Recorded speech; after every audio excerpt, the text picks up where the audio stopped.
Good morning. I'd like to call the September 23rd, 2024 Board of Governors meeting to order. I'll ask Christina to provide a brief overview of the meeting procedures and protocols before we begin.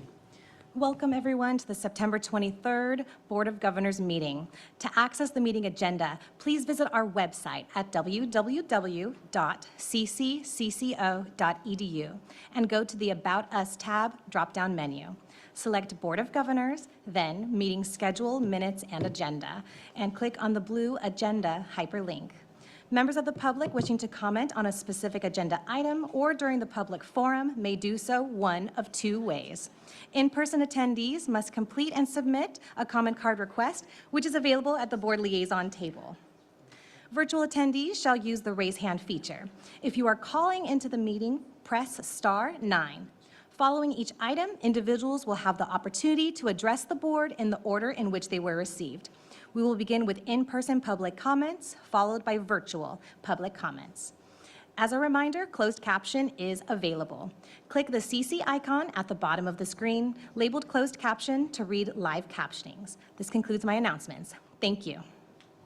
Thank you so much. With that, will you please call the roll? Amy Costa. Present. Hildegard Aguinaldo. Present. Adrian Brown.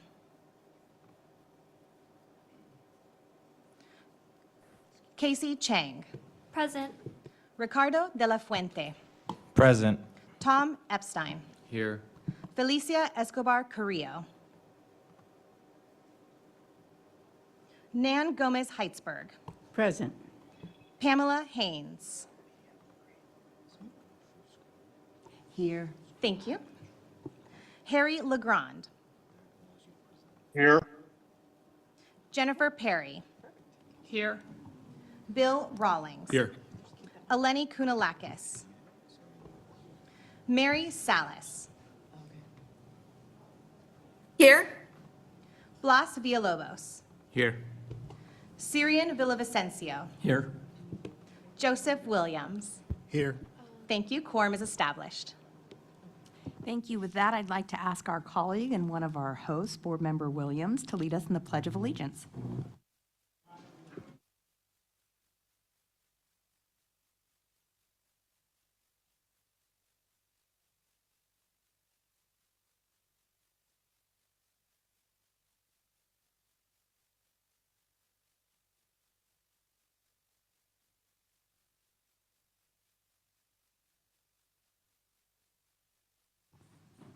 Thank you so much. So in our meeting today, we're actually going to begin in section 6 of our agenda, the information and reports version or section of our agenda. And we're going to start with item 6.3, 99 years of community growth and transformation at San Bernardino Valley College. I'll turn it over to our chancellor to introduce the item.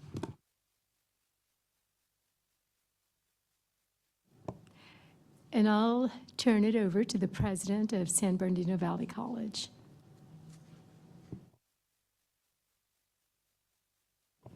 The new president.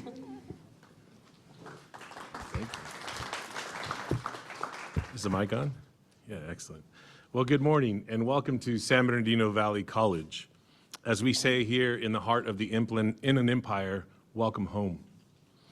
My name is Dr. Gilbert Contreras, and it is my honor to serve as the 15th president of San Bernardino Valley College.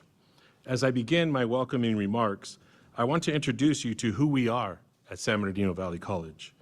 We are located in the ancestral land of the Miriam people, also known as the Serrano people. We are home to 14,217 students, 72% Latinx, 10% Black and African American, 4% Asian American and Pacific Islander, and 10% white. We are a proud Hispanic serving institution that produces results for the most underserved populations in California. Our district generates $750 million in economic activity in the Inland Empire. The majority of our students are overwhelmingly low income and first in their families to attend college. We are a reminder that in 2024, place still matters.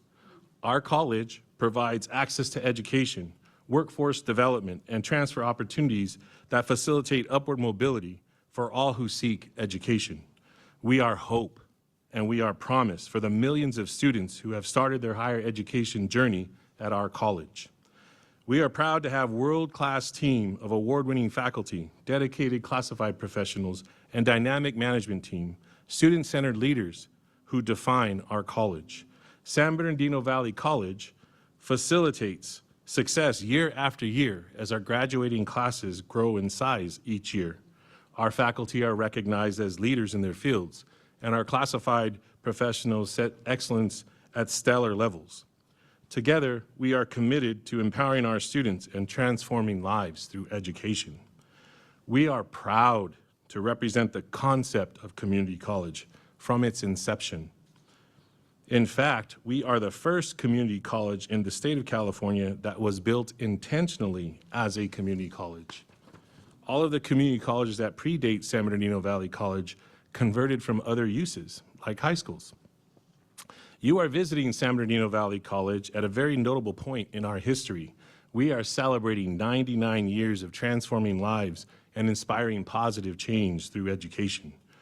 Today, we are also extremely excited that on your agenda is a consideration of San Bernardino Valley College's first ever bachelor's degree in water resources management.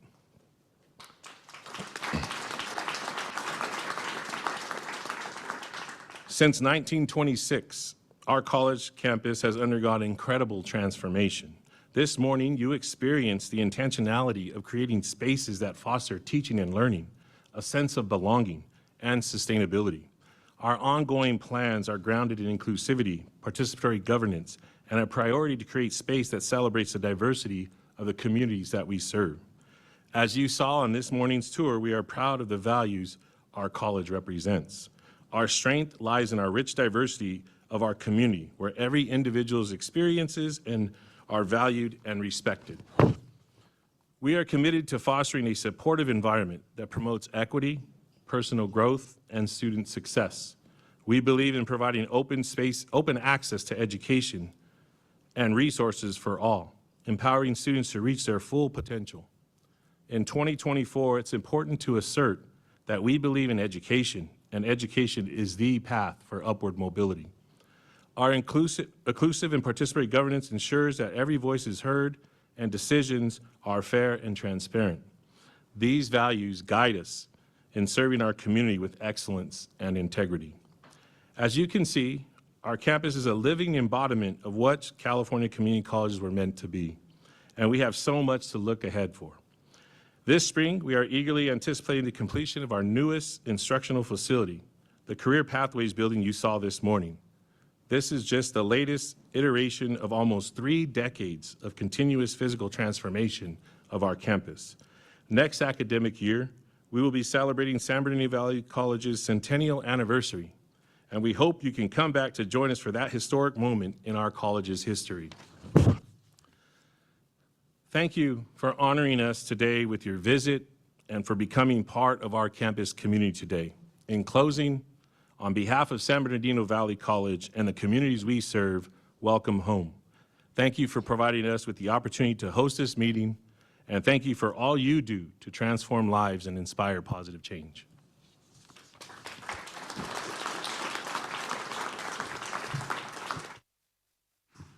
Thank you so much for the presentation, Dr. Contreras, and thank you for hosting us. Board members, any comments on the presentation? Okay, with that, is there any members of the public with comments on this presentation? The public comment period is now open. We will begin with public comments in Sacramento. If you are calling in, press *9. You will have 2 minutes. I have not received any in-person remarks, and I will hand it over to Gary for any hands raised. There are no hands raised at this time. Great, thank you so much. Next up, we will be discussing item 6.1, Vision 2030, Inland Empire Health Plan Equitable Support Demonstration Project Update. We're joined by Vice Chancellor Ron O'Shaughnessy, and she'll introduce the other presenters.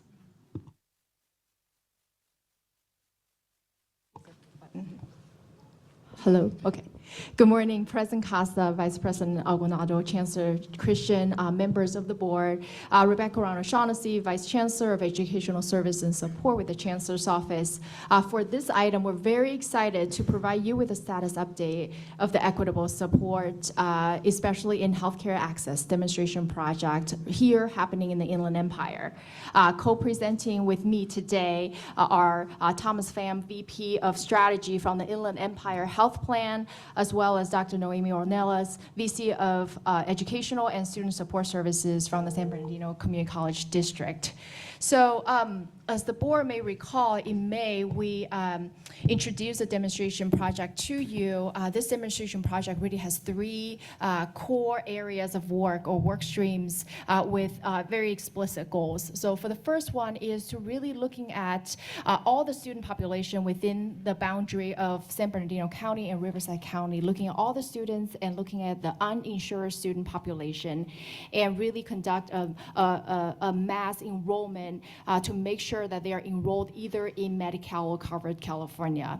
And with that, the goal is to enroll 100% of our students in affordable healthcare plans so then they can have access to the necessary healthcare services. So then the second role is then to, through college local partnership with IEHP and the counties, to make sure that actually happens. So our students have access to affordable and quality health and behavioral health services. And then the third piece is really then looking at infrastructure development for our colleges. Our colleges have healthcare centers that are providing very vital services for our students, but we can do better. So we're thinking about how to support colleges to become Medi-Cal eligible so then they can actually get reimbursement for the services that they're already providing for our colleges. And that means sustainable funding outside of Prop 98. Right, so that requires us really support colleges with their health centers to do things differently, but to also go through the administrative process to make sure that they are then part of the Medicaid delivery system. So that's really the three work streams and the goals, and embedding in every single one of that is data. So we want to make sure once we have a data-informed approach, we can be more targeted in terms of our enrollment. We can be much, much better in terms of our process improvements, so we can do things better, and we can know where there are system barriers, and we can really support with advocacy and structural changes. So, and also one thing I want to just announce is in about 30 minutes or so, three of us are going to go over to a different location, but also on this campus to launch our demonstration project with every single college. And thanks to the partners here, we actually receive registration from every single college, so 12 colleges across 9 districts to do this work. So thank you for this board and the Chancellor for your leadership. So I'm going to now turn it over to Thomas to kind of just provide some highlights around the progress so far. Good morning, board member. I feel great to be here today. This is a special moment because I graduated from Seminole College 30 years ago. So it feels like coming home. Feel coming home. A lot of emotion that I walking onto the campus today. So thank you for inviting me here today and provide this update. What a great way to graduate from college, coming back and partner with Seminole College to advance the great cause for our community and community member. So I'm here today to provide you 3 updates about the work that we present to you in May. The first update is, in the last 3 months, we partnered with Noemi. Thank you so much, Noemi, for your partnership, and Rebecca team. By the way, you have a great human being, great team. So in the last 3 months, we review our strategy and tactics, finalize all the tactics and strategy to ensure we go to the market with the best approach. Second, we developed a blueprint for the college to launch the healthcare coverage for all students on campus. So we will share that blueprint with our 12 colleges today to get the feedback and hear from them. And the goal is that we want to hear, any barrier our students are facing, any barrier for the community college are facing today, that how do we work together to remove those barriers for the community college to launch the initiative. The third update is that we are at the final stage of the MOU development with the Chancellor's office as well as the Seminole Valley College. In that MOU, I think this is the first partnership between a health plan and the colleges where we share data. So community college will share with us the data on the student who are eligible, likely eligible for Medi-Cal, Cover California, CalFresh, CalWork, or any program that they're eligible for, based on the financial aid information, and also when the student opt in to receive those data sharing. So we expect, we would have the MOU done would be a week or two. After that, I think that the train gonna move. So super excited, partner with Nohemi and Rebecca in this journey. So I'm handing off to you. Yeah, thank you. We're just so honored to have the opportunity to be part of this demonstration project. We all are very passionate about student success, and I really believe that that's one of the driving forces into these partnerships and this project is how are we going to get our students to be successful? And with all of the initiatives, the Vision 2030, we have our basic needs initiatives, it really aligns at the right time. And so we're super excited, and I think using the technology to advance the opportunity to eliminate barriers is something that is the focus of these conversations, is how are we going to lift these barriers, lift these processes that are so time-consuming, but also stressful for our students. I go back and think about all of the stories that we hear, the hardships and the challenges that really prevent students from having access.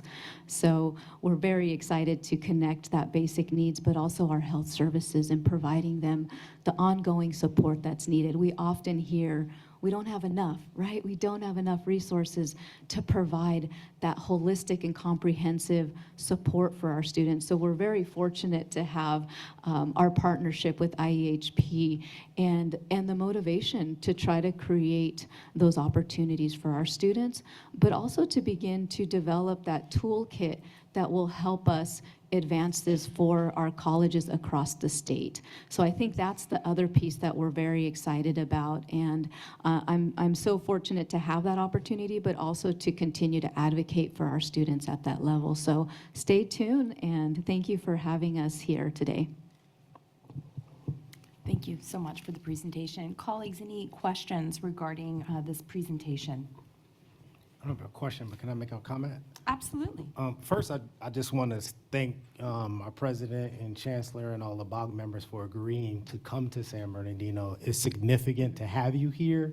We want to be able to show off all of our stuff. And like Thomas, I was a student here at Valley College years ago. I think I started here in '98 and got a chance to serve as the student trustee. And health access was one of our issues, because I was a night student and we didn't have access to health services at night. And so these resources really, or this opens up plenty of opportunities to really expand health services. And so super excited to see the vision really being realized. When you think of me being a student, serving as the Board of Governors, you all being here, it's really significant. My mom even came. Hey, Mom.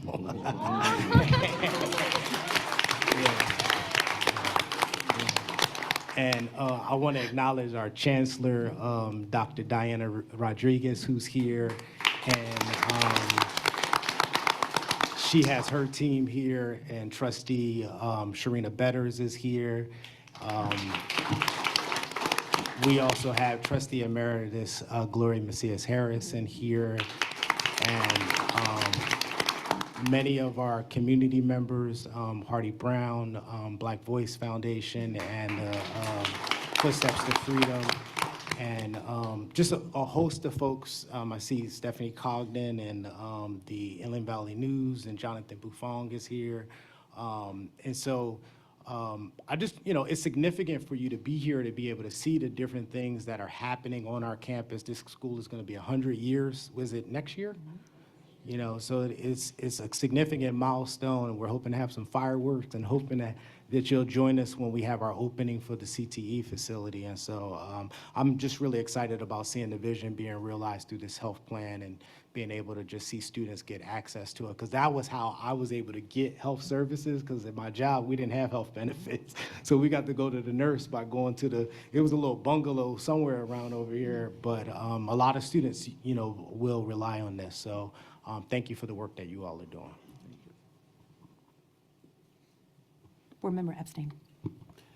Hi, I think you may recall at your previous presentation, I expressed my excitement about this, having come from the healthcare industry. And when I first started, when I first became a member of the Board of Governors, I'd travel around and I'd meet with students and I'd ask if they had healthcare coverage, and I'd ask how many of them were on Medi-Cal. And it was always disappointing that some of them didn't. And so I think what you're doing is so important, and really hope it's it's the canary in the coal mine for the whole system. And not every region has something quite as well done as the Inland Empire Health Plan, which I think does great work.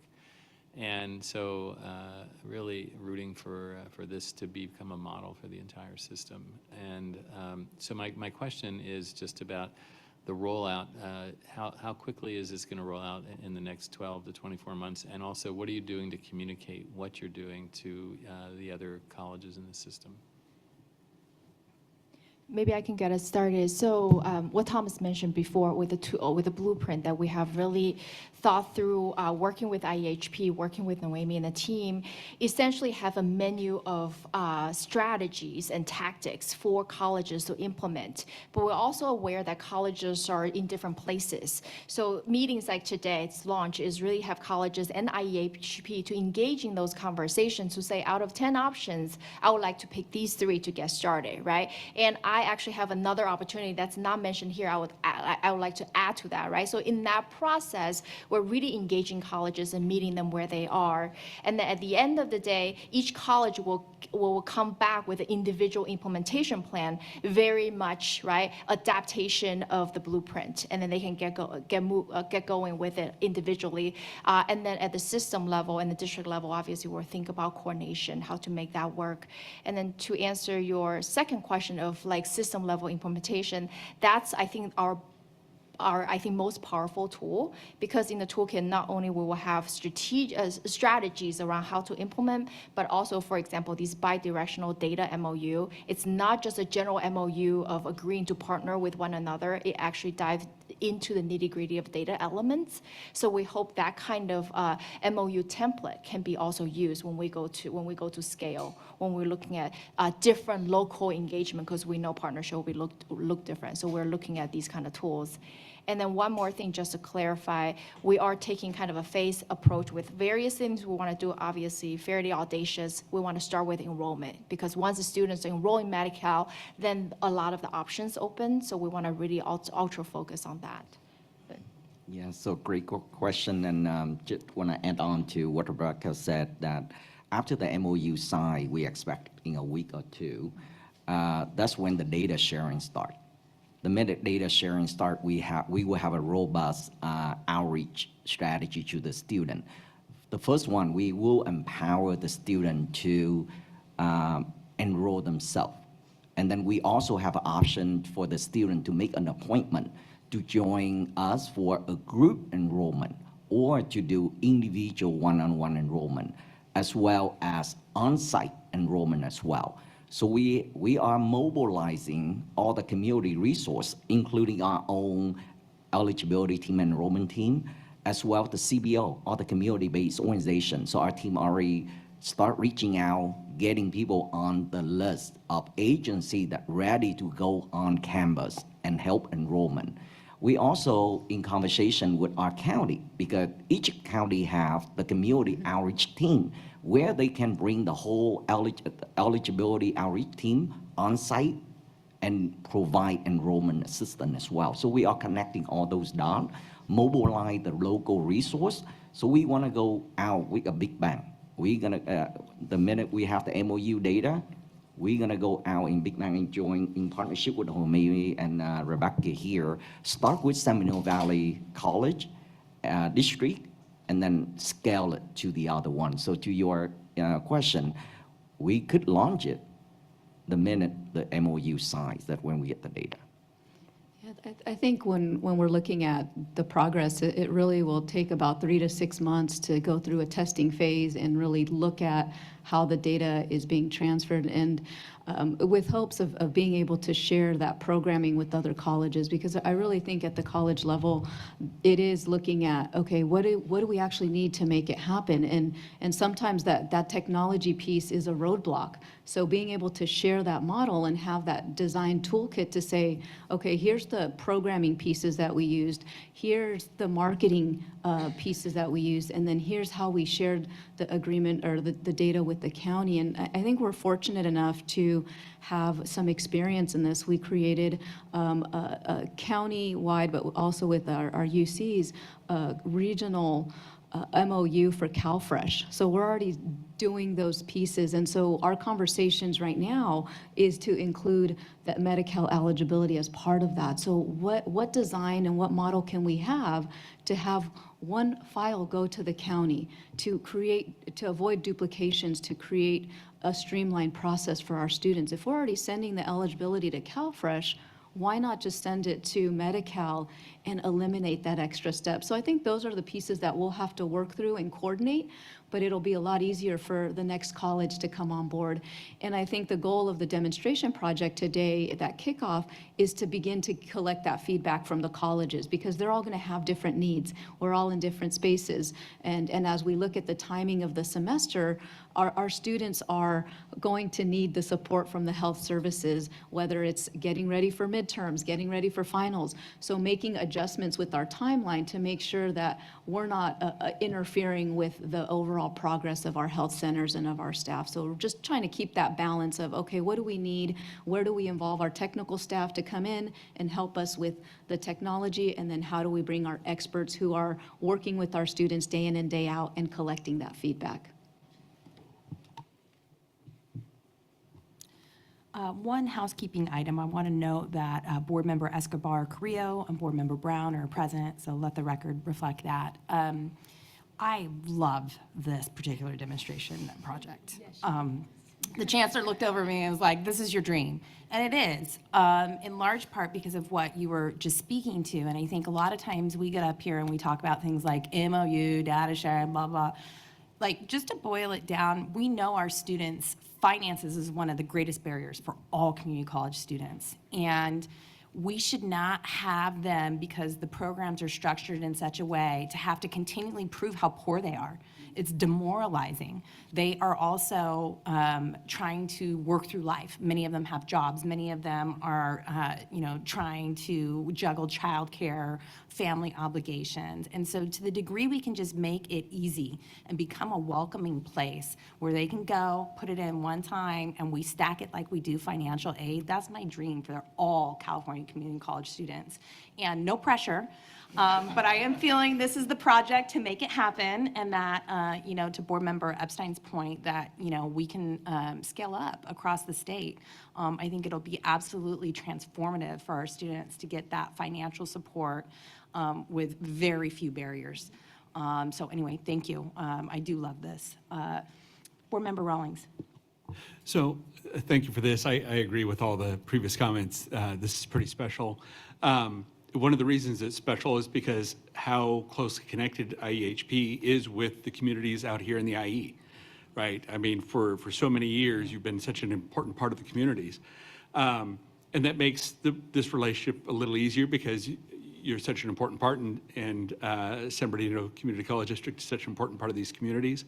So it's a natural pairing, which is what makes it such a great demonstration project. The question I have, and it's really just maybe a little more for Rebecca, is as we're going through this demonstration project, we're going to be trying to build examples that we can use regionally across the state. And we have so many different partners that we're going to be able to pair up with. And a lot of them aren't as connected to their community as IEHP. And so really looking for, as we develop guidance and as we do this learning, really capturing some of those lessons on what questions as a college should you be asking to help you identify the right partner. And what should we be ready to provide to those right partners in order to make it work really smoothly, right? Because you've got some areas, a lot of competition, some areas, not a lot. And the level of engagement with the community is very different, and engagement with the colleges is different. So hopefully we'll be able to provide that to the future colleges beyond the demonstration project. Absolutely. We're thinking about, there's going to be a lot of learning from this project, and you're absolutely right. This is very much a fertile ground for this level of deep partnership. It's not going to look the same in other regions, but I think from a chancellor's office perspective, we can do a lot on the curation side, right?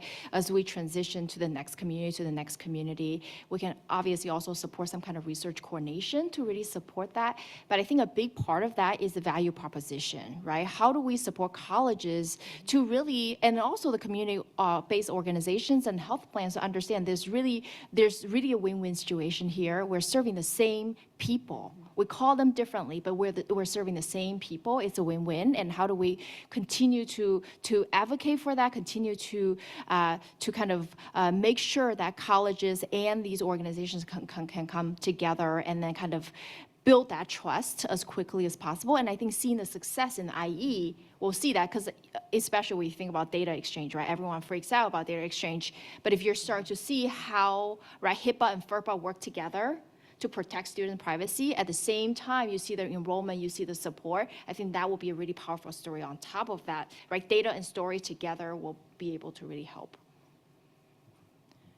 Thank you so much. With that, I'd like to open it up to any members of the public who have a comment on this presentation. The public comment period on item 6.1 is now open. We will begin with in-person public comments in San Bernardino. You will have 2 minutes. President Costa, we have not received any in-person remarks, and no virtual hands are raised.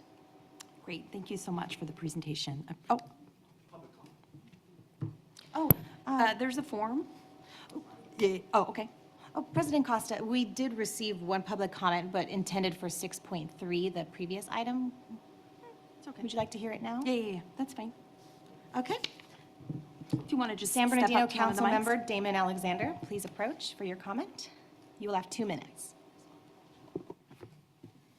Thank you, Madam Chancellor. I'm San Bernardino City Councilman Damon Alexander, so I welcome you on behalf of the mayor and the city council of San Bernardino to the city of San Bernardino. It's a pleasure to have you here in our city. Let's let you know that the city welcomes the partnership that we have with Valley College here. You know, Chancellor Rodriguez, President Morales are welcome partners with the city. It is important that the city and the community college of which it resides works together. It is a fantastic program. I have been to more events here at Valley College than I can remember. I remember one time coming here and they had an electrical truck cab working here on the campus. You have no idea what that's like for the council to know that its students are vitally working on tomorrow's technology here in the city today. That is absolutely outstanding. The workforce development that they do here, the students are our future mayors and councilmen tomorrow. And they are being forged here today at Valley College in Crafton Hills, which we represent. So on behalf, again, of the mayor and the council of San Bernardino, we welcome you. Anything you need to know or anything that you need, please feel free to contact me. I'll be right there in the back of the room, no problem. Again, thank you for your time, and thank you for coming here to the city of San Bernardino. Thank you. Thank you so much for having us. It's our pleasure to be here. With that, we're actually going to take a brief break for lunch. There is one programming note. I do want to let folks know that we will not be having closed session today, which is reflected as item 2.1 on our agenda. And so we're going to break for about an hour for lunch, give or take. And with that, we will reconvene. Thank you so much.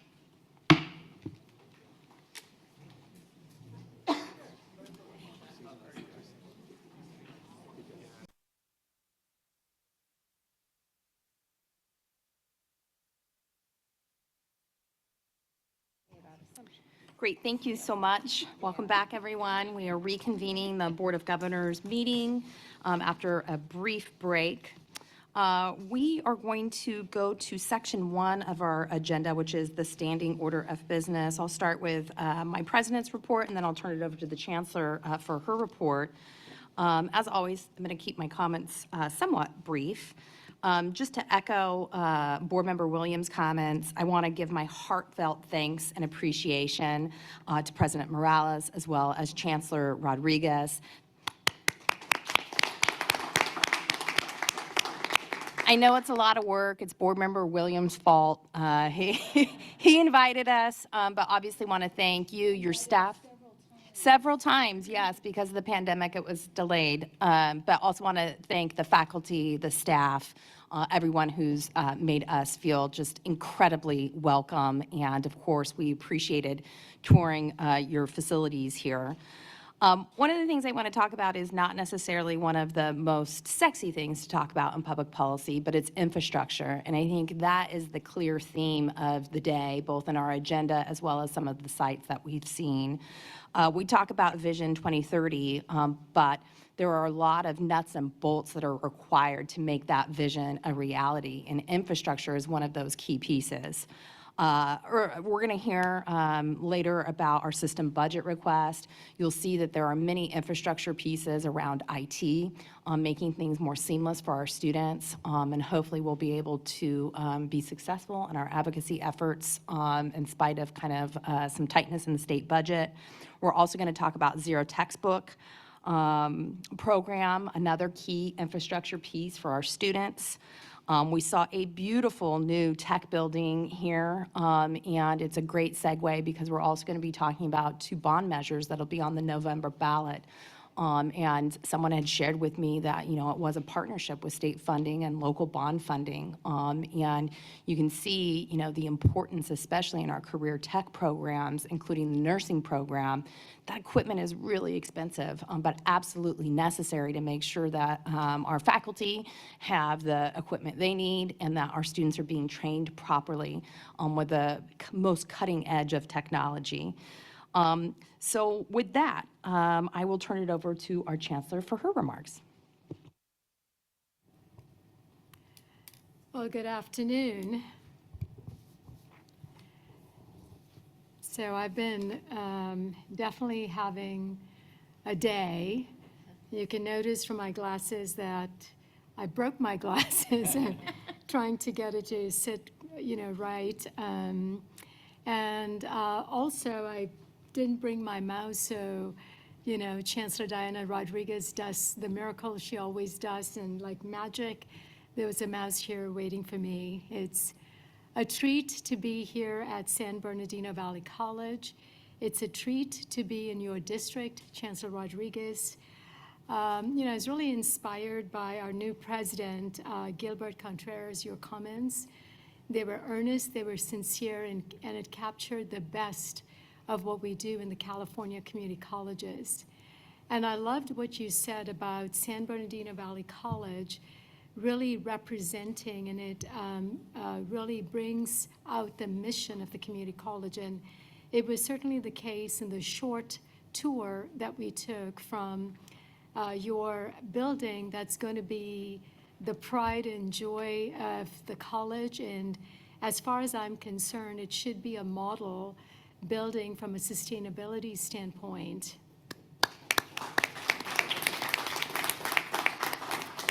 And I had an opportunity to visit with your dean, who said that your faculty are super excited to be teaching in this space, and even in the curriculum of the programs that are going to be housed in this building, there is sustainability that is intentionally built into the curriculum.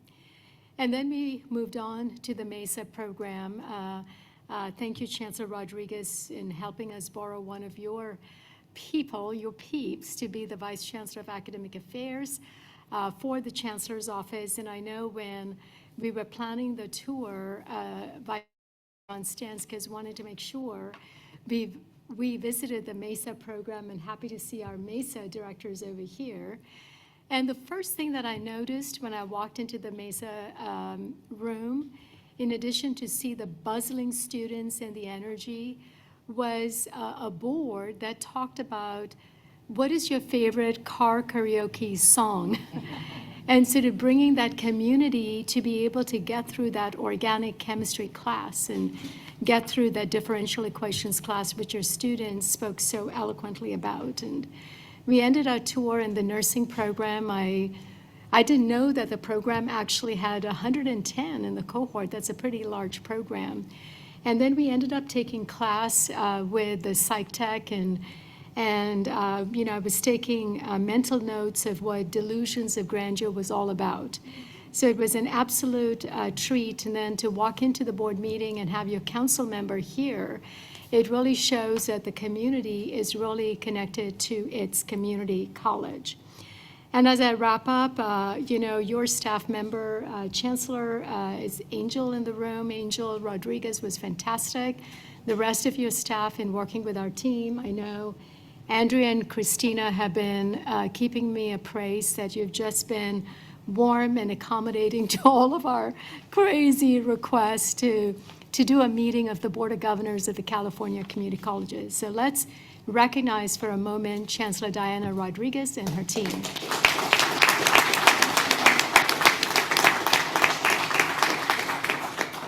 So the July Board of Governors meeting was in many ways a big meeting for us at the Chancellor's office. And right after the meeting, the Chancellor's team, we got together.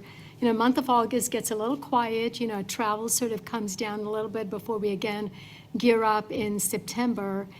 And we started asking ourselves the question about what year 2 of Vision 2030 was going to look like, and how do we really implement and accelerate the work. So our plan is to now focus on the alignment of college district metrics to the statewide metrics. And of course, the statewide metrics are those established by the Board of Governors related to the 6 outcomes of Vision 2030. So in case you're not fully familiar with the 6 outcomes, you're not going to be surprised if outcome number 1 is on completion. Are our students completing that certificate and that degree? How are we doing on baccalaureate attainment? And baccalaureate attainment could be through the transfer work or through our community college baccalaureate. Outcome number 3 is on workforce. Outcome number 4 is on enrollments, because in Vision 2030, we talked about access being extremely important when we're leading with equity. So we started tracking our enrollment numbers because, as you know, we had plummeted during the pandemic, similar to other segments of higher education. So how are we doing with enrollments? Outcome number 4 is to maximize financial aid and support. And you saw the president of our board get all excited when we were looking at the demonstration project on moving beyond financial aid to looking at social safety nets with CalFresh and with Medi-Cal. And outcome number 6 is on reducing the units to our ADT completion. So I just want to drill a little bit further so both our board members and those of you tuning in will really see the level of detail and accountability that we are moving into year 2. So on this particular graph that you see in front of you, this is related to our completion of degree and certificate, and the goal is to improve our completion by 30%. And you can see that our research team has a line graph that shows what we are anticipating should be the target for every year till we reach 2030. And of course, we're going to adjust it. If we're able to exceed it, we will adjust the targets to do even better. And what our hope is with this Vision 2030 regional engagement and actually working at the local level, because all action happens at a college campus, is to align the college and district's goals with Vision 2030 goals. Imagine if 116 colleges had a similar line graph for their completion metrics. And I just want to show one more example to give you a sense of what we're looking at. So if we move to the enrollment metric, which is on my next slide, you can see in the blue part of the line graph, it shows our historical data, and you can see how we went from over 2.2 million students all the way down to 1.8 during the pandemic. But you can see that our numbers have already exceeded the numbers that we had established in Vision 2030. So we'll be coming back to the Board of Governors when we open up our metrics to make the adjustments and continue to open our doors to students. And all of this data, by the way, is going to be disaggregated so that we don't leave any population behind, and we continue to look at equity gaps. So just imagine if all colleges are geared up with similar line graphs, that's going to incentivize and mobilize our districts and our colleges. So this really calls for deep collaboration of the Chancellor's Office with the districts. In order to accomplish this alignment, we are launching a series of 2-day regional workshops across the state where we will specifically work with colleges and districts in that region to align college work plans and statewide Vision 2030 work plans. Day 2 of the workshop will focus on regional solutions. Our first workshop is on November 7th and 8th in Orange County, and I'm so looking forward to working closely with the 4 districts and the 4 chancellors in Orange County, which is Coast, North Orange, Rancho Santiago, and South Orange. And I see some of our colleagues from the Chancellor's Office. I see James Todd here, and James is partnering with Syria Martinez and Don Daves Rougeau, and actually the entire Chancellor's Office. All our VCs are involved with this work.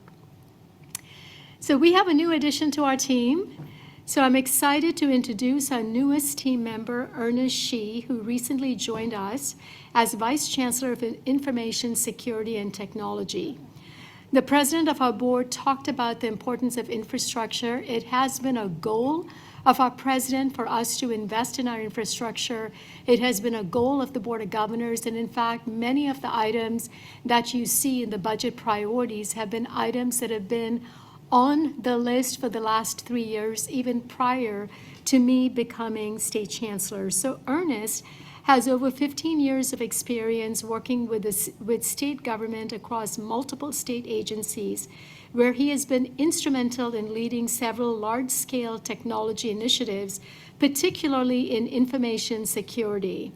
His deep understanding of the intricacies of government regulations, policies, stakeholder governance, enterprise architecture, information security, operations, project engagement, and vendor management, coupled with his forward-thinking mindset and ability to evaluate and implement emerging technology, makes him an ideal fit for our agency as we continue to innovate and grow in safeguarding our students, our faculty, staff, and institutions, and their digital assets, while also driving new innovation.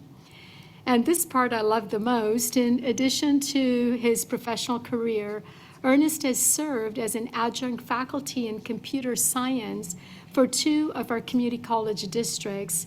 And as an additional bonus, he also is an alum of Sacramento City College. Let's give a warm welcome to Ernest.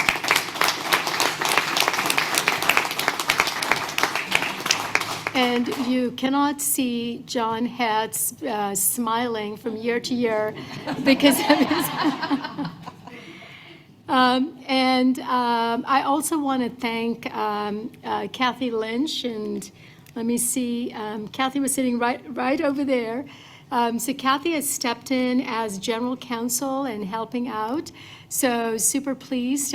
Kathy is a partner with the executive team and has been at the Chancellor's Office for a few years and really understands our business incredibly well.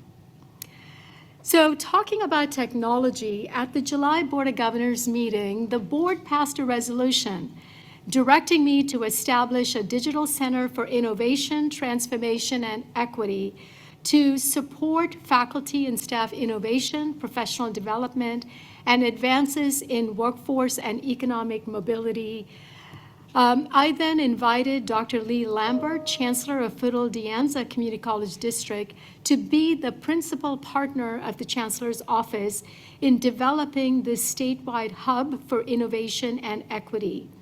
The Digital Center will prototype, it will pilot, it will evaluate technological innovation to implement and scale effective technologies, partnerships, strategies, and best practices across California community colleges. Sorry, I keep, working my glasses here, but bear with me. So we publicly unveiled the launch of the Digital Center at the AI Summit on September 10th. It was hosted by the Chancellor's Office in Fiddle De Anza District at the De Anza College campus. We brought together over 420 educators, innovators, community leaders, and industry and philanthropic partners to share perspective and experiences in the work of AI and Gen AI. And I see a lot of my colleagues here from the AI Council, and was super pleased that they prioritized this summit and took the time to be there. You will see in this picture, Lee Lambert is in the middle, and you see me with 3 women. I mean, they're just incredible leaders in this space, coming at the issues of AI from different perspectives. Safiya Noble, author of the book, Algorithms of Oppression, talks about equity in a big way. You see Jennifer Chase, Dean of the School of Computing, Data Science, and Society. And we are deepening our partnership with UC Berkeley, and I'm deeply grateful to Dr. Jennifer Chase. And then you see Beth Rudden, the author of the book, AI for the Rest of Us, who approach the issues from a technical lens and how to empower individuals. You see our very own board member, Bill Rawlings, moderating actually the closing plenary, which was on the main stage. And you see with him Secretary Amy Tong, who is Governor Newsom's right hand when it comes to all things AI. Sitting next to her is Stuart Knox, Secretary of Labor, who discussed workforce implications in the world of AI, and Lark Park, who is the Director of California Learning Labs and works on intersegmental faculty solutions and professional development. I don't have photographs of Tom Epstein and Pam Haynes, who are both there and very engaged. And I don't have a picture of Adrienne Brown, who not only attended the event, but also presented in a breakout session.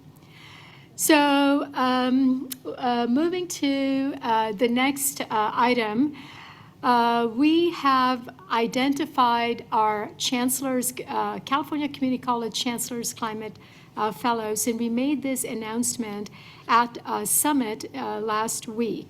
So you will see right here, Carla Grandi, who is the lead climate fellow from College of San Mateo.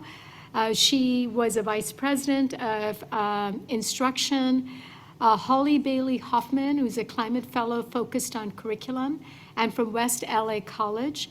Tanya Huff, climate fellow focused on students and student engagement. And I'm sure board member Casey Chang will have something to say about this, because when we were in April, we had a board retreat and climate was one of the topics.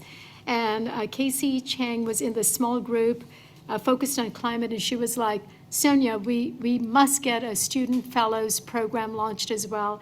And we went to work, and that's going to happen as well. So anyway, back to Tanya. Tanya's from Riverside City College. David Liebman is a climate fellow focused on facilities, and he's from Santa Rosa College.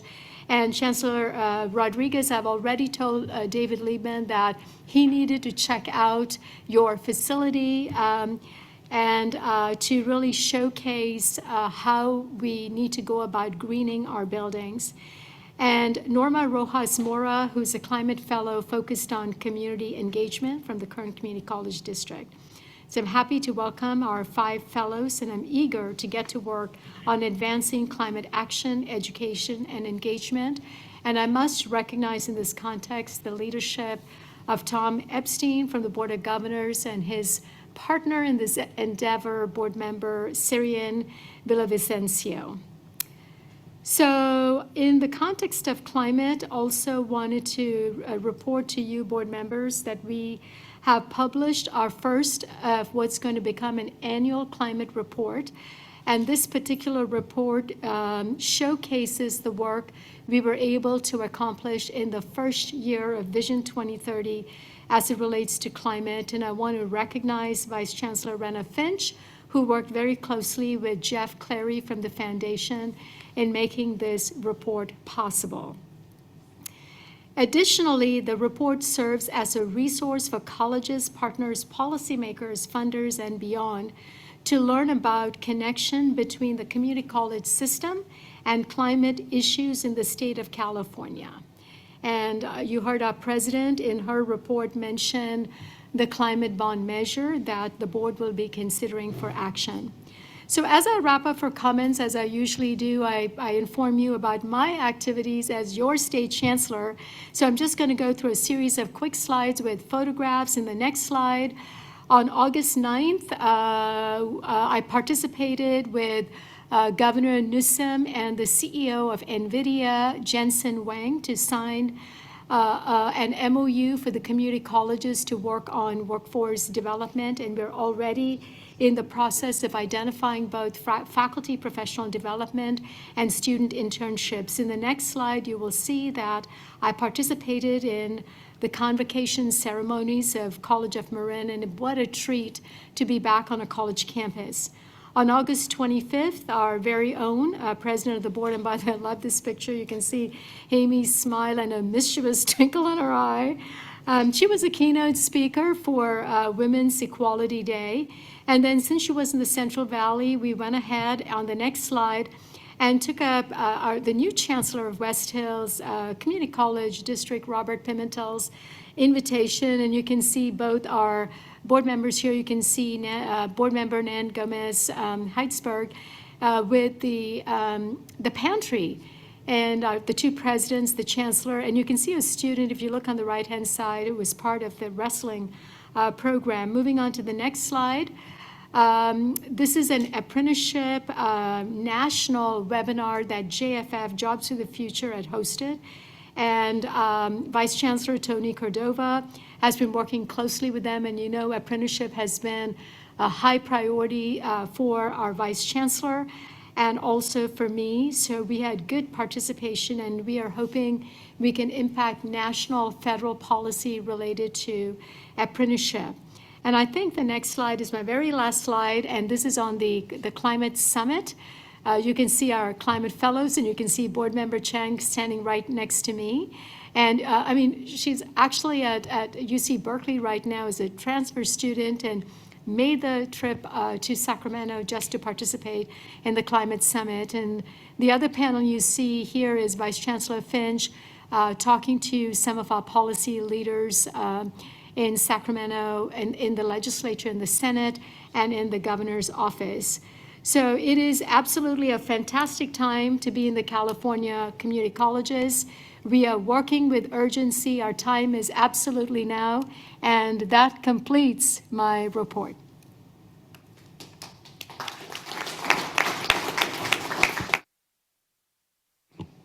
Thank you so much. So I'm going to use my presidential prerogative here, and we're going to jump around in the agenda a little bit. I see our good friend, John Stanskas, is here, and he has a number of items to present. And so I'm going to bring him up. The first item that he will be presenting is a first reading item. It's item 5.2. This is, I have to be really formal here. Hold on.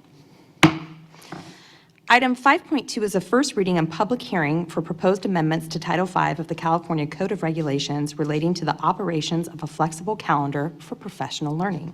With that, the item will be presented by Vice Chancellor Stanskas on behalf of the Chancellor's Office. Does the red light mean it's on? You got it. Great. President Costa, Vice President Aguinaldo, Chancellor Christian, and members of the Board of Governors, this is the first reading for regulatory changes to the flexible calendar. I don't have to go through the PowerPoint unless you want me to. I think you had a copy of it. I think what's important to note is this hasn't been revised in about 20 years. And our ideas of what professional development, which we now call professional learning, is and is necessary for our colleges has changed radically in that time. And this is an attempt by using a collegial process and inviting commentary and input from our academic senate, our CIOs, our CSSOs, and members of the professional development organizations to update and modify those regulations. And so you can see how we have changed some of the language to all of our employees need professional learning. And that needs to be aligned with the goals and mission of the institutions to serve students better. And that's the main point of these. So I'm happy to answer any questions you might have. Great, thank you so much. The public hearing on item 5.2, the proposed amendments to the California Code of Regulations Title V, Flexible Calendar for Professional Learning, is now open. The purpose of the hearing is for the Board of Governors to receive comments and testimony from members of the public regarding the proposed regulatory action. At this time, the floor is open for comments from the public as well as my board colleagues.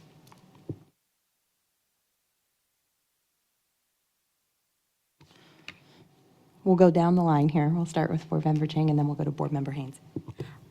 It's not so much like a question, but more so a comment. I think it's great that students were included. I was just wondering if you could speak to how students can get training and professional learning to be able to participate as like student employees on their campuses effectively without increasing the burden of excess training. If you could speak to that a little bit, just because I know students have a lot to juggle on their plates with being employees, being students, and et cetera. Absolutely. And so when we think about the way the flexible calendar works, what happens is the college decides, usually through its bargaining unit, how many days they're going to devote to flex time, right? And then we pay them like they were open in order to accommodate that time for professional learning. And so when we have employees, even student employees, the campus is closed to regular business so that those students can come in and do that work. Does that help? Okay. So I really appreciate that it's now much more inclusive, that everybody's on the same page, because that has not been the case. It sort of you have helped to break down the silos. And so that is a wonderful thing. And I don't really have well, I do have a question, and that is, I get the employees piece of it, but we also have, and within those employees pieces, there's leadership that also are engaged. However, that with regard to the students, that leadership is usually outside of that employee group. It is with the student senate or with, right.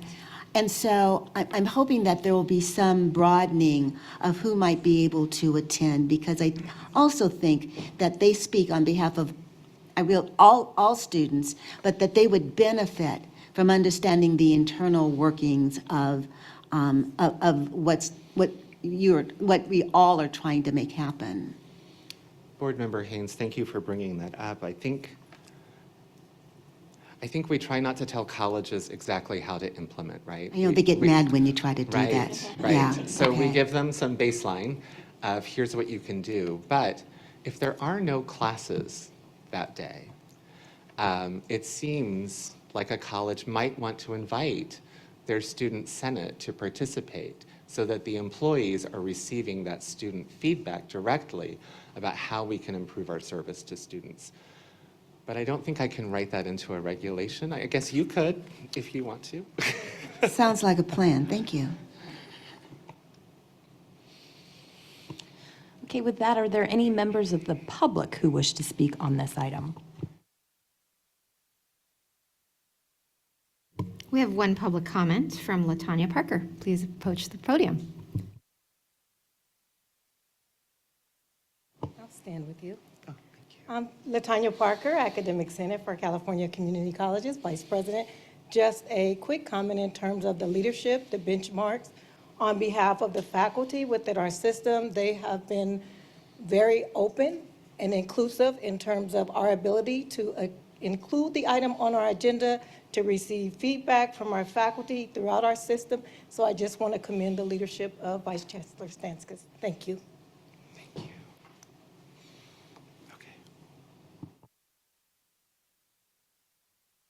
We do have one virtual hand raised. Nicole Sandoval, you have control of your mic and can address the board. Hello, good day, everybody. My name's Professor Nicole Sandoval. I teach at San Joaquin Delta College.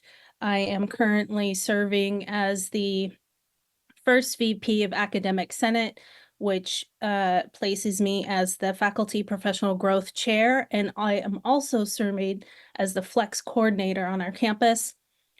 Glad to hear that we are changing a bit of Flex guidelines. I just am requesting to see the PowerPoint that was mentioned earlier.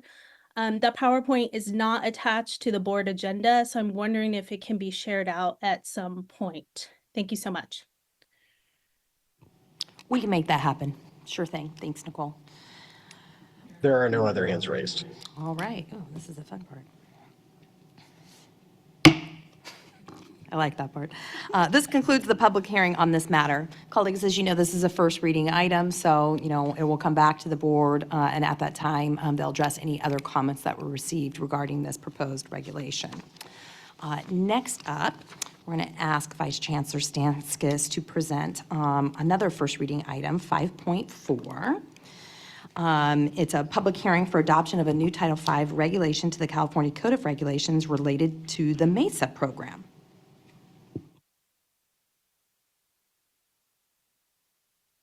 I did it early last time. I actually need to do it after the presentation. I was trying to be consistent. Sorry. Never mind. I have to do this again, though.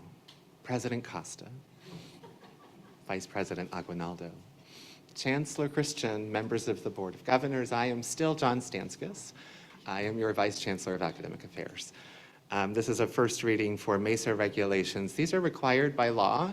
There was a bill passed, SB 444, last year to codify MESA programs. I think you're aware MESA has existed since the 1970s in various formats. It stands for Math, Engineering, Science Achievement programs.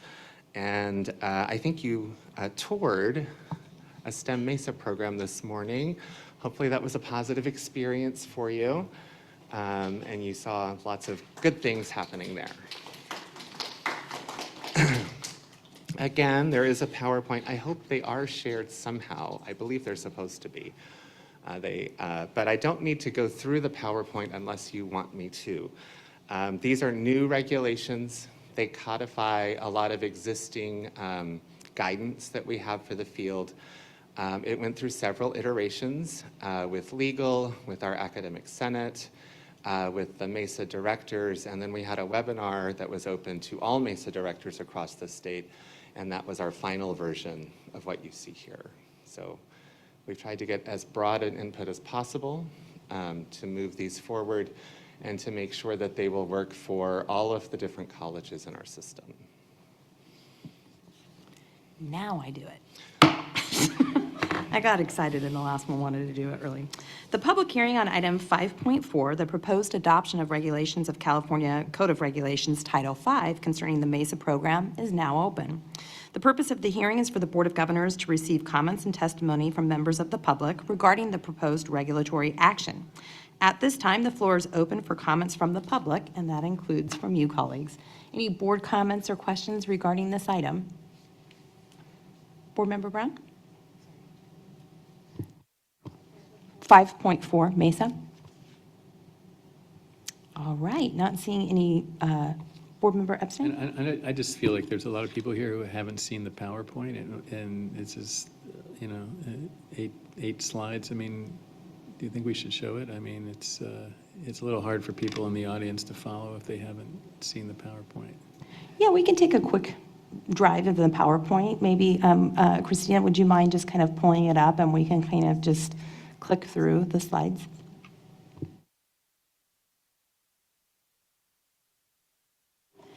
And after this, just wanted to flag, we do have a hand raised.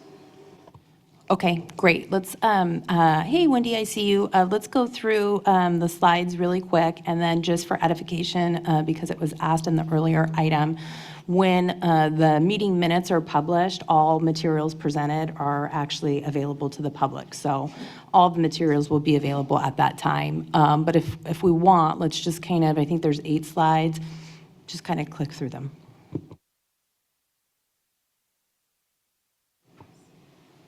They're very wordy. As I say, many of the slides get into what is on the agenda, which is actually the draft regulatory changes that are highlighted in that. As I mentioned earlier, it's a first reading. And so folks can submit, and this often happens where there might be clarifying changes requested of the language. And we will see each of those comments, and they will each be addressed by Chancellor's Office staff when it comes back to the board for the second reading.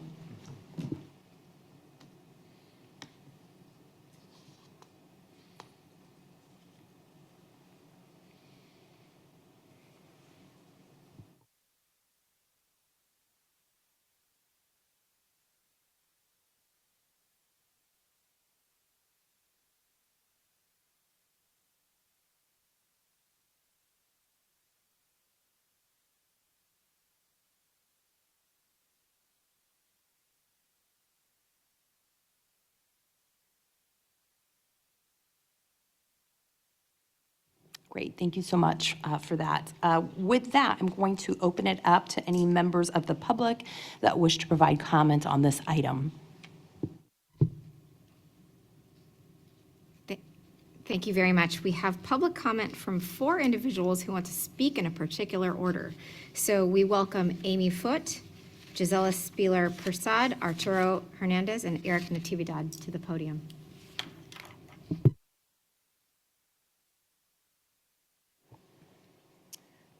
Good afternoon, President Costa, Vice President Aguinaldo, Chancellor Christian, and members of the Board of Governors. I am Amy Foote, President of the Community College Association of Mesa Directors and a Mesa Director at College of the Canyons. On behalf of our association, we express our support for the proposed Title V regulations that reinforce the mission of Mesa to serve underserved and underrepresented students in STEM. These students are at the heart of Mesa's purpose, and the proposed regulations will provide a framework to give our students the support necessary for success in calculus-based STEM fields. By codifying efforts to improve academic performance, transfer readiness, and leadership skills, the regulations will enhance educational outcomes and opportunities for our students. We deeply appreciate the collaboration and commitment of the Chancellor's Office in shaping regulations that prioritize the needs and underserved students. We would especially like to recognize the work of Vice Chancellor Stanskis and his team during the process. The commitment to engage with our association and other stakeholders ensures that regulations reflect the expertise and experience of Mesa directors across the state. While we recognize there is still work to be done in the implementation of SB 444, which codifies Mesa programs into the Education Code, we do believe these regulations are an important step to ensuring our colleges meet the intent of the law and are prepare our support for our Mesa students. Thank you very much for your support. Thank you so much. Thank you.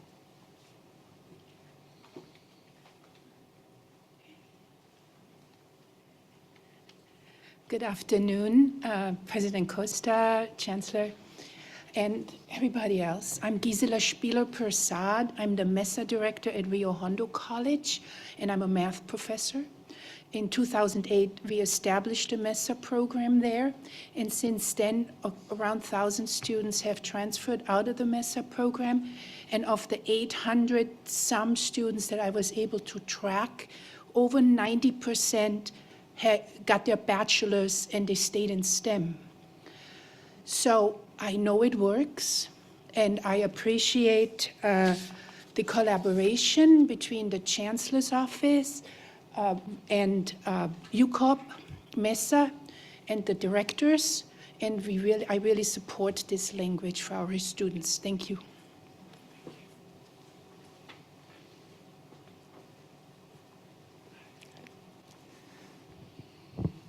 Good afternoon. I am Arturo Hernandez, the director of the MESA program at El Camino College.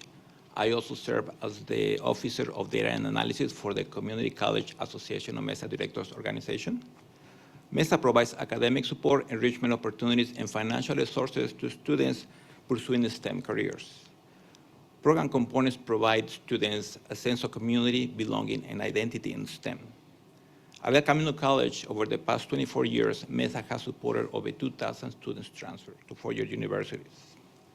Getting MESA into Title V legislation, it is a critical step to continue to expand the mission of MESA and to diversify the STEM California's workforce.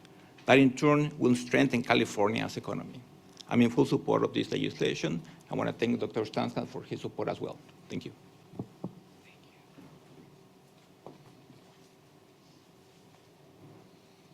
Hi, I'm Eric Natividad. I'm actually here for a general public comment. We'll have time at the end of the agenda for that. Thank you so much. Are there any online public comments? I see Wendy has her hand raised. Yes. Wendy, you have control of the mic and can address the board. Hello, everybody. Good afternoon. President Costa, Vice President Aguinaldo, Chancellor Christian, and the members of the Board of Governors. I'm Wendy Brill-Weinkoop, President of the Faculty Association of California Community Colleges. I'm sorry I decided to stay home in my PJs today, cuddling my dogs, but I am here to express FAC's strong support for the proposed regulations for MESA. As a proud sponsor of SB 444, FAC has been deeply engaged in this process from the very beginning. We greatly appreciate the collaborative spirit demonstrated by the system throughout this journey. FAC is particularly grateful that MESA has been included in the extensive consultation process that led to these regulations. We believe that these regulations successfully preserve the core mission of MESA, which is to provide dedicated support and resources to our most marginalized STEM students. It is crucial that we continue to recognize and prioritize the importance of having spaces like MESA that are specifically designed to serve and empower students who have historically faced barriers in STEM fields. MESA programs across the community colleges have a proven track record of closing equity gaps and opening doors to opportunities that may have been otherwise seemed out of reach for many students. As we move forward, FAC sincerely hopes that the Board of Governors will continue to champion categorical programs like MESA. We urge you to protect and expand these programs, which play a tangible and transformative role in leveling the playing field for our students. Thank you very much for your time. And John, I'm sorry I didn't get to give you a hug in person today. It's great to see you. Thank you. There are no other hands raised. Great. One programming note that our trustee staff told me, if anybody would like a copy of any of the PowerPoint presentations, please reach out to Christina Castro. She'll make sure that you get that. And then, of course, as I said, they will be posted with the final meeting materials as well. Seeing no other members of the public that wish to speak on this matter, this concludes the public hearing on this matter. Next up, we have, we're going to go to the information and reports section. Really quick, I'm moving it along here, John. I have work to do on this one too. So we are at item 6.2 in the information and reports section of the agenda. This is an item we have frequently. It's an update on our baccalaureate degree program update. I'm going to tell you a couple of things, and then John will be here to answer any questions, given that he has much more extensive knowledge than I do about this. We are in our 5th cycle of, with 7 additional applications that we received as of August 15th. Our cycle 4 closed in January of 2024. 4 programs are still undergoing our intersegmental consultation with CSU, UC, and the Independent California Colleges and Universities, which is required in the statute. We also offer applicants the ability to attend a weekly office hour if they have any questions about the process of their application. And as you know, our staff has worked extensively to make this process more streamlined and better. We have a very robust review process. We have a much clearer process for dealing with our sister segments on issues of duplication, including using a third party to help us review that. Since cycle 1, we've received 79 applications to offer bachelor's degrees in the system and sent 42 of those to intersegmental review.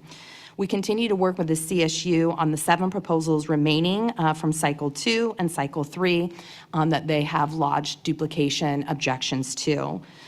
We are scheduling campus-to-campus meetings in each of those instances, which is required by statute, and we, as I said, are engaging with a third party to do a review on those duplication claims. Do you have anything else to add? Sure. Do you want me to add more? You know more than I do. Just an update, we have had some of those campus-to-campus dialogues. I think that's why you see Rio Hondo College is here and approved for electronic digital instruments. That was a result of a campus-to-campus, a CSU campus to Rio Hondo College, and their faculty working together to work out the differences that they had and clarify where the sticking points were. And so we facilitate those conversations as the Chancellor's Office. It's not always fun, but we do. There are at least 4 programs where that process has failed, and we will send them to a third party for review. But it's nice to highlight some that work in this way, and that's why we do it. So I just wanted to highlight there are 4 programs that are approved. There's Rio Hondo College, there's East Los Angeles' Respiratory Therapy, Santa Ana College's Automotive Technology, and San Bernardino Valley College's Water Resource Management. I see President Gil Contreras is here, as well as Chancellor Diana Rodriguez, and I'm sure they are excited to get that program up and running. Thank you so much. With that, colleagues, any questions or comments on this particular informational item? Seeing none, is there any members of the public with questions or comments? The public comment period on item 6.2 is now open. We will begin with in-person remarks. You will be given 2 minutes. President Costa, we have not received any in-person comment requests and no virtual hands are raised. Great, thank you. Thank you so much. All right, thank you for allowing me to do those items in quick succession. With that, we're going to go back a little further in our agenda to our consent calendar. We have item 3.1. This is approval of our July 2024 board meeting minutes. Is there any board comment on our meeting minutes? Seeing none, are there any members of the public that wish to speak on the consent calendar? We have not received any in-person remarks and no hands are raised. Great. With that, colleagues, I am happy to entertain a motion and a second on our consent calendar. So moved. Aguinaldo with the motion, Second. Rawlings with the second. With that, can you please call the roll? Hildegard Aguinaldo. Aye. Adrienne Brown. Aye. Casey Chang. Aye. Amy Costa. Aye. Ricardo de la Fuente. Aye. Tom Epstein. Aye. Felicia Escobar Carrillo. Aye. Nan Gomez Heitzberg. Aye. Pamela Haynes. Aye. Harry LeGrand. Jennifer Perry. Aye. Bill Rawlings. Aye. Mary Salas. Aye. Blas Villalobos. Aye. Syrian Villavicencio. Aye. Joseph Williams. Aye. The motion carries. Great, thank you so very much. Next, we'll be moving on to the action portion of our agenda, Section 4. First up, we have item 4.1, which is approval of contracts and grants. I'd like to invite our interim general counsel, Kathy Lynch, to answer any questions you may have on this item. Colleagues, I do want to note that I did, under the authority of the president, approve one contract that happened after our July meeting. It's noted in the agenda. This is regarding the California Apprenticeship Initiative, New and Innovative Programs. We voted on it as a board in July, but after that meeting, it was discovered that there were some scoring issues that needed to be addressed. And so I worked with the Chancellor's office staff and did approve that contract, but it's here for you to review. With that, colleagues, are there any questions regarding this item?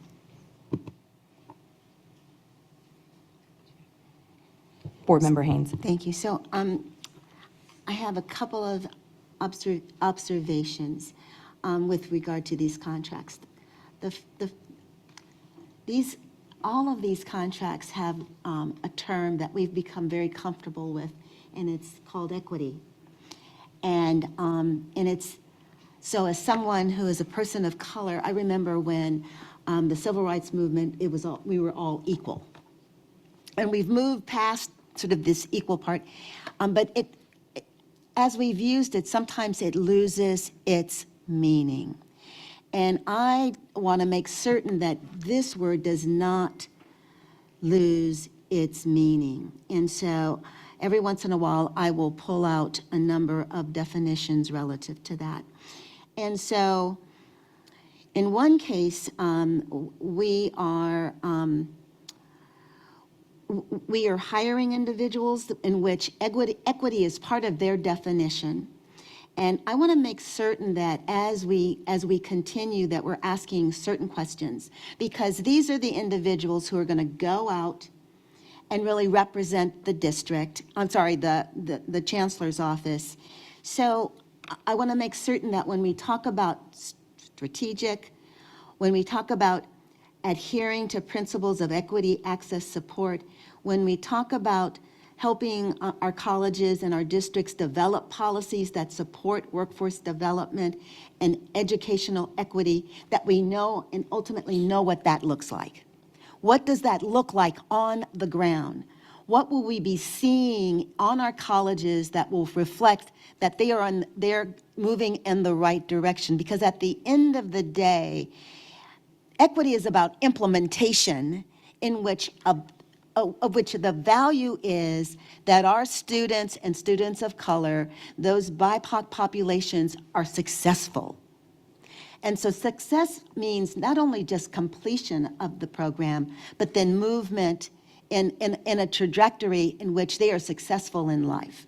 And I know I'm talking and I'm speaking to the choir, but we really do have to run after this. And so I say that. And I am a person who, in order to finish school, in order to get through school, had to have a job. And had to have a good paying one, because I ended up getting married and having children. And so that trajectory is just critically important. So I wanted to put that out in the ether, because I believe that my colleagues here want to make certain that we're sitting here making certain that these policies and these pushes out of money really end up making a difference in our students' lives. So that was a big comment, but I think it was really important to be saying it. Thanks. Thank you for your comment. Colleagues, any other? I knew, I was looking at you, Tom. You know, I promised Member Perry I didn't have any questions about the contracts, but I lied. I have a couple about the apprenticeship programs. One is, you know, I'm not an expert on this, and how did the apprenticeships that go to high school districts work with the community colleges? How is that a direct benefit to the community colleges, or is the money intended to be shared with the high schools? I see a vice chancellor walking up.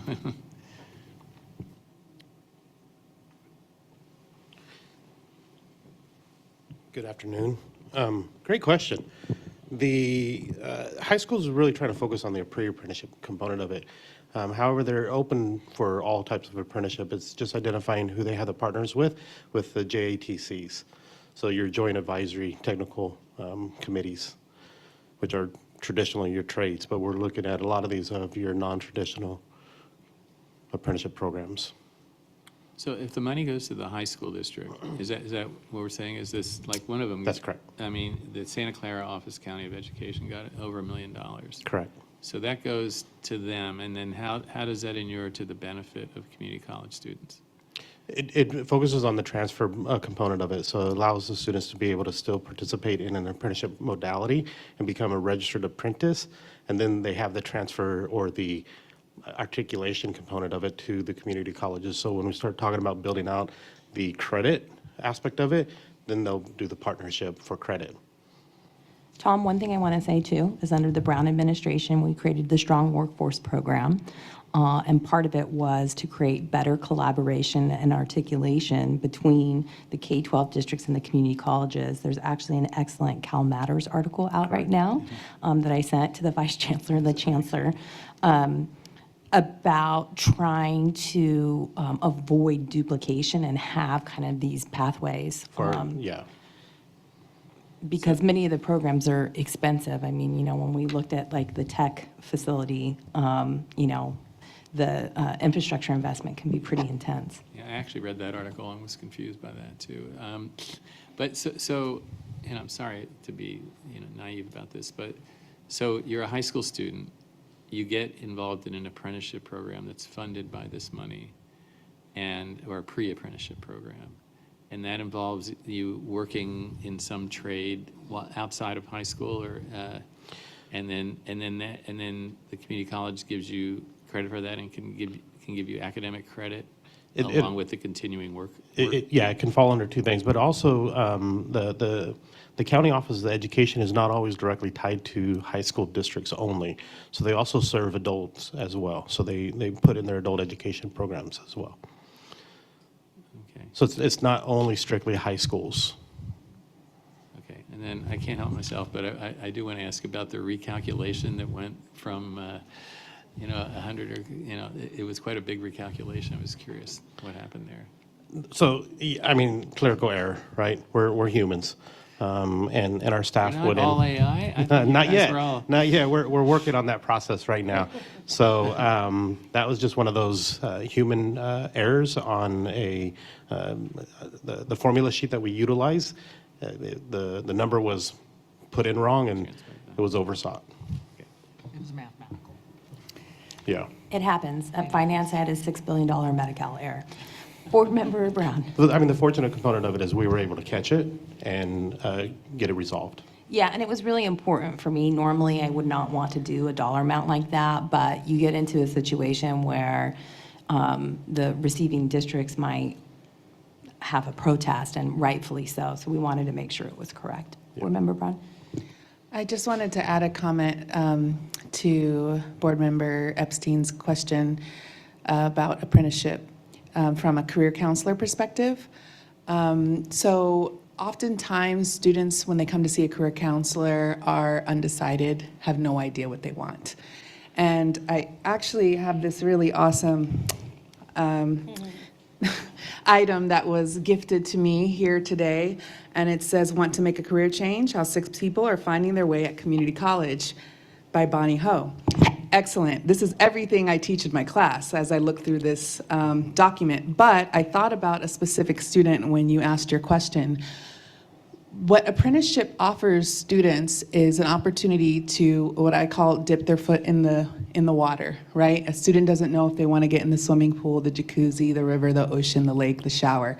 They're all water, but they're very different experiences that you can't know unless you try it. So when I had a student come to me very confident about what they wanted and wanting to make a career change and wanting to move up, I asked them, how are you, so confident in knowing what you want? And they said, I did a pre-apprenticeship program in high school and I got this job, but now I want to move up and get this career within this same field. And it's a very different conversation when students are offered those experiential activities. So I really applaud our system for focusing on this and finding all these ways to do this experiential learning. And having that happen for our high school students is only going to make them better prepared when they come to us. So I just wanted to advocate that I've actually witnessed it. Thank you. I love the analogy. Board Member Williams and then Board Member Villavicencio. Yeah, so Member Epstein, I appreciate the question, and it made me think about our conversation at lunch around the many different ways that students can earn early college credit. And it made me think about guided pathways and the whole idea of clarifying the path. And I think it would be good for us to have a future conversation about cleaning up dual enrollment language, because folks use the words interchangeably, and apprenticeships is one of the paths that students in high school can use to earn college credit. And it would be great for us to have that dialogue. So, because some people say dual enrollment, they say concurrent enrollment, and there's CCAP, and then there are apprenticeships, and not every district uses it in the same type of way. And so I think we can help the system by really clarifying the language and really using the guided pathways framework to make sure that the paths are really clear, with apprenticeships being a path for students to get early college credit. Mr. Miley is here from Launch. They provide a lot of apprenticeship technical assistance for districts in the area, and so I appreciate the comment. I have a general comment and then maybe a technical question to ask, but I was really impressed with what Board Member Haynes mentioned about equity. We know some of these programs are not as diverse in terms of its makeup for our students, and obviously as we're dispersing, of course, these funds, hopefully it is, that there is an intentional way of doing outreach, particularly to those, underrepresented students who may not be even aware of that these programs exist within our institution. The question I had was regarding, the three types of grants. There's planning, implementation, and expansion. We know that grants expire. And I also see that there was a 5-year program sustainability plan, making sure that these programs continue. I was just curious, how is that sustained? Is that sustained at the district level where those costs will be absorbed once those expire, and ultimately, will be able to again move forward with an ask of furthering these grants in the future? So I was wondering if you can provide some context there for me. Thank you. Yeah, no, thank you. And that's a very good question, and one that I've been trying to include in a lot of our communities of practice, or our demonstrations and best practices, to be able to actually look at how we're integrating the sustainability plan in all of these applications. The planning aspect of it is primarily focused on planning, right? What is it going to take to be able to get something implemented? And then the implementation is just that. And it takes a little bit longer for the implementation because of the process that it takes for the application within the Department of Labor, within the Division of Apprenticeship Standards. Those are all timely processes. But then to answer your question more specifically, when you look at the sustainability, when you get students enrolled, there's going to be a couple different modalities. So there's RSI, which is the related supplemental instruction component of it. So we have a cost associated per contact hour, and that's another funding stream to be able to help the sustainability. And that's a collaboration with your partnerships of organizations like Launch or your trust with the apprenticeship programs itself.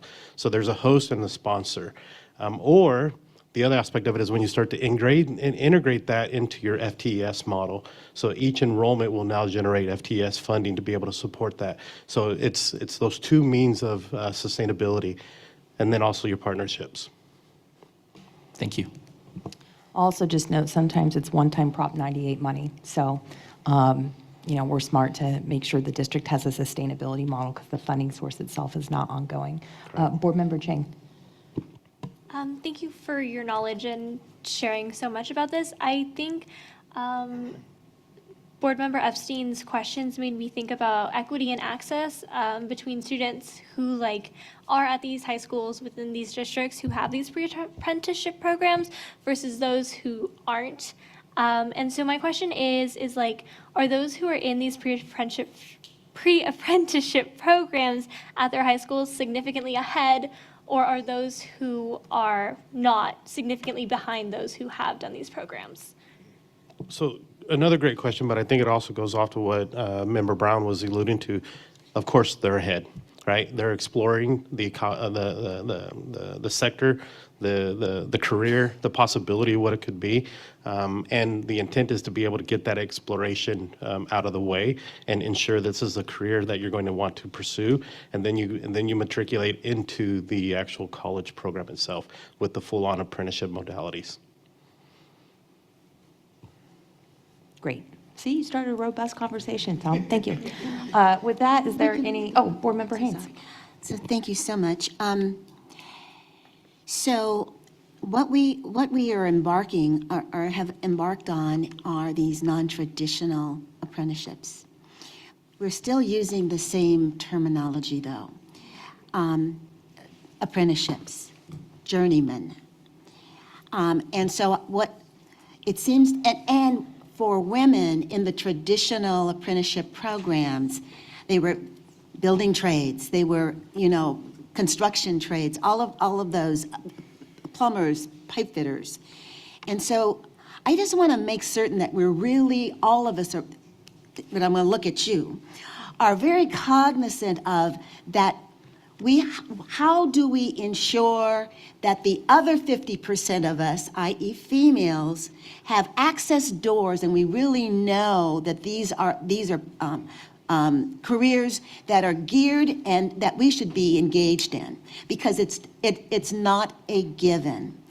And what I have found is that that connection is mostly driven by males. I'm not saying that that's a bad thing, but I am saying that women will have a much powerful position to be in talking to other young women. Because especially if they've been in these fields. And so I don't want us to miss that particular step, because it's a critically important one, given that we represent 50% of the populations. I think it's a little bit over 50%, right? Yeah, it is, but I just want to kind of. But yes, that's a great question, or a great point, and I'll add a little bit more context to that. I don't call it journeyman, I call it journey person, right? So we change that narrative to be able to actually include all individuals to be able to participate in the apprenticeship modality, and it's open to everybody. The other advantages that we know that we're going to end up seeing is within certain non-traditional careers, as we call them non-traditional careers, they're still traditional careers. They're still careers that every individual is going to be able to have the opportunity, and we still focus on women in trades, right? So there are events and activities out there that engage women in trades, because we still want to make sure that the construction jobs are still an opportunity for a female as well. Or when you start looking at it from the healthcare industry, there's a lot of, if you notice on the sheet, there's like respiratory, or there's I can't remember all of them off the top of my head, but there's some like pre-apprenticeship or some post applications, some perioperative programs that are out there. Those are going to be predominantly females. We want those to be opened up for males as well. So it's an equitable approach for everybody. Thank you. Are there any members of the public who wish to comment on this item? President Costa, we have not received any in-person remarks, and there are no virtual hands raised. All right. With that, I'm willing to entertain a motion and a second. So moved. Second. I saw Haynes is the second. Who was the first? Yeah. Oh, all right. Great. With that, can you please call the roll? Hildegard Aguinaldo. Aye. Adrian Brown. Aye. Casey Chang. Aye. Amy Costa. Aye. Ricardo de la Fuente. Aye. Tom Epstein. Aye. Felicia Escobar Carrillo. Aye. Nan Gomez Heitzberg. Aye. Pamela Haynes. Aye. Jennifer Perry. Aye. Bill Rawlings. Aye. Mary Salas. Aye. Blas Villalobos. Aye. Syrian Villavicencio. Aye. Joseph Williams. Aye. The motion carries. Great. Thank you so much. Next up, in the action section of the agenda, I'm going to invite up Vice Chancellor O'Brien to present on item 4.4, Budget and Legislative Requests for 2025-26. And there are other panelists whom he will introduce. Good afternoon, President Costa, Vice President Aguinaldo, Chancellor Christian, and members of the Board of Governors. I'm David O'Brien, Vice Chancellor for Government Relations. You may not be used to seeing me in the present during the action calendar, but that's where I am for all of my items here today. And as you noted, Rena Finch, our Vice Chancellor for College Finance and Facilities, as well as Dr. Linda Vasquez, Assistant Vice Chancellor of State and Federal Relations, are on the Zoom as well in case I need to phone a friend. Item 4.4 is a big item that we look forward to all year. It is our annual shared advocacy request, also known as our budget and legislative request, which establishes our budget and legislative priorities for 2025-26 for both the Board of Governors and the Chancellor's Office. This is kind of a big hybrid item that's got a few different components to it, so bear with me. I will be as concise as possible and want to make sure that there is time for questions and discussion as well. So in addition to the system request itself, which you will see in the item as two separate attachments, an executive summary and then appendices which go into more detail, there's also our usual state policy and advocacy update and our federal policy and advocacy update, which I will spend a little less time on those two items today. Really want to focus the bulk of our time on the system request. However, I can start us off with some good breaking news, which is that, as you know, we're in the bill signing period for Governor Newsom. The legislature is adjourned for the two-year session, and the governor's furiously signing and vetoing bills every day. He has till September 30th to act on all of them. And we found out that this weekend the governor signed one of the board's sponsored bills, Assembly Bill 1891 by Dr. Akilah Weber, to extend the use of multi-criteria screening, not just throughout all of our nursing programs, but into our allied health programs as well. So that was your sponsored legislation, board members. Thank you for that. Give yourselves a round of applause. We're still waiting to hear on all the others, including some of the big kind of headline-grabbing bills that you're aware of and we've discussed, and you will receive updates on those from the Chancellor, as well as our chaptered legislation report that we issue in early October every year. So I know my team is back in Sacramento furiously clicking refresh on the governor's website, looking for those updates, as a lot of folks are right now. We can move on to the system request on our slides here. So I just want to note a little bit about our timeline for those of you that, or as a refresher, if you haven't been through this before, but this is actually required in statute that the Board of Governors engage and the Chancellor's Office engage in a participatory governance process to develop the annual budget request, which has to be submitted by the end of September every year. So the Chancellor's Office began that process in June, actually, as we were still finishing up the 2024-25 budget and in the middle of the legislative session. We opened up the process for submissions from consultation council members, district CEOs, district and college CEOs, chancellor's executives, as well as for feedback and input from board members, which we were happy to incorporate. We then spent the summer analyzing a lot of those proposals against Vision 2030, our capacity, and within the context of the state's fiscal reality. As you may recall, the state of California final budget had to close a revenue shortfall of somewhere around $45 billion. And we do unfortunately estimate that that is a multi-year deficit that we will be dealing with for the next couple of years there. So if we can move to the next slide, please. Recognizing that we're in the second year of implementation of Vision 2030, and in the context of that multi-year budget deficit, we have constructed our shared advocacy request in a manner that's intended to sustain and build off of existing priorities. So those include base resources to the system to support administrators, faculty, staff, and most importantly, students. Critical supports for faculty, recognize the important role they play in student success, as well as flexible academic and career pathways in alignment with the governor's master plan for career education. A key component of it being those infrastructure and technology elements that President Costa mentioned that we'll discuss momentarily. In alignment with these goals, we have titled the request Advancing Career Opportunities for Students, a Framework for California's Future. And we have divided the final request into 5 components: the system budget request, the system legislative request, climate and energy projects, funding for unfunded legislative and budget actions. Thank you, President Costa, for raising this issue to our attention, as well as legislative cleanup requests. And we're going to focus, I think, the bulk of our time on those first two today, right? The budget request and the legislative request. But I'm happy to take questions about any others. So let's move ahead and move forward one more slide. So when we construct our system budget request, the first place we usually go is to what we call base resources, right? Those fundamental apportionment elements of the community college's budget. And it's actually in the middle there, but it will probably be called out as the top item when we ultimately put together our budget advocacy materials, which is a topic that's kind of on everybody's mind, right? Nationally right now, California and elsewhere, inflation. Right, so every year we receive a cost of living adjustment to our base apportionments as well as select categorical programs, but it rarely, if ever, has applied to all of our categorical programs. And I think board members know we have dozens of categorical programs, as well as it has generally not applied to technology-related programs and services. So as we have in prior years, our budget request asks the governor and legislature for an inflationary adjustment for our base apportionments, all of our categorical programs, every single one, and technology programs and services.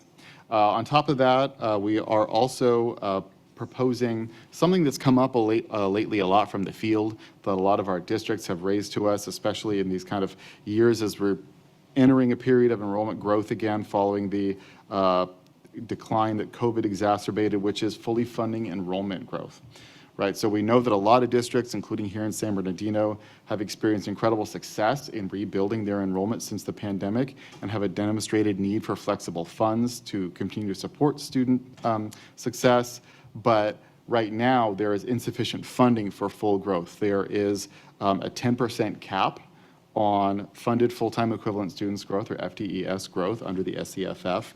And typically, system-wide, the last couple of years, we have gotten enrollment growth funding in the budget of about 0.5%, which is not nearly enough, given that many of our districts are growing much more than that. So this proposal does request elimination of that 10% cap, a 1.5% growth factor, and modification of the student-centered funding formula calculation to recognize credit FTES at the higher of the 3-year average, or the amount reported in the current year, which we think will be supportive to a lot of districts as they continue to grow. Lastly, under base resources is financial aid administration. No need to get into a lot of detail here, but owing to some arcane formulas going back many, many decades, student financial aid offices on our campuses are actually funded under a different formula than most base apportionments are. And that formula, one, is dependent on the legislature actually giving it an annual COLA, which they have only done once in the past 20 or so years. And two, it is linked to the number of colleges in our system, but was last updated when we had 108 colleges, not 116. And in the time since that happened, we've had multiple new financial aid programs established by the legislature, the Student Success Completion Grant, AB 19, California College Promise, and we've also had financial aid offices having to struggle with supporting students through things like the struggles with the Better FAFSA rollout this year. And so we are requesting updating the funding formula for student financial aid administration to accurately capture the student support necessary for financial aid administrators, implementing a recurring COLA to that, like, again, most other programs, including our base apportionments, get, and permitting the use of a small carve-out from the Student Success Completion Grant funding allocation for administrative costs. I'm going to keep going. I'll stop after the budget request, but we got a fair amount under this. Next slide, please.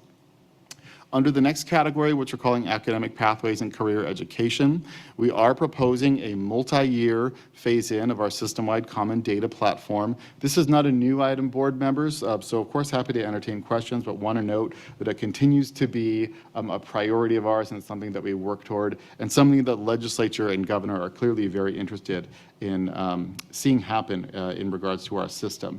We need a transformative shift in technology infrastructure to support a robust and unified approach to managing resources, data flows, and operations across all colleges. And so some examples of how we can do this within our common data platform include scaling the Common Cloud Data Platform demonstration project across the entire system, implementing a new data module focused on maximizing financial aid, including a data connection to CCC Apply data to improve proactive student support, system integrity, and fraud mitigation, which we know is critical in this day and age, integrating program pathways, Mapper AI pathing functionality, eTranscript California, and more. And so this is actually really more, in order to sort of head off sticker shock here, I would say the larger number is kind of if the state is prepared to make an initial investment of this amount number, but we also are proposing chunking it up into multiple years. It's a phased multi-year approach. We're not necessarily going to the state and saying we need hundreds of millions of dollars all at once in order to make this happen. There are ways we can do it and be flexible with the rollout. Another element of this that is tied but is a separate budget request has to do with credit for prior learning. So you've had multiple updates on this subject from our academic and faculty specialists. We are requesting some one-time funds as well as some ongoing funds for CPL to develop and beta test an outcomes-based funding model that will provide an allocation to colleges for awarding and transcripting credit for prior learning. Also under this category, Rising Scholars Network.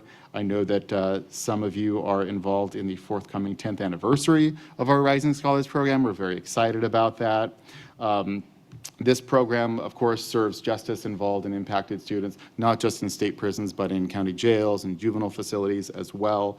And it has been, again, funded at the same amount for several years in a row now, as well as had this arbitrary cap on the number of colleges that can operate a Rising Scholars program.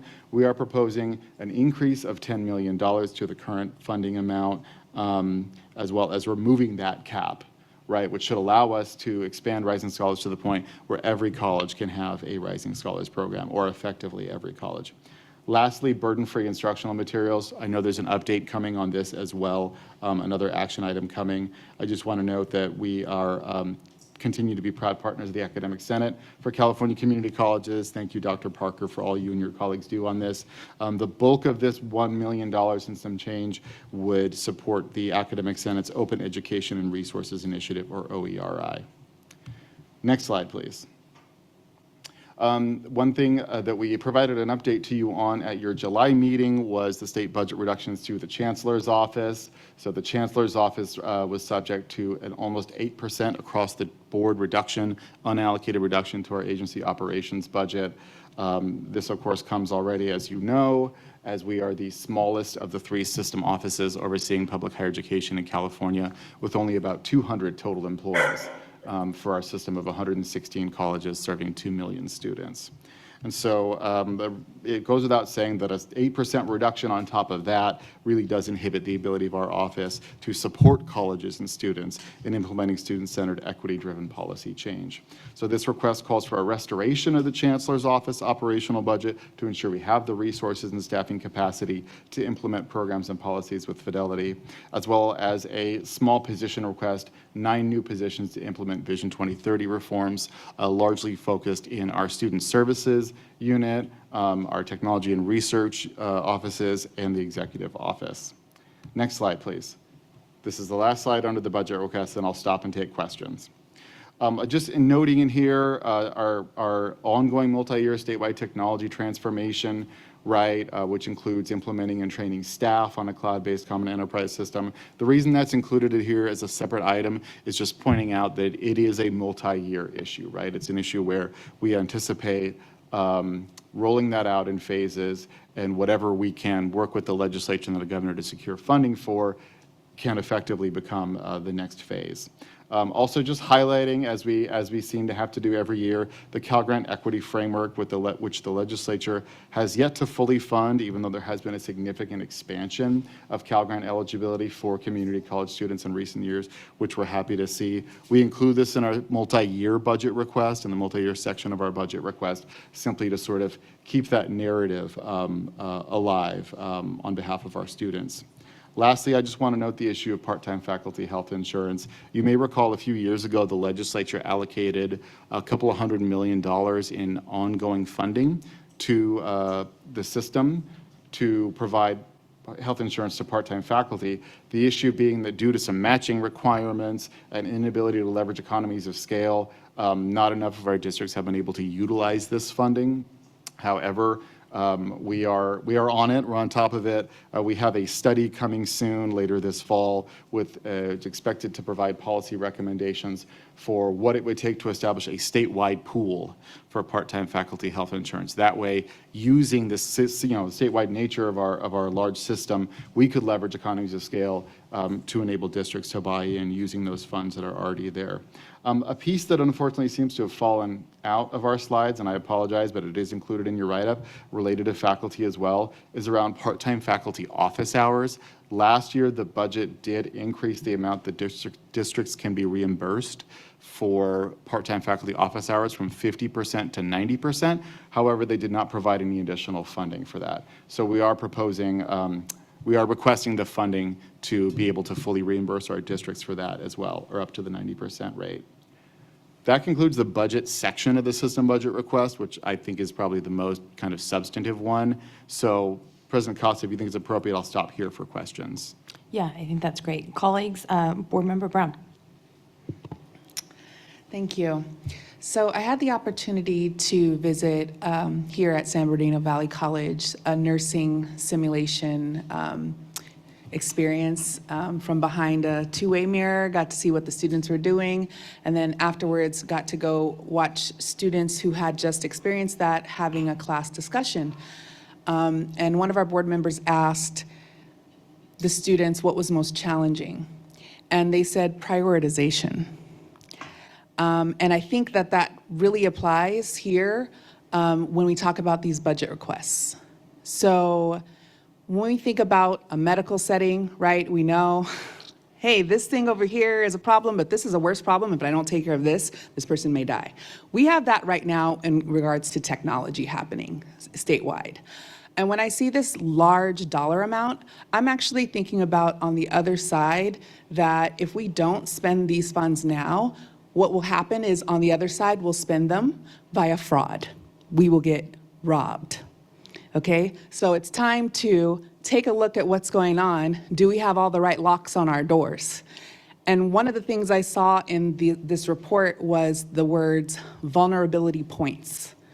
When we have 116 colleges that may want to try to approach this with 116 solutions, we have way too many vulnerability points.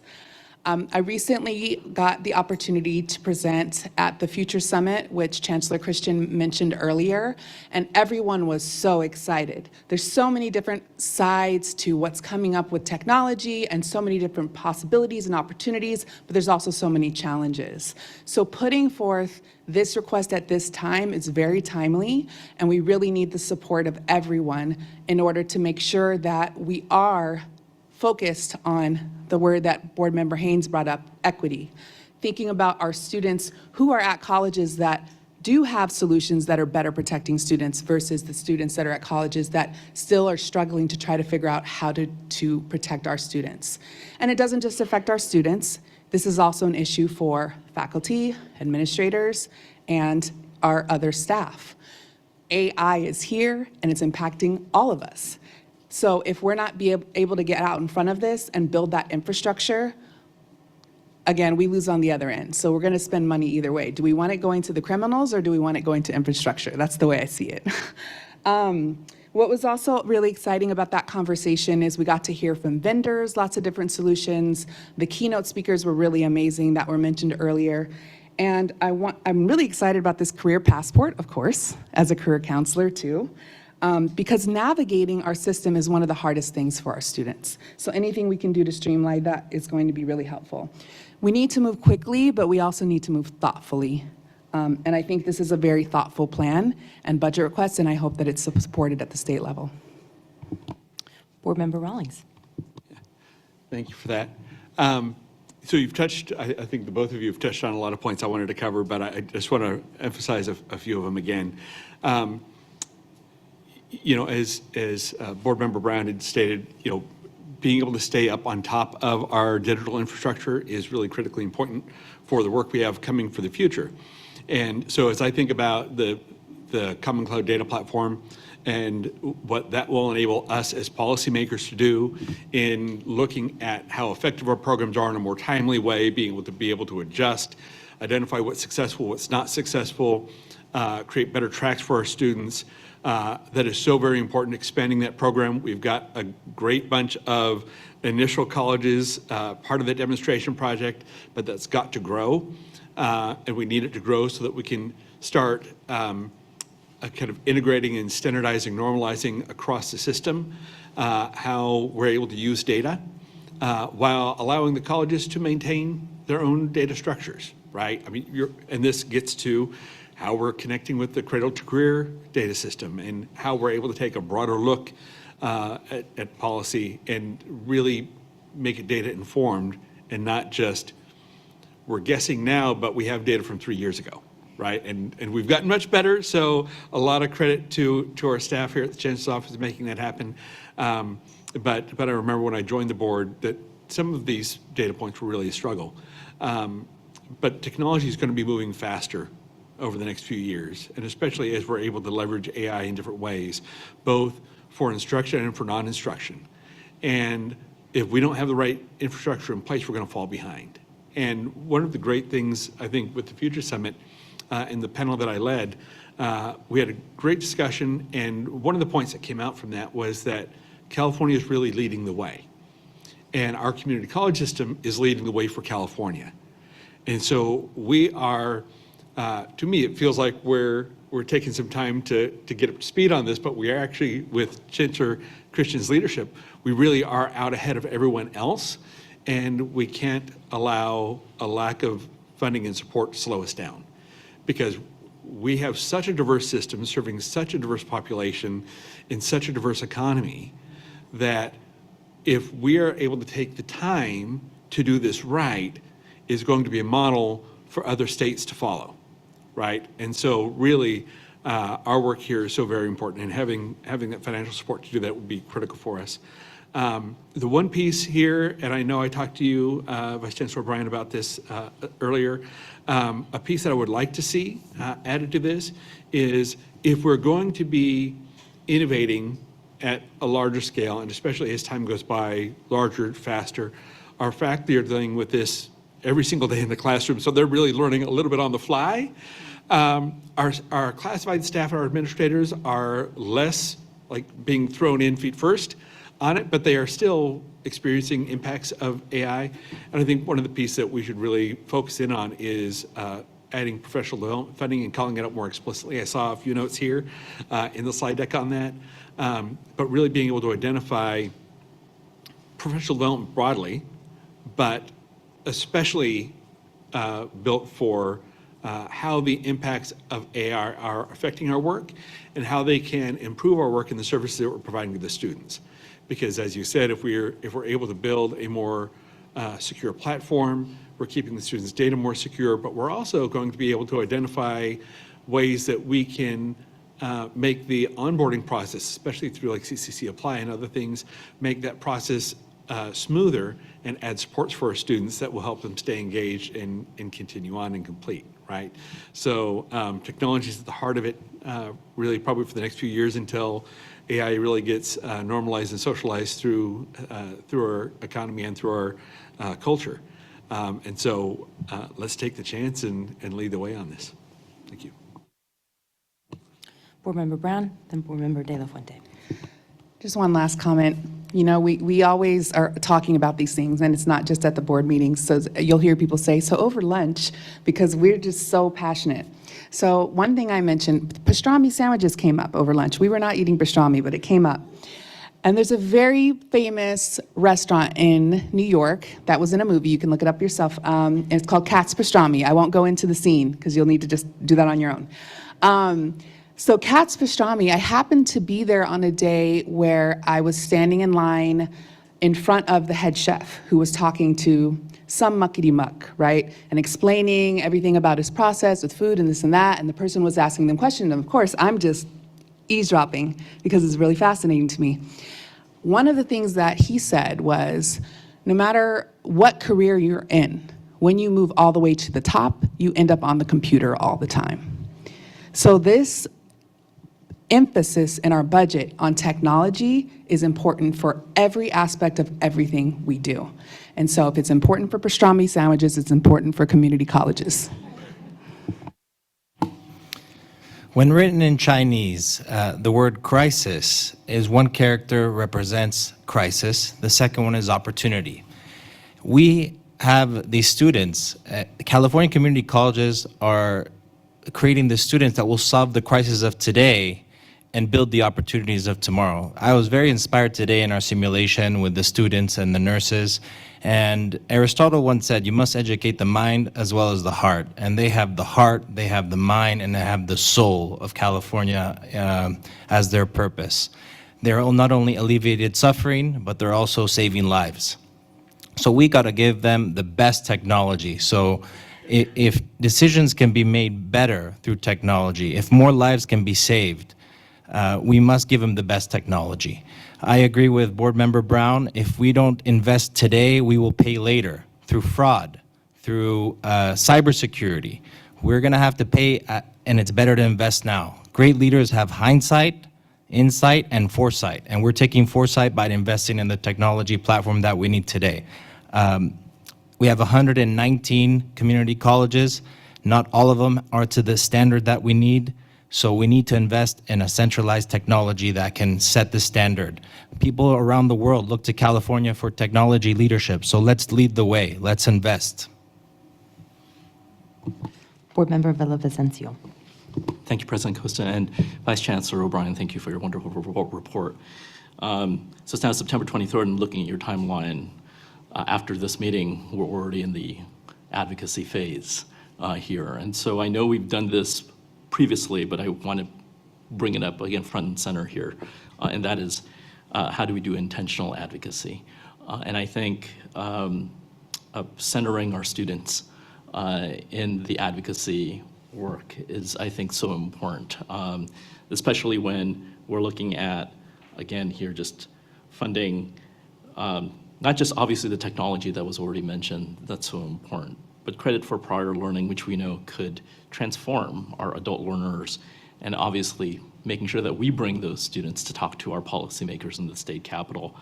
Our Rising Scholars Network, even though they're just as impacted students, there's ways to bring their voices into those spaces as well. And so maybe with your team trying to think about how do we in fact take those individuals and their testimonies and their stories, right, and to be able to uplift those, again, in those spaces as we think about, again, advocacy. And obviously we know that our students face so many barriers, including financial ones. And so I just want to make sure that we have sort of an equity-centered approach to in our advocacy and lifting those voices. Data works, by the way, right? We're data-driven, but obviously bringing those stories qualitatively is going to be able to hopefully sway, again, our policymakers to support our wonderful system. Thank you. I have a story for you. When I was at the foundation board meeting last week, building on the Rising Scholars, I was going to say how happy I am to see an increase in that program, because when they come before us, I mean, they are living testimony to how education is the way out and up.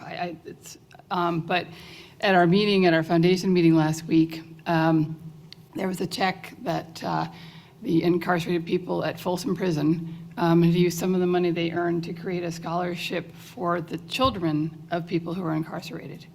And it was really incredible. They had raised $47,000 with the aim to raise more. And they said they're very competitive. San Quentin now wants to outpace them because they said they're very competitive. But it sort of builds on what Rising Scholars are doing, what we're doing from the outside, what's coming from the inside, and really makes that whole picture very whole. President Costa? Oh, okay. We'll go with Gomez-Heitzberg, then Epstein. I just wanted to emphasize the work that's been done by the Chancellor's Office by getting input from so many stakeholders. And this isn't the first time, of course, that this has been done, but through the Consultation Council, getting so many voices, so many perspectives on this work.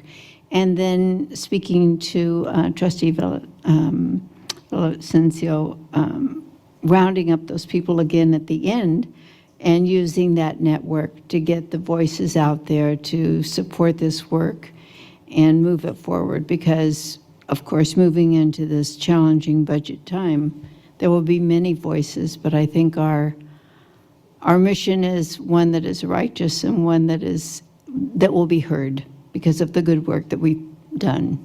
So thank you for all of this. So, Vice Chancellor, I think I raise this every year, and I think for, a few times it's been called out in the budget, but the investment in online education, it's kind of an add-on to what everybody else is talking about technology, but also, you know, in the aftermath of COVID, there was a sudden investment in bringing our online education abilities system-wide to a higher level. And I was just wondering if there's anything specific in this budget proposal that would continue that effort to try and use the best technology and the best teaching methods to make our online courses as engaging and accessible as possible. It's a very good question, board member. The short answer is that there's nothing specific to online education exclusively in this request. There are components of the technology request that I think will absolutely, you know, benefit students taking online and distance education courses. I also know that Dr. Hetz, Dr. Lundy Wagner, and the team have been working on some research and some other components around things like California Virtual Campus and other resources. So it continues to be a priority of the Chancellor's office, and it's just, you know, I wouldn't want the fact that it's not called out as kind of a separate line item in the budget to indicate that it's not a priority, because you raise a very good point. You guys know I have budget questions. Go ahead, Casey. Board Member Chang, sorry. Thank you for the presentation. I just also wanted to echo because Member Villavicencio alluded to students, and they actually asked me to bring up some things, and that kind of reminded me. I think I just wanted to emphasize how important Cal Grant reform is for our students, how heavily SSCCC has supported it. I think my first ever legislative thing was a rally in Sacramento, and it was for Cal Grant reform, and that feels like forever ago. But yeah, so just following up onto that. Also burden-free instructional material, and just also, I think SSCCC is very thankful for how they've been able to collaborate with the Chancellor's office in terms of testifying when needed, sharing their voices, and also how impactful it is when a lot of our segments agree on things and how great policy gets pushed through from that. So I just wanted to bring that up. Where shall I start? One is observational. I guess we're going from zero textbook to burden-free. Seems like kind of a mouthful, but on that, one of the things, I know we have a couple of items, is we were at the West Hills District, and one of the things I've always envisioned is actually supporting our faculty to create this curriculum. And they had many wonderful examples in that district of faculty who actually created this. So I just want to make it very clear that when we ask for funding, my first priority would be to pay our own, to pay our faculty, to give them the time they need. I think you're never going to find anyone as well-placed as the faculty who is teaching the course to develop those materials. And I think I'm starting to see in the field that there's a real interest there, and I really just think that we should encourage that, because I think it's going to be the best bang for the buck, candidly. I'm happy to see that we have BCPs for recent legislation. I think for many years as an entity, we've just made it work through duct tape, et cetera. And every time something is signed into law, there's a cost for us to administer it. And so I appreciate that, that you guys took that idea. On the financial aid program, 10 million is a nice round number. What portion of that is COLA versus expanding the pot of money to reflect kind of the fact that we have more colleges? I think it's the number that we developed looking at both of those. So I would have to get back to you and kind of look under the hood about that. But you're right, it was a nice round number. I can't claim that there was a rigorous scientific method that developed it, but it was developed in conjunction with those two components, right? One of which being that we simply have more colleges, and haven't gotten a COLA. I think there was one 10% COLA 2 years ago, and that was the only one our financial aid offices have gotten since 2005. So it was the combination of those two things, as well as the sort of growth in the complexity of the work of a financial aid administrator. You know, again, knowing that if you started as a financial aid administrator in 2005, you pretty much just had Pell Grant, Cal Grant, and the BOG fee waiver to worry about. And now between loans, Promise, all these sort of boutique add-on programs the legislature's created over the years, it's a much more complex job. Great, thank you. And on the issue of technology, obviously it's one of the biggest items that we have here, not a surprise. I share my colleagues' excitement, but I also have a little bit of concern. This is not something that the government sector traditionally does well. And so I just want to understand, we have a lot of big pieces. CCC applies, we talk about data connection, like I need it dumbed down, I'll just say, I really do. And I think, you know, if you could just give a little bit of an overview of kind of the student-facing portion of some of these technology requests that we have. And I just want to caution that I think in academia in general, I'm not just picking on us as a system, when I look at CCC Applies, I can see in that system that it was administrators talking to administrators. And I want to make sure, you know, we have these robust enrollment growth targets, which I believe in. This is the tool. CCC Applies is the tool. So I just want to make sure that we're also not just looking within the system, we're looking outside at how this technology impacts those students that we want to bring in, many of whom are very difficult to reach. So sorry, that's a lot, but. Yeah, absolutely. And I'll invite any colleagues who want to, who are subject matter experts on this, who want to add more to come up and join me. He heard me. Oh, good. But I will say, to address your question about the student facing, you know, a couple of examples that we'll just highlight, right, that we see as kind of end products of the student facing component of this request. eTranscript California, right? With this fully implemented, we can get to a point where no student is charged a fee to access their transcripts, right? Right now, that's pretty standard.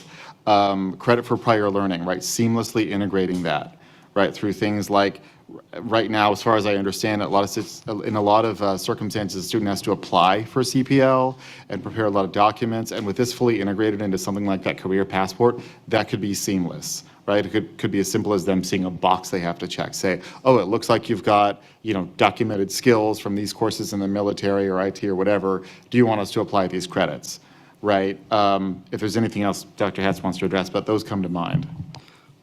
Sure. I'll just add a couple of things. One of the things that's really critical to think about is that some of the things that make students' experiences better are not things that actually face students, right? And so we have students that on average will attend somewhere between 2 and 3 of our institutions over their career, longer if they come back for subsequent education.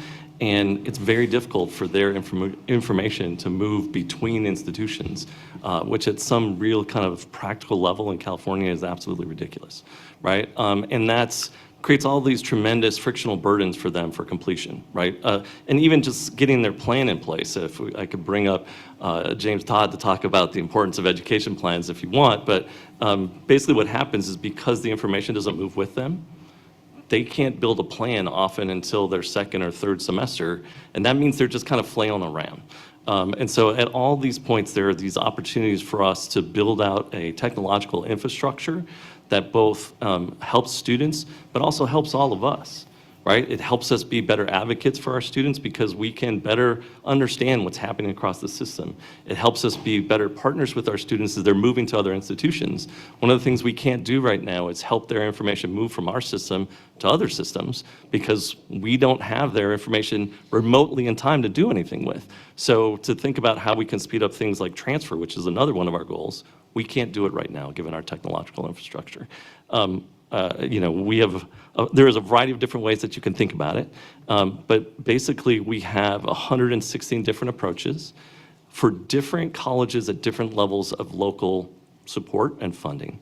And if we don't build these types of things as a system, we're setting up our students to have very inequitable experiences across our system.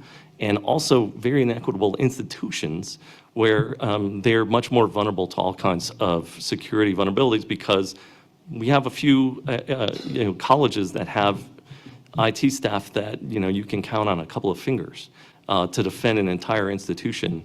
And it's really, this is an opportunity for us to take a whole lot of things that our system needs and put it in one bucket and move it forward together in both support of students and the institutions. And actually, if I could just provide one more that Dr. Hetz jogged my memory, that's a very sort of real-world example of where this is a problem for students and where the solution could ultimately move us towards a solution. It's financial aid, right? So right now, that student who's taking multiple classes at multiple institutions, if those institutions are in different districts, let's say you're taking a couple classes at some of our Los Rios colleges and then one or more at Sierra or Woodland College, as far as say, FAFSA is concerned, you might as well be two different students, right? Unless and until you file the paperwork, which may involve an appeal to the Student Aid Commission or an appeal to U.S. Department of Education to prove that you're the same John Hetz that's taking classes at those, so that therefore you can get like your full Pell Grant or your full Cal Grant, right? Because those systems just don't consider that the same student. And it can be very, very tough. Many, many years ago before COVID, we did an analysis of this, and there are tens of thousands of students in our system who are in a situation where they're not maximizing anywhere close to the amount of financial aid that they've already applied for and already qualify for because they happen to be attending colleges in different districts. Great, and appreciate the point on student-supported versus student-facing. Board Member Williams, then Board Member Haynes. Board member, when she said CCC apply, that was a trigger for me. And then you said government doesn't. Me too, Joseph. Yeah, and so the only thing, I'm trying to envision what the student-facing thing is gonna be like. And for me, Amazon is the best website in the world. Like I can find all of my orders from since I've had an account. If I want to reorder something, you can find anything there. Have you all identified, like, does what you're trying to create exist anywhere in the known universe? Who's the best at doing this? And when will we be able to kind of at least see, because we're talking $126 million or something like that that you're asking for, or that we're asking for, but like, what's the thing gonna look like and who's gonna build it? Those are excellent questions. One of the things that we just sent out in the Vision in Action newsletter a few weeks ago was we are moving to the RFP stage for the reimagination of CCC Apply. So that has been an ongoing work of the system. We started working with Consultation Council and then stood up a task force this year. We've worked through a lot of the types of, I think, questions that both President Costa and Member Williams are talking about, how to make it functional and usable,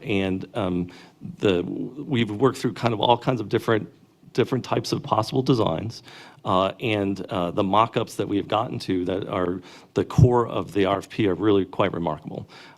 It uses a very student-friendly design. We've tested the design in a variety of ways, and it's also designed so students that can leave and come back and know exactly what they haven't finished. It's designed to provide real-time kind of support. So if you have a question about what this means, there's an ability to get a lot more information, and it's going to be dramatically shorter. So one of the things that we've gone through as a system is the hundreds and hundreds of questions that you could run into to focus on the things that are required for application, and then setting all the rest for a secondary application so that the students can get applied and get in and start interacting with their institutions more quickly. A lot of this information is available on the CCC, Reimagine CCC Apply page of the Chancellor's Office, and I can go through that in a lot of detail. We have like months and months of meeting minutes on this. It's something that we're working very carefully on, and then ultimately what we're planning to do is, rather than build it ourselves, because you're right, like there are people that have experts, we are doing an RFP looking for a commercial vendor. There are about 6 to 8, depending on how you want to count, who are highly experienced in delivering applications across a variety of systems that we would expect to bid. Oh, my turn, thank you. So I want to add on to the financial aid challenges that we all have, and just, I'll use, sorry, Los Rios, but I'm going to use Los Rios as that example because you were talking about separate just colleges. But there's challenges within multi-college districts in which you have 4 campuses, all administering financial aid.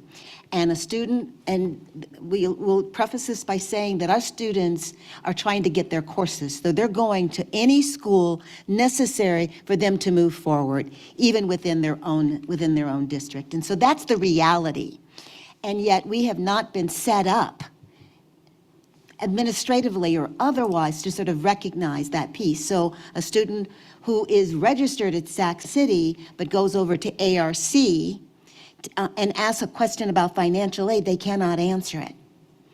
And I'm not certain if they cannot or they want to, okay, I'm trying to be kind. I'm trying to be kind. Or they just don't want the work and they're sending them back to Sac City. So we've, as a board, we've made those changes. And there's some benefit to that coordination of all 4 campuses getting the professional development and the same guidelines and the same rules. Now, that's hard to do in 116 districts, 73 districts, 116 colleges. But there is this element that's critically important because where financial aid in many of our colleges today is going down because of all the challenges, I can say that Los Rios, those financial aid applications and success are up. And that's the important piece. That, again, we have to take it back to our students in benefiting their particular needs because those are the pain points, those are the challenges that makes it very difficult for them to complete. It makes it even more difficult relative to unit accumulation, all of those things that we're trying to change and make it easier.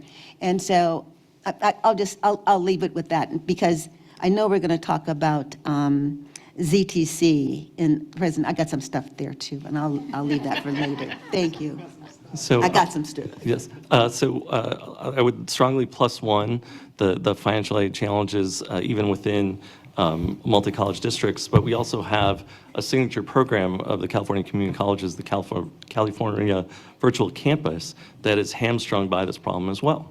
And so, you know, it's very difficult to navigate that as a student and be able to make sure you're properly getting financial aid for institutions that, or for courses that you're taking from teaching colleges. It's exceptionally complicated. And the other thing that I want to bring up, and I think this dovetails with like government typically not doing large technology projects well. Part of the reason for that is we tend to under-resource them for the technology piece only. And so one of the things we've been very thoughtful about in these asks is that we were thinking about not just the technology piece, but what is the support that you make for understanding and making the processes that interact with the technology better, and then also providing the professional development to the staff, right? You have to, good technology implementations have to do all 3 of those things. You have to bring your technology up to at least some reasonable approximation of modern technology, right? You have to update the processes that the institutions use, many of which, if any of you have worked at one of our institutions, are very bespoke. Often a couple of people know them, they're highly opaque. If that person leads, those processes break. And then you have to provide the training to be able to use both of those things. And so part of the reason that the asks are as big as they are is because we're trying to be attentive that it's not just for the physical technology, it's for all the support that goes with it. Board Member De La Fuente. So my question is, just on a top level, if you could summarize, what is the problem this technology is going to solve, and what is the cost of that problem? So what is the annual cost of, say, fraud? What is the annual cost of, let's say, the cyber hacks? Yeah. So some of those problems are hard to fully articulate because they end up being felt largely in inefficiencies for the students. So to try and figure out, like, what does it mean for many fewer students to transfer, right? Getting a handle on how many that is, how many fewer bachelor's degrees California gets as a result of that. Those types of things are a little bit harder to quantify. On the fraud aspect of things, generally speaking, we're probably seeing in the neighborhood of $1 million or so a month. Right now, it was much lower than that previously, but it's a little bit higher. So the direct fraud costs are pretty small.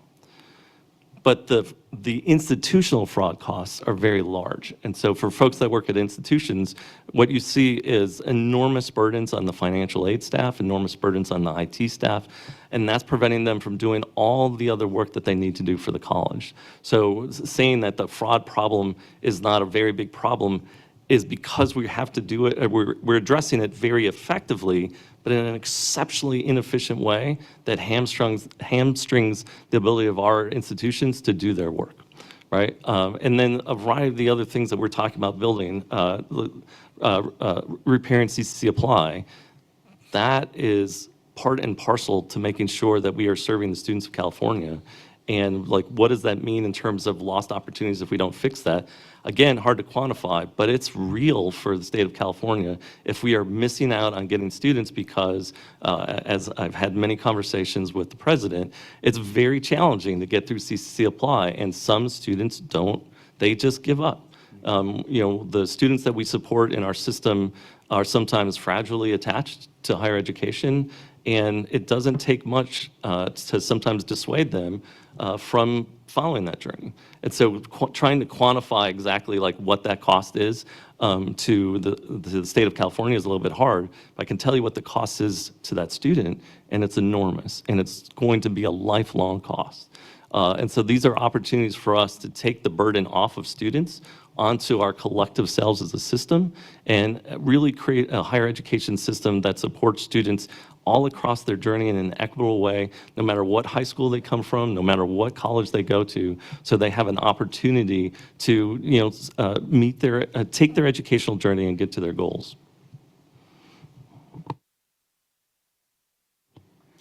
All right, I think the colleagues are good.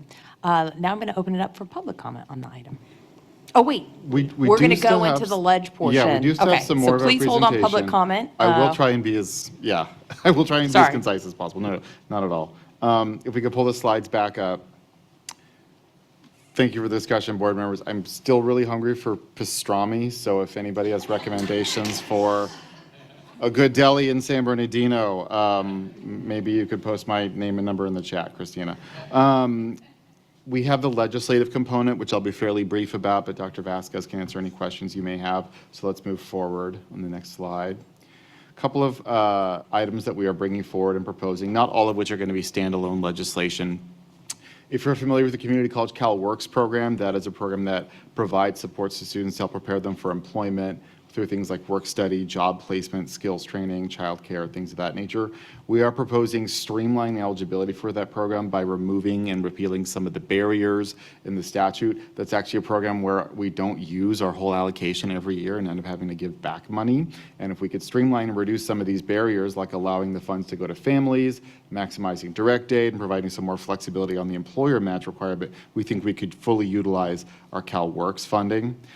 Speaking of student supports, CalFresh, one of the things that we're so pleased to see that was rightfully well celebrated here in San Bernardino was the memorandum of understanding that the district reached with their county around outreach to students who may be eligible for CalFresh and other social services programs. That is an issue right now where if that were to happen at every district, it would require all 73 districts to reach agreements with some combination of all 58 counties in California. And so we believe that we can sort of take that burden off of our districts, having had the example set for us here in San Bernardino, and authorize a statewide MOU between the Chancellor's Office and the California Department of Social Services that would cover all districts in all counties.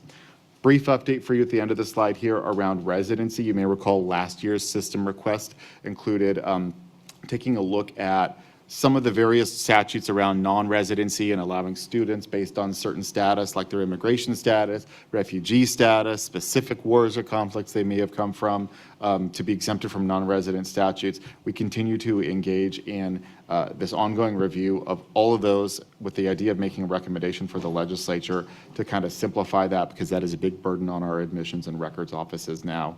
Next slide, please.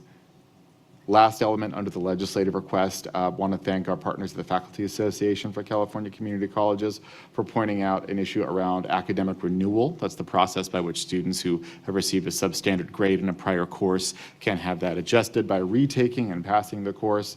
We are going to engage in some conversations through Consultation Council around Title V regulations to create a system-wide uniform academic renewal policy. I'm going to keep going if that's all right, and I'll be very brief on the next several slides. Next slide, please. Climate and energy projects, we'll talk a little bit about this in the resolution around Proposition 4, but next slide. These are not budget requests that are going to be separate and go into, be separate budget requests be issued to the governor. These are related to Proposition 4, the $10 billion climate bond on the statewide ballot in November. If that does pass, if the voters approve that, then these will be the priorities that we will seek to engage in partnerships to achieve funding for clean energy training facilities, climate and fire management, and then microgrids for community resilience. Next slide. One element that President Costa raised that we were so pleased that she did, because it's something that for too long that we have just sort of let slide, has to do with all these mandates and initiatives that our friends at the legislature enact that create a requirement for more work at the system and in our colleges. And so we are proposing, next slide, we are proposing funding of some of those. So this just lists some of the legislation that's passed in the last couple of years, including part-time faculty office hours, legislation around dual enrollment, legislation around data collection as it relates to student parents, and more, as well as some Title IX policies and federal regulations that we are preparing to issue requests for funding to the administration. President Costa knows this, but one of the areas that the administration does grant sort of priority consideration on when they review their budget requests is unfunded mandates, even unfunded federal mandates related to federal regulations, even though it would be nice if the federal government were to pay us for those. Next slide, please. The last component of our system request relates to just some sort of legislative cleanup. Next slide. So you see several areas, system reporting and other things where we're going to be seeking to repeal sunset dates, clarify, the meanings of certain terms in statute and so forth. It's mostly included as an FYI. I'm sensing there's a desire for me to just power through the rest of this presentation. I'm thinking we just have a couple of state and federal updates. So next slide, go 1, 2 ahead. One more. Okay, great. Just a brief update for you all, because this is the last time we will meet with you before this event. We have our forthcoming Undocumented Student Action Week. Huge kudos to Dr. Vasquez for helping lead that work, as well as our ESLEI team. It remains important and highly relevant for us, at a time when we continue to have structural inequities that undocumented students face. We continue to have a hostile national political discourse around undocumented residents in our country, and we continue to have the possibility of a hostile administration returning to power at the national level. So we hope folks can join us. We do have on the next slide some rather concerning recent information we got from the California Student Aid Commission related to submission of the FAFSA, but also the California DREAM Act application. That's the state level application that eligible undocumented students can submit to receive aid. The DREAM Act application continues to decline. If you look at, so the furthest left is 2024-25 submissions, and then you go over and look at, it's now declined 3 years in a row, which indicates to us that our undocumented students may simply not be comfortable giving that information out, may not know that that aid is available for them. And so we are so pleased to announce that we have entered into a partnership with the California Student Aid Commission and Executive Director Dr. Daisy Gonzalez, who you know well, to do as much targeted, focused outreach to this student population as possible so that they know, one, that there is financial aid available for them at the state level if they apply, and two, that they're very clear that this information does not go to the federal government, that we protected here. And then the next slide is my last slide. Just noting, speaking of financial aid, our main federal update relates to the FAFSA. So the Department of Education has announced that they anticipate the 2025-26 FAFSA being launched by December 1st. This is later than in prior years. It typically has opened October 1st for the last several years, but they're choosing to use that October-November window as a beta testing period. And we have colleges in California that are part of that test so that they can hopefully get it right, and that when it launches on December 1st, it is functional for all students. Okay. That long last concludes my presentation. Board members, I'm happy to take any questions. Thank you. This is like your normal presentation, zipping right through. Colleagues, any questions or comments on the legislative portion of this item? Seeing none, I'm going to move us into public comment on both sections of the presentation. Oh, I have a brief courtesy alert. It sounds like there was a phone that may have been left in the men's restroom, so it's currently with campus police. If you are missing anything, please feel free to go to them for further assistance. On that note, be happy to move forward. We have received in-person comment, and we have about 5 virtual hands raised. I'll hand it over to Vice President Aguinaldo. Wonderful. Thank you very much. We have 2 public comments, and we welcome first Cheryl Aschenbach to the podium, and then second, Tammy Silver.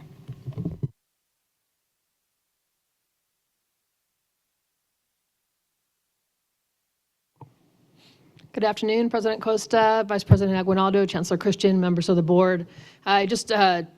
President Costa, just want to follow up on your comments about the burden-free instructional materials, and thank you for that comment, because as President of the Academic Senate, absolutely agree that the development of materials is best done by faculty, and that's really what that funding request is about.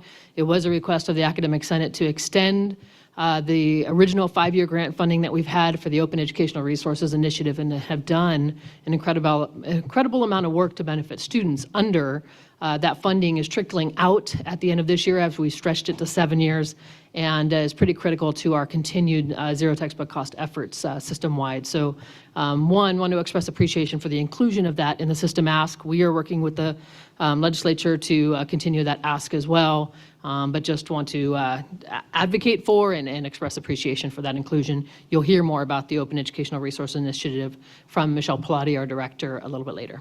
Thank you.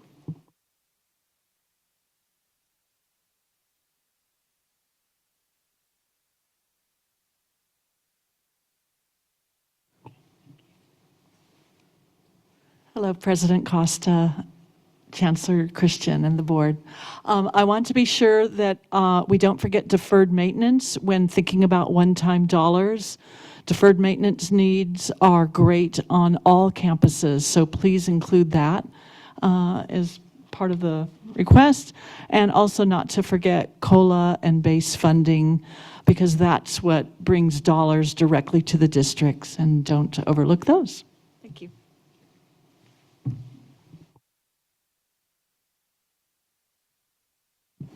That concludes in-person comments. I'll hand it over to my colleague Gary for virtual hands raised. Our first hand raised is Julia Smith. You have control of the mic and can address the board. Hi, thank you for being here today. With the amount of funds being requested for the system-wide common data platform and the demonstration project expansion described in Appendix B, I'd like to get more clarity and details on the process. First off, given the size and scope of this project, I'm wondering if it will go to RFP. A project of this complexity shouldn't be sole sourced, and when a decision is made on how to approach the task, it's important to ensure that it's a competitive process so that the board and the taxpayers are getting a fairly priced solution. I support the funding of technology, but caution that any demonstration or vendor solutioning that has been done so far isn't fully indicative of what's available on the market. And I would caution the board in assuming the solutioning is done. There's more work to do, and it's important that we make decisions based on a competitive evaluation. If CCC applies going to RFP, it would be fair and equitable for the common data platform to go to RFP as well. I hope we can work together to make the process fair and equitable and deliver the IT solutions that the system needs. Thank you for your time. Next, we have Gary Moser. You have control of your mic and can address the board. Well, thank you very much. I really appreciate the opportunity. I just wanted to say I appreciate your support of the Common Cloud Data Project, and hopefully that if you have any questions, we'll be available to answer. But just wanted to take a moment and say thank you for that. I think it's going to be so important for our students going forward as this technology continues to evolve. And I really appreciate the comments of members of the Board of Governors as it relates to technology and understanding that the future changes so quickly. So thank you very much for your help and your support. Next, we have Jory Hadsel. You have control of your mic and can address the board. Thank you so much. Hi, my name is Jory Hadsel. I'm Vice Chancellor at Foothill De Anza Community College District. Here speaking on behalf of Chancellor Lee Lambert today, who couldn't be available but wanted his comment shared with the board today. So it reads as follows. I would like to advocate for an expanded Common Cloud data platform for our community colleges.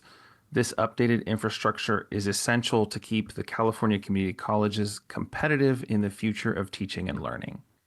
In today's digital age, a unified data platform is essential to empower our students and institutions. Let me highlight a few key benefits. First, a CCDP centralizes data, providing insights into student success and resource allocation, enabling us to make informed data-driven decisions. Second, it fosters collaboration and breaks down silos. Insights and outcomes can be shared readily across colleges, enhancing knowledge sharing and best practices and improving communication and coordination. Third, it improves efficiency and saves cost. At Foothill De Anza, we're grappling, like many districts, with fraudulent applications from bots, wasting valuable resources. The CCDP can combat this and also streamline operations and reduces IT costs by integrating disparate systems. Fourth, it enhances the student experience, with personalized learning becoming possible. And seamless credit transfers simplify student educational journeys. And finally, it future-proofs our system. We can readily adopt emerging technologies and support remote learning at scale. In conclusion, the CCDP platform expansion is transformative. It fosters collaboration, efficiency, innovation, and student success, and empowers us to combat fraud and ensure resources are utilized effectively. I urge the board to invest in expanding the CCDP to realize its full potential. Thank you. Our next speaker is Wendy Brill Weinkoop. You have control of your mic and can address the board. Again, good afternoon. President Costa, Vice President Aguinaldo, Chancellor Christian, and members of the Board of Governors. Wendy Brill Weinkoop, President of the Faculty Association of California Community Colleges. As we approach another challenging budget year, it's crucial that we prioritize our budget and legislative requests thoughtfully. Within our California Community College system, our largest group of employees, our part-time faculty, remain the most vulnerable. They lack essential job protections, fair compensation for responsibilities outside the classroom, and access to health care benefits.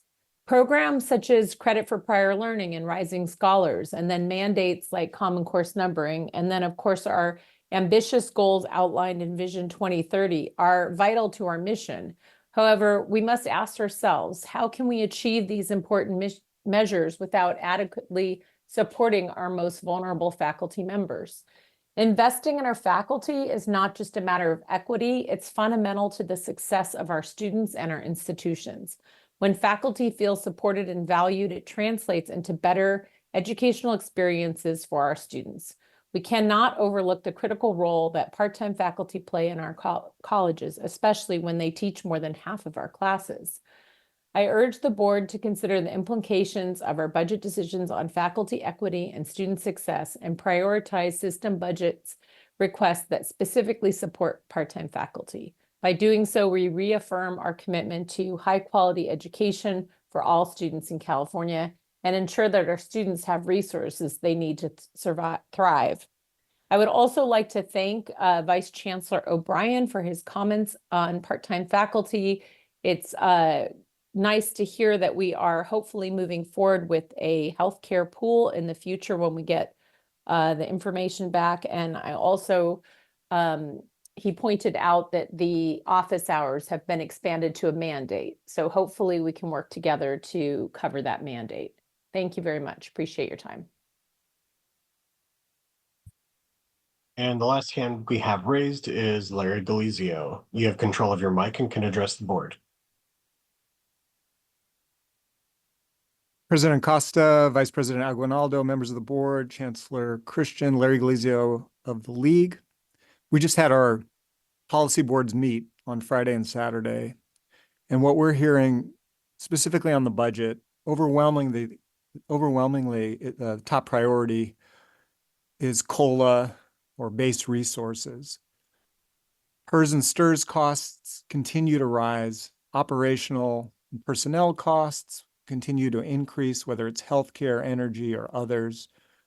And unlike my colleagues at other states where they understand that workforce or career education programs with all the lab equipment and other elements are more costly than other courses, we do not receive in our funding formula any kind of adjustment for that.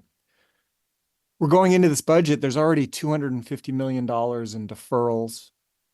There's geopolitical instability on top of the volatility we always have in California. Plus, unemployment is creeping up. And what we're seeing, fortunately, at some of our districts is an increase in enrollment. The legislature was asking about where are the students? Well, they're coming and the districts and colleges are not being funded for growth. So being prudent, chancellors, presidents, and superintendent presidents have been working on reserves so that they have sustainable districts and colleges. Unfortunately, some are attacking this prudent financial approach. So again, we need money to go to the colleges and the districts. That's where the students are, and those are the communities that need the support. And finally, if we're fortunate enough to have any one-time dollars in this budget, deferred maintenance, as Trustee Silver mentioned, is significant. We lost $500 million in the 23 budget for deferred maintenance. Look forward to advocating with all of you. Thank you. There are no other hands raised.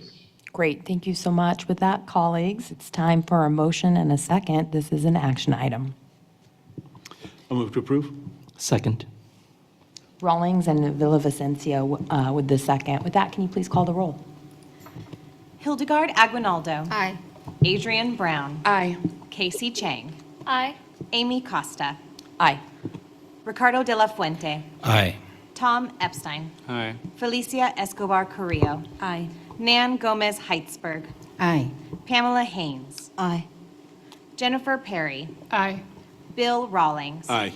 Mary Salas. Aye. Blas Villalobos. Aye. Syrian Villavicencio. Aye. Joseph Williams. Aye. The motion carries. Great. You're still in the hot seat. We have two other items on the action calendar. We'll start with item 4.2, which is a resolution declaring support for the K-14 Education Facilities Bond, known as Proposition 2. Thank you. Thank you, President Costa and board members. I anticipate these being a lot quicker than the last item. No slides, and I'm not planning on reading the resolutions to you. They're printed in your agenda, but I just want to note, as President Costa mentioned, Proposition 2 will be on the November general election ballot. It's a $10 billion educational facilities bond that was placed on the ballot by the legislature through the leadership of Assembly members Al Muratsuchi and Mike Fong. And we want to thank those two legislators for their support and their leadership. It has been a years-long journey to get another one of these on the statewide ballot. If approved by a majority of voters, Prop 2 would allocate $8.5 billion to K-12 educational facilities projects and $1.5 billion to community college facilities projects.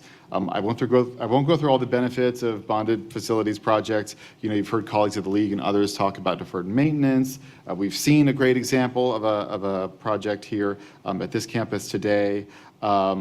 But, you know, between the jobs that are created, the energy savings, the innovative new programs, as well as the need, you know, life, safety, seismic updates, things like that across our system, we know the need is much greater than even, I'm sad to say, the amount that would be provided by this bond.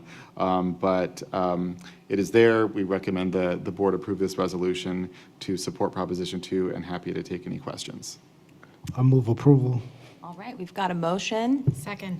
We have a motion by Williams, a second by Aguinaldo. Board members, any comments on this item? Seeing none, is there any public comment on this item? President Costa, we have not received any in-person remarks and no virtual hands are raised. Wonderful. With a motion and a second on the table, will you please call the roll? Hildegard Aguinaldo. Aye. Adrian Brown. Aye. Casey Chang. Aye. Amy Costa. Aye. Ricardo de la Fuente. Aye. Tom Epstein. Aye. Felicia Escobar Carrillo. Aye. Nan Gomez Heitzberg. Aye. Pamela Haynes. Aye. Jennifer Perry. Aye. Bill Rawlings. Aye. Mary Salas.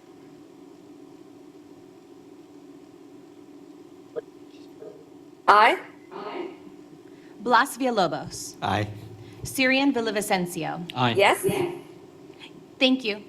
Joseph Williams. Aye. The motion carries. Great, wonderful. Next up, we have item 4.3, which is a similar resolution, although this time it's on Proposition 4, known as the climate bond. Thank you again. So it is rare to present not one but two resolutions in support of statewide ballot measures to this board. But as you know, addressing the issue of climate change and mitigating its impacts to our state, communities, and society is a high priority within Vision 2030. So Proposition 4 on the November ballot will authorize $10 billion in general obligation bonds for water, wildlife prevention, and protection of communities and lands against the effects of climate change. As it relates to community colleges specifically, we are engaged in multiple ongoing conversations with stakeholders. Recently had our C3 Converge Climate Conference around partnerships that we intend to secure with state, local, and private sector entities in areas such as clean energy training facilities, climate and fire management training, as well as microgrids for community resilience. That's that climate and energy section of the previous slides that we pointed out. So because of its very high relevance to our Vision 2030 priorities, we are therefore recommending the board adopt a position of support on Proposition 4 as well. I just want to give a shout out to Priya on the government relations team, as well as our facilities unit and our climate subject matter experts and advisors for their work on these resolutions and these issues, and happy to take any questions. Thank you so much. With that, colleagues, any comments? Board Member Epstein. I was just going to move approval. Wonderful. We have a Second. motion. We have a second from Board Member Chang. Seeing no comments, is there any public comment on this item? No in-person comments received at this time, and there are no hands raised. Great. Well, with the motion and a second on the table, can you please call the roll? Hildegard Aguinaldo. Aye. Adrian Brown. Aye. Casey Chang. Aye. Amy Costa. Aye. Ricardo de la Fuente. Aye. Tom Epstein. Aye. Felicia Escobar Carrillo. Aye. Nan Gomez Heitzberg. Aye. Pamela Haynes. Aye. Jennifer Perry. Aye. Bill Rawlings. Aye. Mary Salas. Aye. Blas Villalobos. Aye. Syrian Villavicencio. Aye. Joseph Williams. Yes. The motion carries. All right. Thank you so much. Next, colleagues, we're going to go to Section 5, back to our first reading section of the agenda. We're at Section 5.1. Item 5.1 is a first reading and public hearing for proposed amendments to the Budget and Accounting Manual, BAM, which has the standing of a Title V regulation under the California Code of Regulations. With that, this item will be presented by Vice Chancellor Finch. Hi, good afternoon, President Costa, Vice President Aguinaldo, Chancellor Christian, and members of the board. I am Rena Finch, Vice Chancellor of College Finance and Facilities, and I am bringing to you today for the first reading the 2024 update to the Budget and Accounting Manual, which is affectionately known to the community college system by its catchy acronym, the BAM. It's fun to say, unlike a lot of accounting, which is maybe not as joyful to do, but we do get a well-named manual. So the BAM is authorized by statute and regulation. It's a component of this board's responsibility to both establish and maintain budgeting accounting structures and procedures for the system. It was first published in 1981 with the primary purpose to provide standardized procedures for budget and accounting to ensure consistency, transparency, and accountability across our system. So this proposed 2024 edition would replace the current version, which was published in 2012. Revisions include updates to align with GASB, the Governmental Accounting Standards Board requirements, changes to accounting terminology made in the last 12 years or so, changes to categorical programs, current guidance on budget architecture and development, and changes to regulation and statute. These proposed updates have been developed by the Chancellor's Office with a long-term collaboration with the Association of Chief Business Officials Board, particularly ACBO's Fiscal Standards and Accountability Committee. We've spent many, many hours working through, sentence by sentence, what needs to be updated in this manual. We've also shared this with our community college internal auditors and with our audit firm practitioners and other CPAs. This draft BAM, it was shared widely on stakeholder email listservs, and it's also been posted publicly on our website since August of 2024. As an attachment to the item is a summary of the significant changes that have been made to the BAM. I'm not going to read through that. They're there for your reference, but I'll pause here for any questions. Thank you so much for the presentation. Now I have to do this. The public hearing on item 5.1, sorry, I jumped around, it's my own fault. The proposed amendments to the budget and accounting manual is now open. The purpose of the hearing is for the Board of Governors to receive comments and testimony from members of the public regarding the proposed changes to the manual. At this time, the floor is open for comments from the public and colleagues. Colleagues, anybody have any burning questions on the accounting manual? Seeing none, is there any members of the public that wish to speak on this matter? There are currently no in-person comments, and I don't see any hands raised. Great. This concludes the public hearing on this matter. Again, we'll see it come back to us for second reading and any comments that are made in the interim. Thank you so much for the presentation.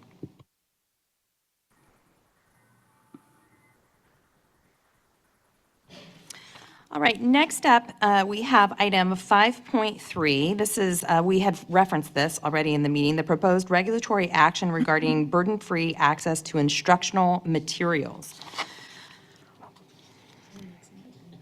Okay, hold on really quick.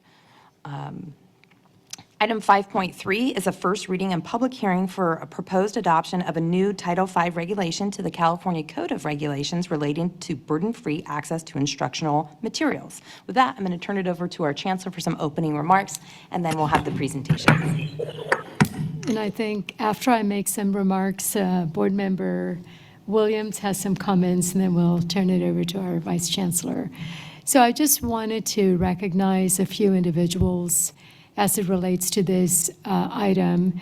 The first one is Board Member Joseph Williams, who's been extremely focused on this item right when I took over as Chancellor of the California Community Colleges. He's really an advocate for students to be able to have material so they can engage in their learning process, and has been tenacious in getting us to come up with regulatory language. So I'm deeply grateful to Board Member Williams. Also want to recognize from my office, my team, Rebecca Ron O'Shaughnessy and James Todd. You've been partners in this work. There's a lot of complexity in this terrain, and you've been really engaged with our stakeholder partners with complete focus on our students in moving this work, and it's been a pleasure working with you. This is an issue that is near and dear to my heart. And last but not least, I want to recognize both the Academic Senate and in particular Michelle Pallotti.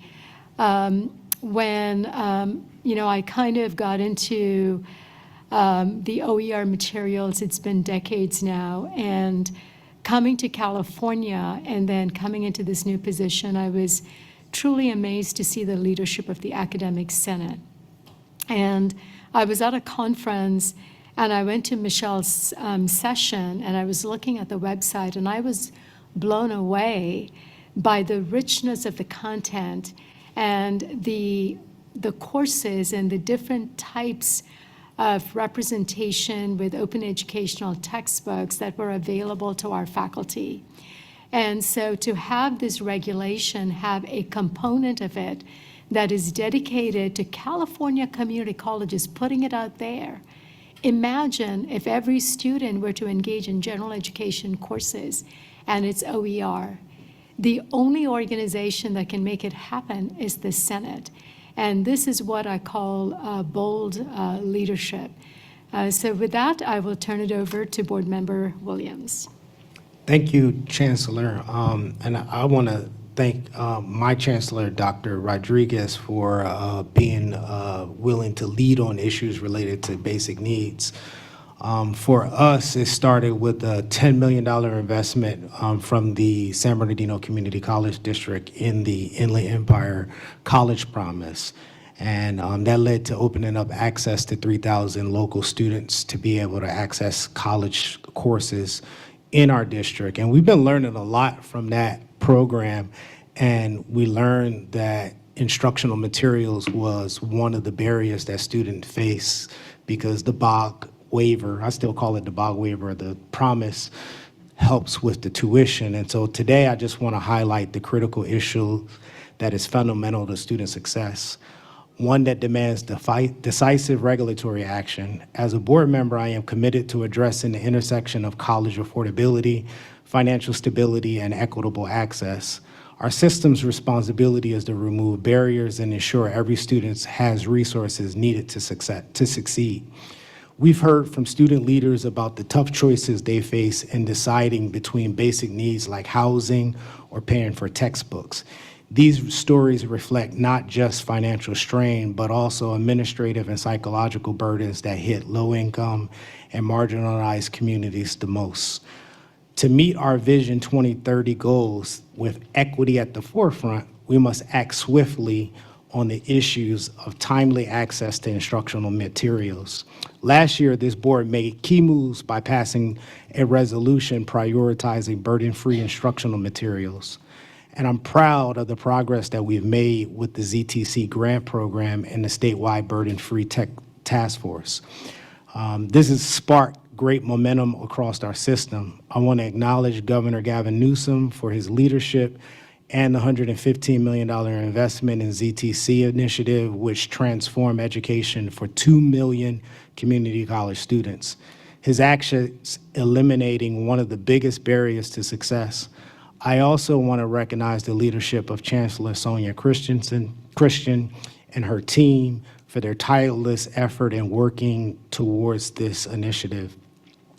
I also want to thank acknowledge the California Community College Academic Senate, which has played a key role in advancing open educational resources, engaging faculty, and lowering textbook costs, the Campaign for College Opportunity.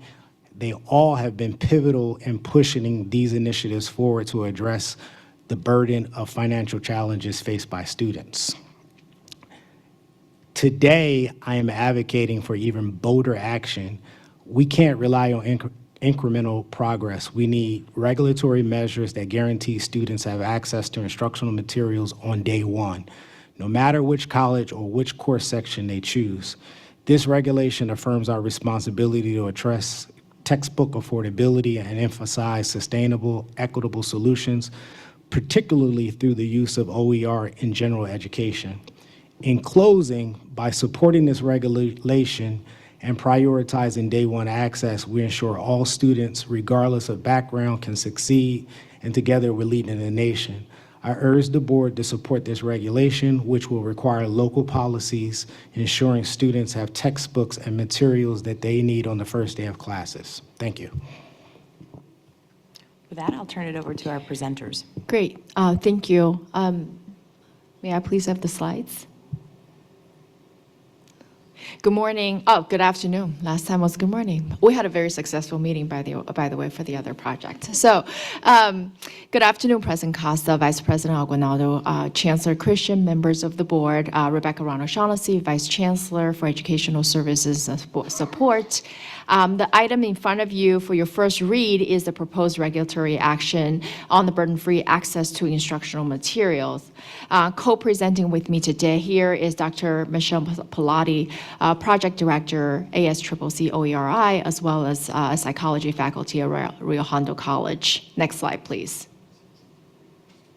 I think this is a bit of walking down memory lane as to why we're here today, right? We are doing this for our students because of access and because of the burdens that they have to shoulder to access education. And if we are truly open access institutions and accept 100% of students, we have to make sure that they are here and ready to learn, and what we can do to really shift the burdens from individuals to collectively institution.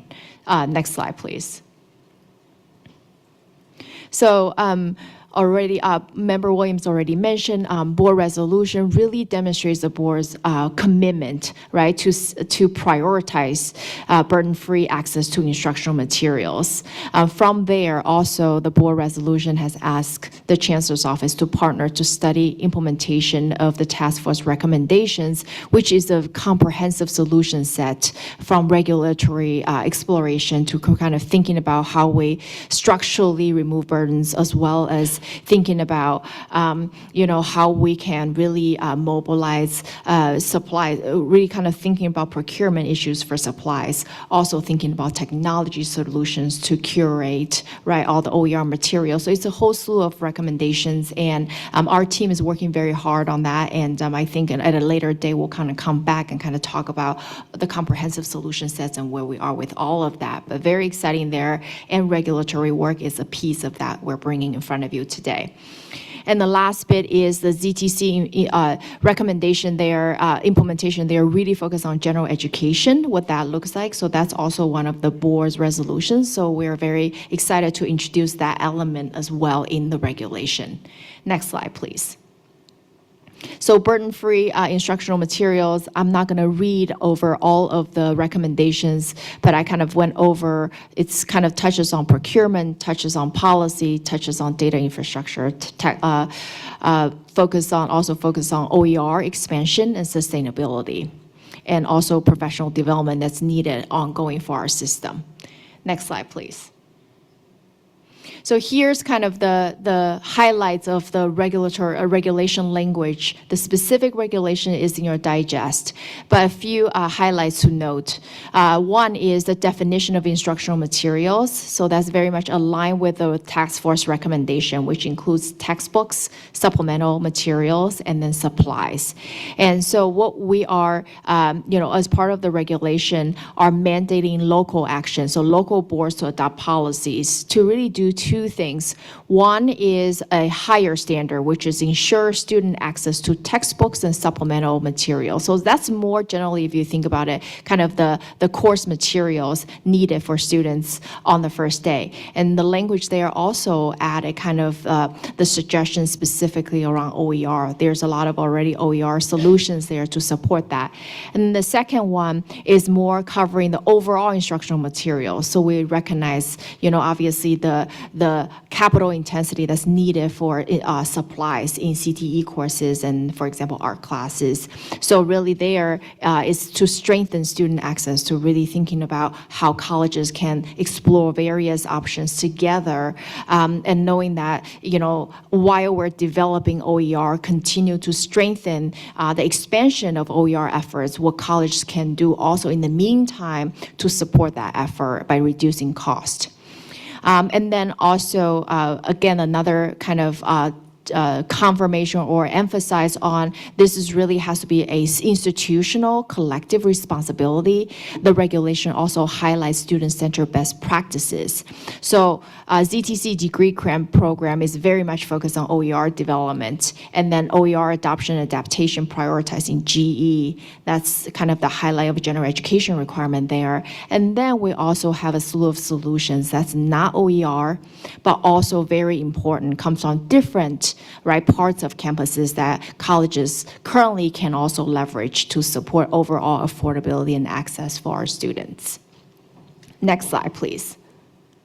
So here are kind of the next steps. So this first read. We were going to bring, I think, the first read for this regulation in July, but we actually take this regulation through consultation council twice. So has heard many of the feedbacks. We have a lot of robust conversation around kind of striking the balance between affirming system priority and direction of burden-free access to instructional materials, but also understand where colleges are and the colleges need more clarity in terms of regulations. So we kind of taken in all the considerations. I think we have come up with a proposal that we're pretty comfortable with, and I think we have gotten kind of preliminary feedback from many of the consultation council members and the public.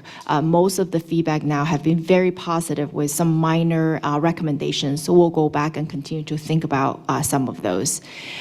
So the formal 45-day comment period is now open. So again, we're continue to receive comments from the public, and then we'll definitely bring back when we hope to bring this back for second read and for action in November. So we'll definitely update kind of additional feedback if they are any different from the previous ones we have received. Next slide, please. So this is a quick ZTC degree program update. Obviously, this is a transformative investment into the state, $115 million. So I just want to kind of give everyone kind of an overall summary. So the planning implementation grant and acceleration grant, the first two lines are, those grants have concluded. Overall, we are anticipating to develop at least 422 total programs, and those are pathway programs, which every single pathway programs, if they are degree programs, and they include general education, right? So if you think about it, every time when we're developing a new program, we're enhancing our capability in the general education area. And out of the 422 total programs, 361 degree programs, 63 certificate programs, and also 267 ADT programs. And then the Acceleration 2 grants, impact grants, and OER expansion grants are kind of the newer ones we're currently rolling out. We continue to support colleges in applying for these program grants, program plans.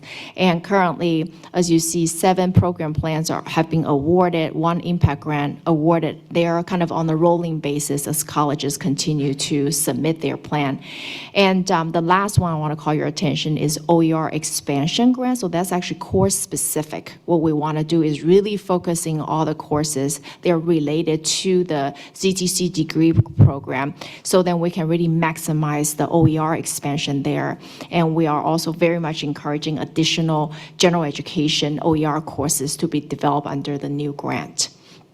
So we continue to have dollars left over due to really the extremely prescriptive nature of the legislation. So that's why that's also part of the, I think Vice Chancellor O'Brien mentioned as part of the legislative cleanup, that we can kind of make the dollars a little bit, make the legislation a little bit more flexible, so we're able to focus on OER and then sustainability of the impact of this program.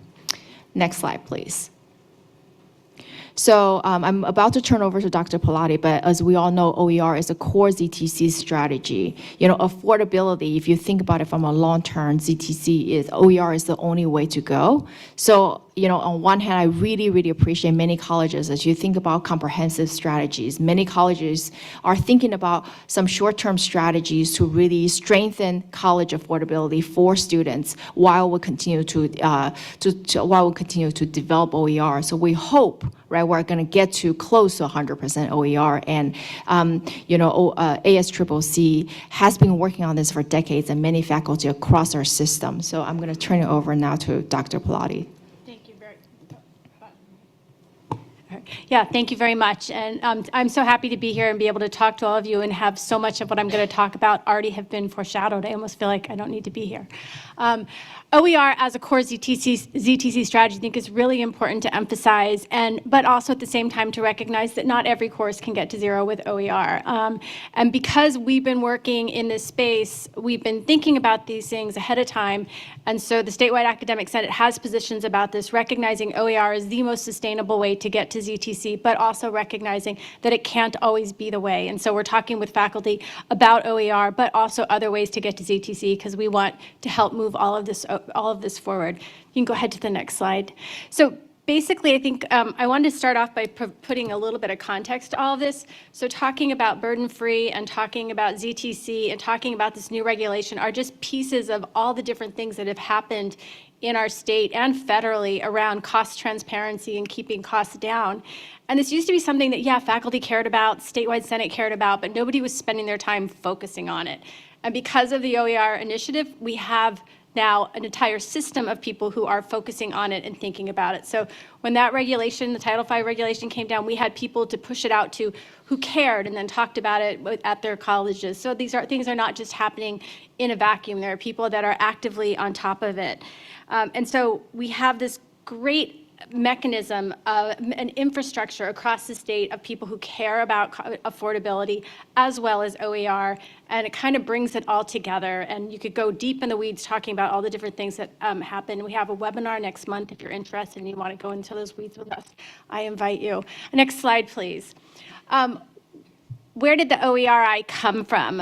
We were funded through a trailer bill language, like all good things seem to come from, as a 5-year project to implement OER system-wide.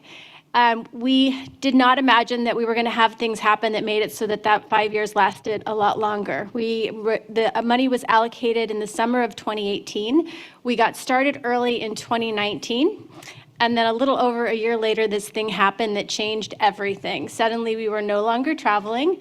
And so our costs came down. And so we are now almost out of money, but people are supportive and we're hoping that funds will come through so that we can continue our work. Because as has been said, we really need to focus on the expansion and sustainability of OER, and the OER infrastructure that we've established is what really can make that happen. The pandemic not only made it so we saved money, it also helped with one of the barriers to OER.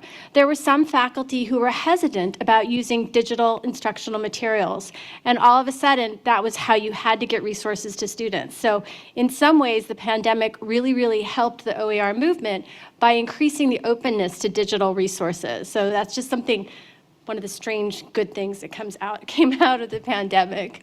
Next slide, please.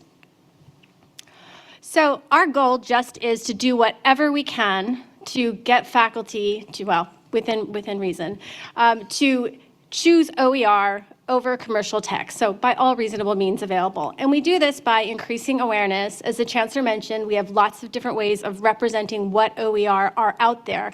And when I say OER, I don't just mean textbooks, I mean textbooks and also the resources that makes a textbook more adoptable. So it's one thing to have a textbook that's good, but then there's all those other things, test banks, PowerPoints, interactive exercises, all those different things that often are provided by commercial publishers to make their books attractive. Those things can be OER too, and we can create them. So we've also focused on increasing the availability of high quality OER. We've gone through 5 funding cycles of having faculty come forth and say what OER are needed and to make the case for it. In all but the first one of those funding cycles, we required collaboration across districts. So we basically said you need to bring a team of faculty together so that whatever you're developing isn't just for you or your department or your college or your district, it's actually something that can meet the needs of the system. At the same time, though, it's also really important to recognize one of the most valuable things about OER is that the O is for open, which means if you don't like that resource exactly as it is, you can change it. You can make it so it works better for your students, better for your course, better for how you teach. That's one of the most valuable things about it, beyond the fact that if you are delivering it digitally, it can be free. It's also important to recognize you can print out OER. I didn't carry my books with me, but I like to hold them up and say, this is OER. It's on paper, but it is OER. It's free. You can use it digitally for free. We look at making the adoption of OER easier, so that means looking at what those ancillaries are. When we first started, there were very few openly licensed homework systems, and now there are choices, and there are really dynamic and great things that faculty can create. One of the most important things that we've done is supported local advocates to take action locally. We have a system of OER liaisons across the colleges. We regularly interact with them, finding out what they need, finding out what their faculty need, and also sharing our work with them. So we have this really system-wide infrastructure of communication so that we know what's happening at the colleges. Next slide, please. So one of the ways that we have really facilitated getting information out there is by the different collections that we've created. Obviously, we have OER by discipline, so you can go in there for a specific discipline and see everything that exists. This means we have a team of discipline faculty that look at resources and identify the available resources, and then also talk to faculty in their discipline about those resources.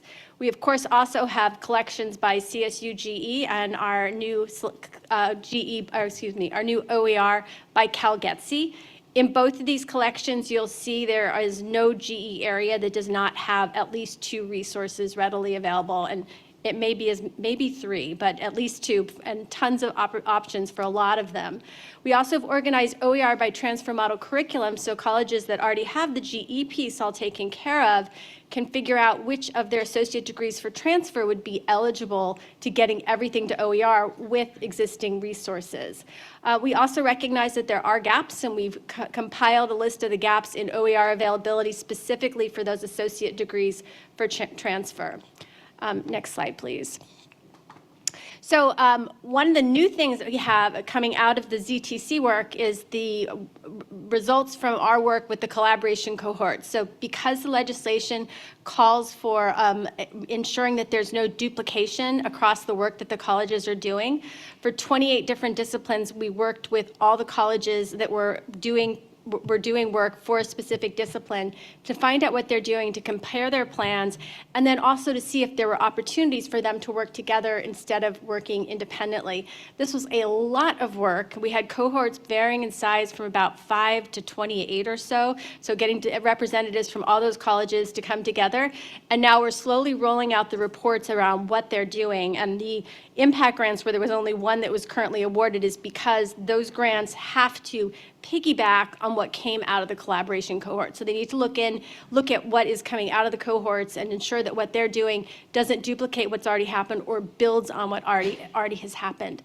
And so this is a collection now that we are working on reporting which OER colleges are using. And so we're working with the information that's provided by the colleges in the collaboration cohorts.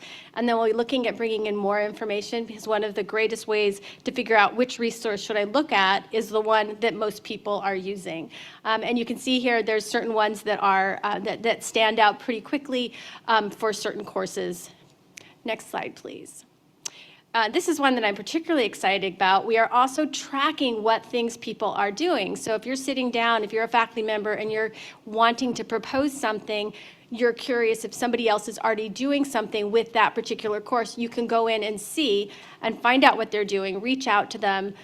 We are currently just posting what we have from the collaboration cohorts, but we are about to push out a query so that faculty who are doing other things and want the rest of the field to know about it, and possibly to find collaborators or co-authors, that they can do that as well. So we're really trying to find different ways to make the connections across the discipline faculty who want to do the work, because as President Costa mentioned, our faculty can do this. They can make it happen.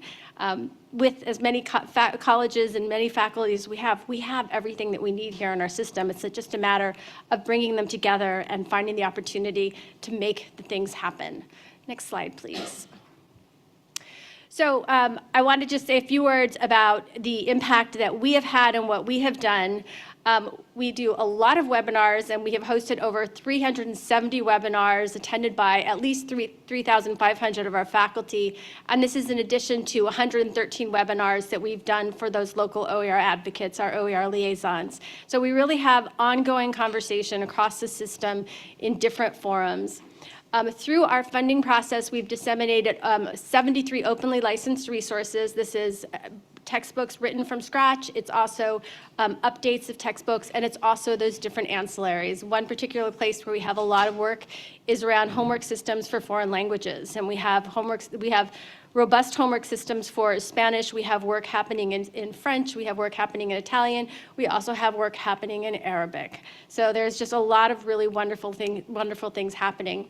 I should also note, we have work happening in ASL, and so there's new resources coming out of San Diego for ASL that have already been shared amongst ASL faculty, but we're trying to make sure to get the word out so that everyone is aware of them. So as I mentioned, we have discipline leads who curate all this work and then engage with their colleagues.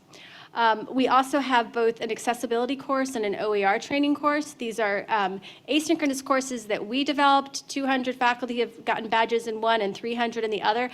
But we know there's a lot more than that's happening because our courses, of course, are openly licensed. And at the local level, we have colleges adopting the course, modifying them to meet their needs, and using them. And so we're really getting that information out there, and we'd like to think those numbers are a lot higher if we were able to track what everyone's doing with our courses. We continue to support the collaboration cohorts, and among those cohorts, we've had 152 subgroups. So you bring a group of faculty together in a particular discipline, and then there's maybe 10 courses in that discipline, or if you're talking about early childhood education, 30 courses within that, and then faculty having smaller conversations to figure out what they're doing. Through this process so far, and we're not yet done, we have 22 collaborative projects coming out of it. We have some disciplines that are really excited to come together, and part of what this cohort process has done has allowed colleges to distribute the work across districts, which wasn't something that the funding, the way it was set up, originally allowed for. Next slide, please. I thought a really good way to estimate ZTC impact, get back to the numbers and all that stuff that everyone was talking before. There's no good way to get information about what's happening at the colleges. We're getting closer to having that. We started looking at course schedules and going through where sections were marked no cost and counting them, and looking across 115 course schedules and literally going through them and looking at, I think we initially looked at about 10 courses.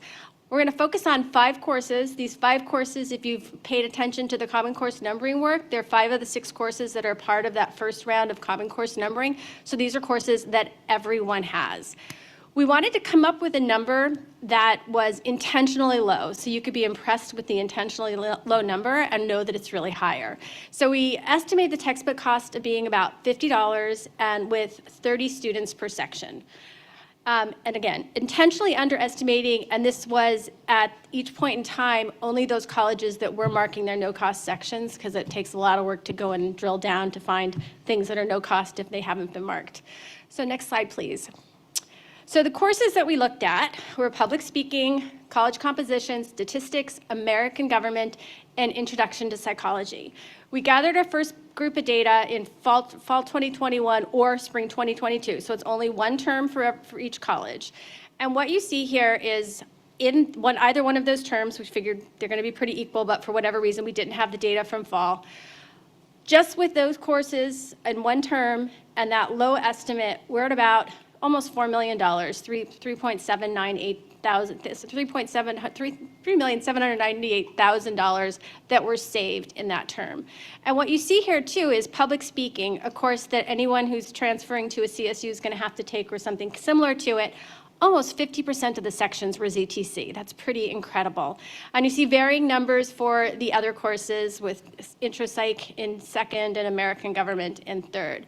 So that's in 2021, 2022. Next slide, please. In fall 2024, we see more numbers. We see higher percentage of sections that are ZTC, and now we're at about 7.5 million. So this is just 5 courses in one term. So if you just imagine if the numbers were actually even more accurate, and all of the colleges, because there's a few colleges we don't have the information for, we're saving a whole lot of money in just a moment in time. It's pretty amazing. And the numbers are going up, and this is all really before the ZTC dollars are truly having an impact. So once the ZTC dollars have an impact, and it's even more, it's just going to be phenomenal. And there's, it's just going to keep getting better and better, and we just need to continue doing the work and continue having the support of everyone. And so, next slide, and that was all I had. Just wanted to not overwhelm anyone. No, I don't think.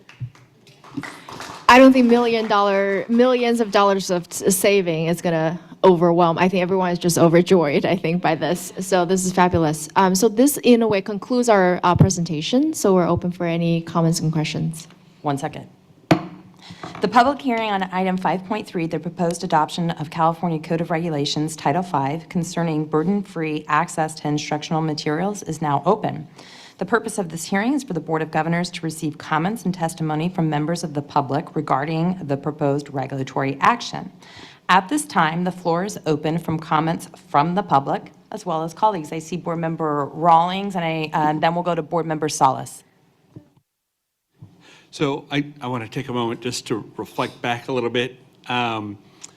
Just having been around the system for a little while and knowing when ZTC, and all the OERI work began, and Dr. Pilati, Michelle, you've been leading this for so long in making such impactful work. You should be so dang proud of the work you've done. It's incredible. It's great just seeing the growth of this program and the people that are supporting you and doing it now, because it was really kind of like a one-woman show almost at the beginning, but absolutely fabulous. This regulation is a huge first step. I think it's very important. I know Board Member Williams had a lot to do with moving this forward at its current iteration. There are so many connections that this has with our students and also with technology and all the different work we're doing, CVC, everything else. So I'm very happy to see this the way it is. And I heard, if I'm not mistaken, Rebecca mentioning that this had gone through consultation council twice, so I don't want to mess with it too much. One of the things I wanted to note was, as I was looking through it, there's a number of examples given there, and I know that a lot of it is based on some of the better practices with ZTC and OER. And I was wondering, that's, I think, important probably as a first step, just to really get the word out there and get colleges falling in line and understanding what we're able to expect. But I was thinking that some might be good for guidance memos. It might not be this round that we do it, but as we take this work and we expand it, especially as we're able to use lessons from this and maybe, maybe deepen the commitment by our colleges to OERI, that some of the things we can put in a guidance memo, maybe we can give even more clear, explicit instruction and guidance to them, letting them know, because I know there are so many resources that the Academic Senate has put together that just trying to capture them all in the regulation won't necessarily tell them the whole story. So really making sure we're using the guidance memos as a chance to really build on the work of this regulation. Absolutely, that's already in the planning. We actually copied this from Dr. Stanska's empowerment memo, probably a series of them really focusing on different issues across kind of all the things that we highlighted in the regulation. Board Member Salas, then Board Member De La Fuente. Thank you very much, and I want to apologize for my sketchy internet service here. I've been thrown off many times during the meeting, but to me, of all the items today on the agenda, this was really the most interesting to me, only because I think that it benefits both the faculty and the student. And I really want to thank Member Williams and the task force that worked on developing what we have so far. I know from my own granddaughter's experience, sometimes she'll come to my house and work on her homework here, that she's benefited greatly from this because she's actually been able to review her coursework before classes start. And so she's been able to get a little head start or understanding about just how much time and effort one particular class will have. So it's really great, and I really love it.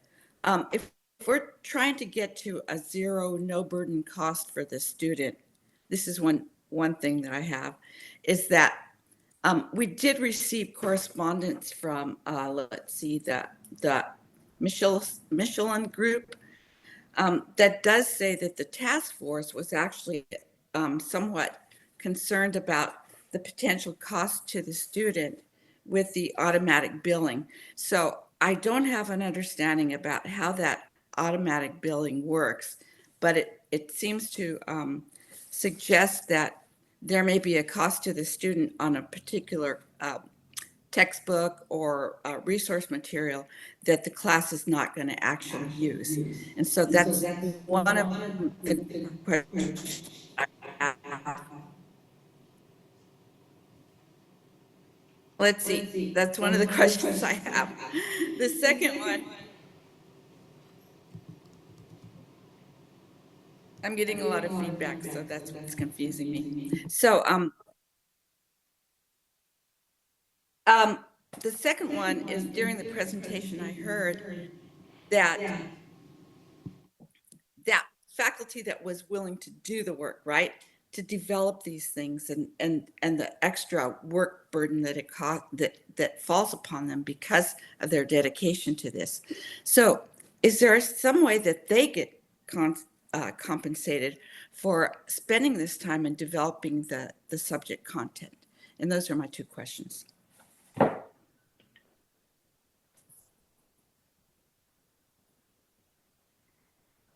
All right, so I can take a first stab at kind of the inclusive access question. So inclusive access, there are actually various, I think, models out there, but essentially it is a way to charge students, a certain fee for potentially just, for example, you can charge students certain fee per credit, so then they can pay a certain amount and then automatically receive their books, textbooks. So it's very much still commercial textbooks driven strategy, right? So I think it can be problematic, but it really depends on the model that it's, I think, being implemented on campus, right? So a big part of that is if you look at regulations, colleges have the flexibility to charge fees. However, there's a significant limitation on which fees are mandatory. So the conversation there is a critical piece that the Chancellor's Office is looking at is when you're offering this to a student, whether or not students have clear option to opt out. Clear evaluation of what's going on. For example, the ZTC progress that the colleges are making. Many courses now through OER are completely free. And then they also have the option, some courses, right, they still do have the textbooks, they potentially have the option to think about whether or not they want to enroll. So student option, student freedom and choice there is very, very important. I think the second piece is also the narrative, right? Inclusive access, we have seen some, for some of the models, the communication has been inclusive access is more beneficial for students. And that's an incorrect statement, right, with our tremendous progress in OER. So the piece there is really, when we're looking at colleges and their implementation of these models, colleges certainly have the freedom within certain confines of regulation to implement that. But the important piece is how are they implementing that in the context of continue to move ZTC, continue to move OER forward. And at the end of the day, having a sustainable solution through OER to get as many textbooks to become OER and be free for students, that's really the priority. And how they can see that now, if they see that as a temporary solution to supplement that while continue to push OER forward, right? That can be one of the collective strategy that the college is using. So I think it's really a case-by-case kind of basis. Again, from the Chancellor's Office, the two big pieces we're looking at is whether or not students have clear option of opting out, having all the information that they have to make those to make the best choices for them. And the second piece has to go into this statement of inclusive access being absolutely always more beneficial financially. That's a problematic statement. Switching gears. So the ZTC funds often are being used to support faculty in creating the resources they need in order to adopt an OER. And I think as the Chancellor mentioned, the OER space has changed incredibly. And it at one time, for one of the courses I teach, there was nothing. And then I found something that somebody did, worked it out for myself. And the next thing I know, there's 2 whole new books that are perfectly fine that I could have adopted and it would have been a lot less work, but I got out ahead of the curve and did the work. And I'm glad I did. I still might change, and I have that option. But it always takes work to change textbooks, and part of what people are doing, though, is creating the resources to make it easy so that you have all those extra resources that you want to have, or you're changing terminology that doesn't work with how you teach and all of that. So there doesn't have to be a heavier burden when adopting OER. We have OpenStax, which is an OER publisher who really works to make it so that it's just as easy. And some of the numbers in those courses that we had up there were courses that are served by OpenStax Books, who has focused on large general education courses and then making adoption easy. So it doesn't have to be more work, but ZTC funds are often being used in order to have faculty create the resources to make the adoption easier. Okay, thank you very much, both of you, for Well, thank you, Mary. Kind of going to what Mary was talking about, sometimes you're shopping and trying out different classes. I remember when I was in high school, I took one course, Intro to Psychology at MiraCosta College, and it cost me around $100, but the books cost me around $500. And I'm going to be honest with you, I didn't buy the books because I'd rather spend it on whatever else I was thinking it was a priority at the time. And in the last few years, I've taken a lot of online courses, and it's incredible how we consume content has changed from the time when I took that first, we have YouTube, we have movies, and if we redesign, we can tailor it to the benefit of the student, not only from multi ways to consume the content and the learnings, but also from a cost savings perspective. I mean, I loved your slide when I saw the $7 million savings. That's incredible. I think every dollar saved is a resource, is a dollar saved for the student, and every dollar saved for the California community colleges is a dollar that can be spent somewhere else. So I think what are your ideas about how teachers have approached this challenge or opportunity, or how the way that modern students consume content, because a lot of them don't even go to the textbook anymore. They go to Wikipedia, they go to YouTube, they go to audiobooks. That's such a big question. First of all, there are OER platforms where you can create your book and you can be embedding interactive exercises. You can be embedding YouTube videos. So your student can access your course, access the textbook before they start the course. And then at the same time, that textbook can be imported into your Canvas shell. So you have it when you're going in to do your assessments, and everything's kind of right in front of you. And I think that's one of the things that faculty are able to do. If you are interacting in Canvas, which most courses, even if they're face-to-face, you're using the online modality for something, and it's a way to put that textbook in front of the students. And faculty absolutely recognize that it's a different world and that students are accessing content in different ways, and this is a way to present them with all the content and opportunities and options for how they access the content and be able to integrate that multimedia that students are really looking for.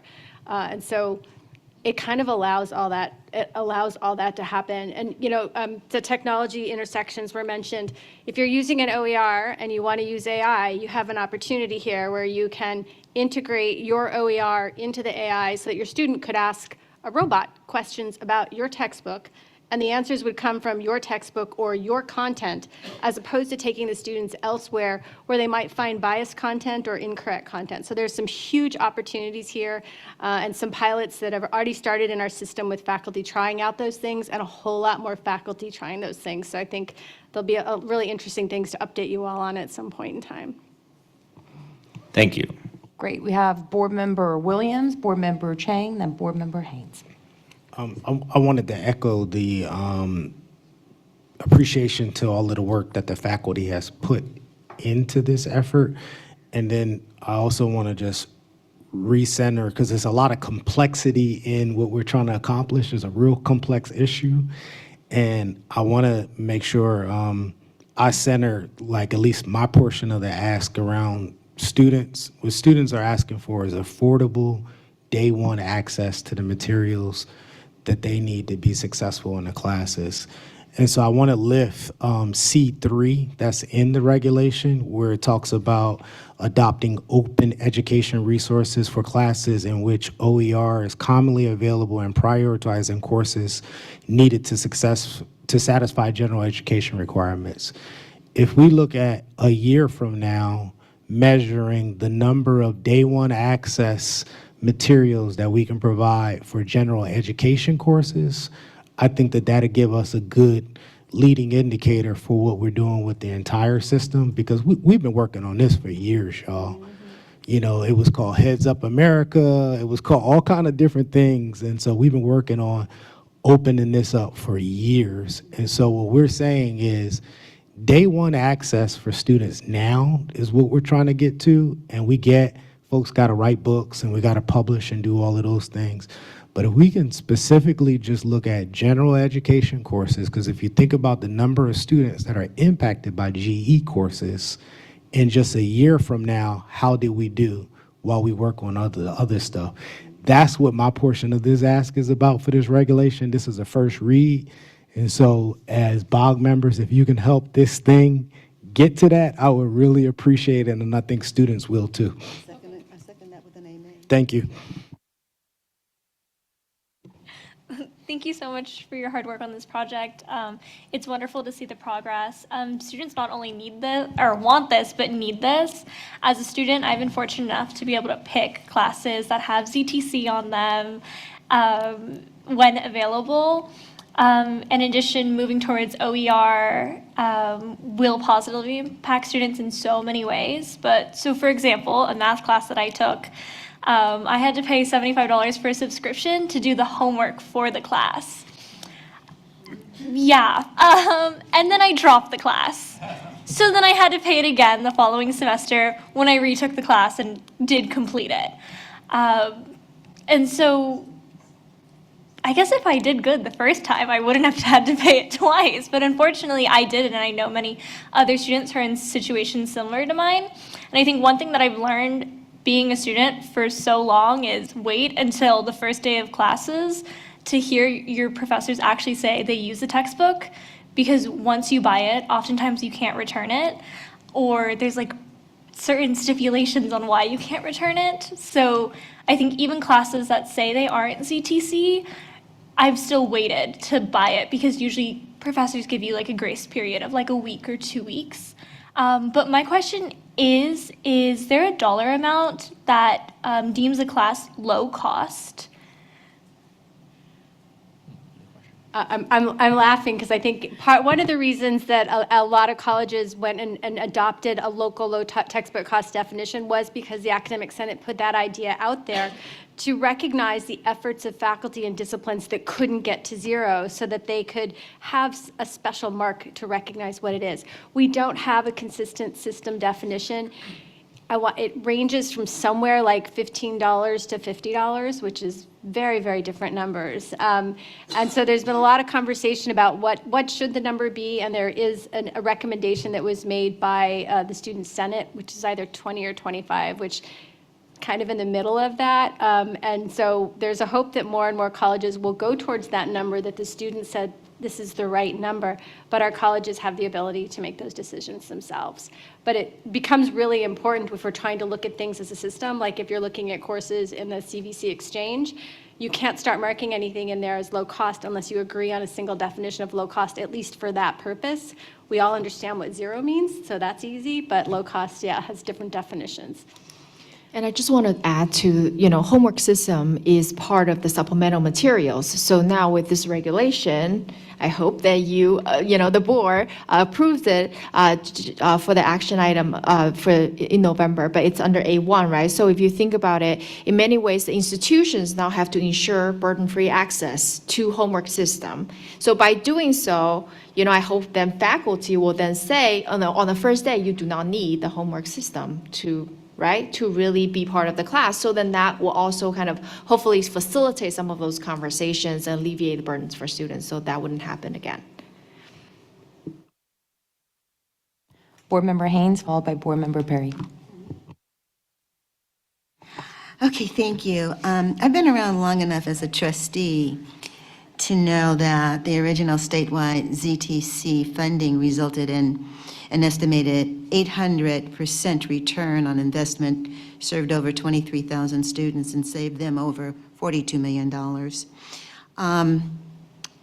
So it was successful, and that was years ago. And so, and I probably should have said, I am so pleased with these regulations, I do not know what to do. And our students will absolutely benefit. There is an example within my district, Cosumnes River College, which now has 75% of all of its courses with zero-cost textbooks or ZTC. And it took a while to do it, and it took money of pushing it out to faculty to do it. It also took an individual like you who was just so gung-ho on making it happen and finding those individual faculty across disciplines. And what I will say 4 years later, 5 years later relative to this, is that the outcomes for those students, they're getting through their general ed, they're transferring, and those students who were seen as really challenged are some of the best outcomes are coming from CRC and not necessarily from Folsom Lake, not necessarily from American River College, because that one burden among many, there's another, we have an opt-out. So it means that you have to physically opt out. Our other colleges don't have that, and therefore it's problematic. So these kinds of solutions are just so critically important. And I just wanted to say thank you for putting something that we can now regulate and make certain. And I'm hoping that the Chancellor's office can monitor this to see how well we're doing, because it is disproportionate across our colleges. We have a college that is in the teens. We have another one that's in the single digits. And so what that has meant is that our students weren't given the choice because we didn't have enough willingness of faculty at all to really do the work. And so now, hopefully, we can rev up. My challenge as a trustee was, anybody else want to do this? Because we have Cosumnes that's really on the precipice of really changing the dynamics. And so part of that really is embedded within those trustees who really do have the power of making policy locally to make these kinds of changes. Thank you. Hard to follow Member Haynes. But one of the things I love about this is the way we're moving toward treating the students as holistic, looking at every need they come into and really being the college for every person in California, opening every single possible door. And we just did an event for Farmer Frost youth who are going on to community college. And the idea was, we called it Kickstart, and the idea was to provide them with everything they needed, from clothes to shoes to headphones, so that their educational journey would be perfect to the degree it could from the start, that they wouldn't be hampered by any lack of resources. And I know you all know why you do this, but I think there's a quote from one of the youth that just reminds us of, why we're doing this and how important it is. And he said that the clothes were very helpful due to some financial hardships I'd recently experienced and not being able to afford materials and basic needs. The help I receive will take pressure off my back this school year as a freshman at LATTC. And so these textbooks are the key part that pulls the puzzle together and makes youth like him be able to do this. So thank you.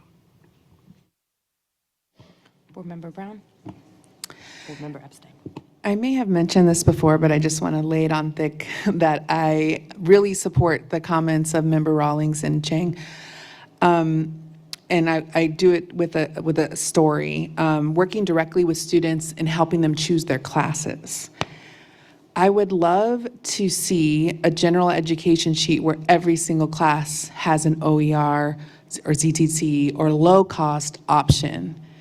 We do have savvy students before any of these efforts were put in place who were choosing classes not based on content, not based on, I think I would learn really well from that professor, but based on textbook cost.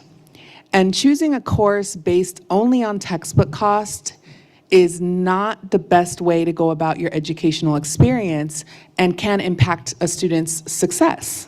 We want our students to be able to have every option and to be able to look at the course content and be excited about what they're going to learn. So in order to get there, yes, let's please focus on getting all of our general education courses on board with at least one option. Of course, not 100% of our faculty are going to use that, but if I know at least one section is going to have that, at least now that is open to me. So thank you. So every college that has said they are going to complete a degree has got to have that at least one section. And there's a lot of conversation around the fact that you don't want the pathway to be a tightrope. You want it to be like these freeways around here. I don't know what happened. There's so many lanes. And we want the students to have that, like, which lane do I go in? Because there's a lot of options. And so that's sort of something that everyone's thinking about and talking about, and those the OER specific grants are the perfect vehicle for the colleges where they're trying to expand that ZTC path, or that GE-ZTC pathway. So I couldn't help but jump in when everybody else is talking.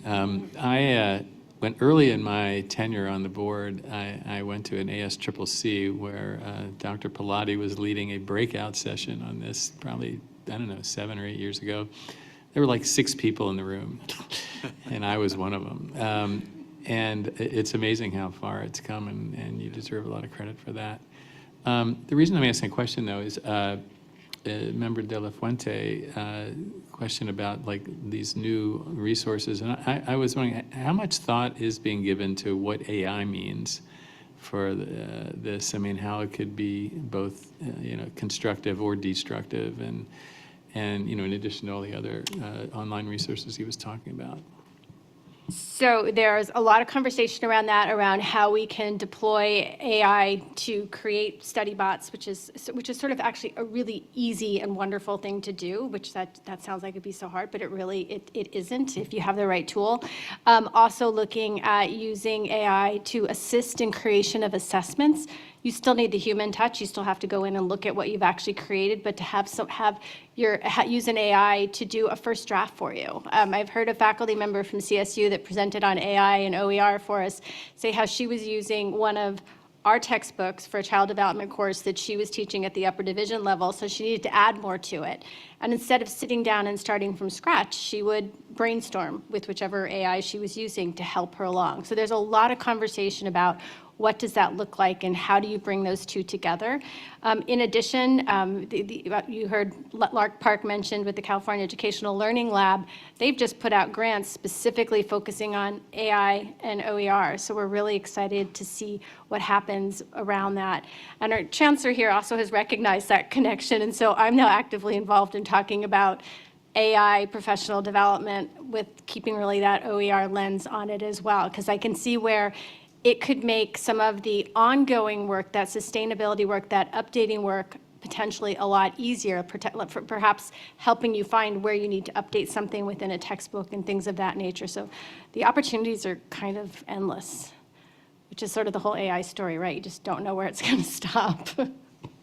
Board Member Villavicencio, then back to Board Member De La Fuente. Thank you so much.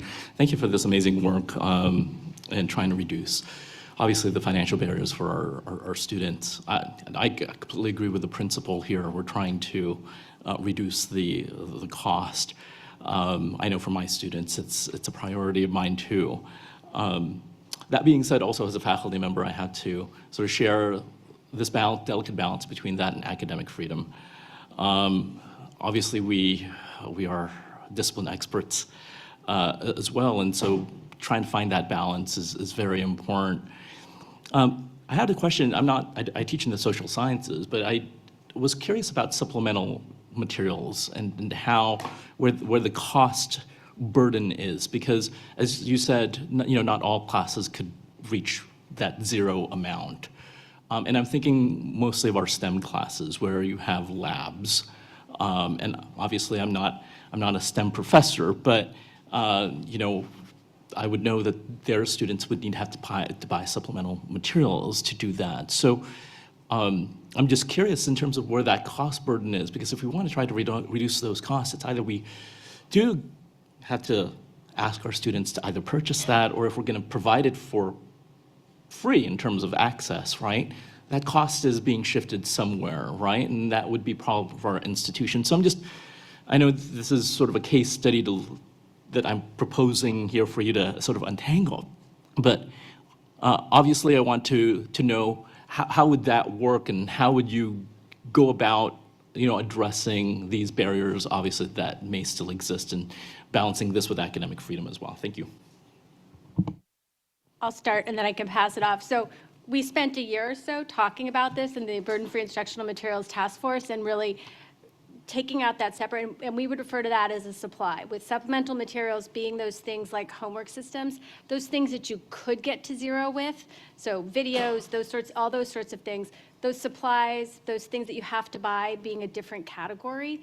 A lot of colleges, one of the things that the pandemic did was make colleges get creative about how do you get those costs to zero. And things have happened that no one would have imagined, or maybe they would have, but like having students, check out a calculator if you're in a class that has to have a calculator.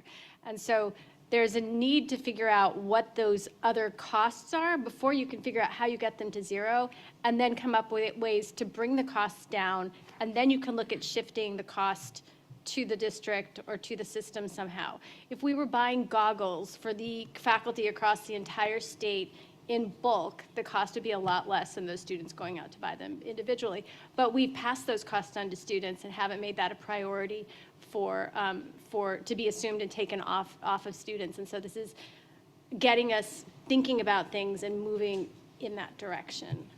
Yeah, just to add to that, so definitely, it's really going to be, in many ways, like shared burdens across all parties involved, not just solely on students. I think that's really the focus. So, like what Dr. Pallotti mentioned, through kind of system-wide procurement, that will be a strategy for some of those commonly used supplies, right? And when we think about also, when you think about a set of knives, for example, for culinary students, they don't need a whole set in the beginning, right? So, like, really think about spreading out that cost, right? That would also help. And then part of it, if you look at the regulations, also talk about how do we make sure financial aid gets delivered to the students as quickly as possible, right? So that's part of it, and then to support students' procurement choices. So those are all kind of the combination of best practices that we need to really focus on to support this initiative. Thank you for the clarification. Board Member De La Fuente. Well, I'm just so excited to be alive, to be a part of this. I mean, it's incredible. If you think about ancient Greece, Aristotle and Socrates would teach through storytelling. Then we had the Gutenberg press. Then we had the computer. Then we had Google. Then we had these open source like Wikipedia. And today we have artificial intelligence, which can lead to true customization. And if you were in entrepreneurship class and you generate 10 ideas with your team, you can generate another 50 ideas and put the bios of your team. If you're in history, you can create your own comic strip and visualize ancient Greece and use that creativity.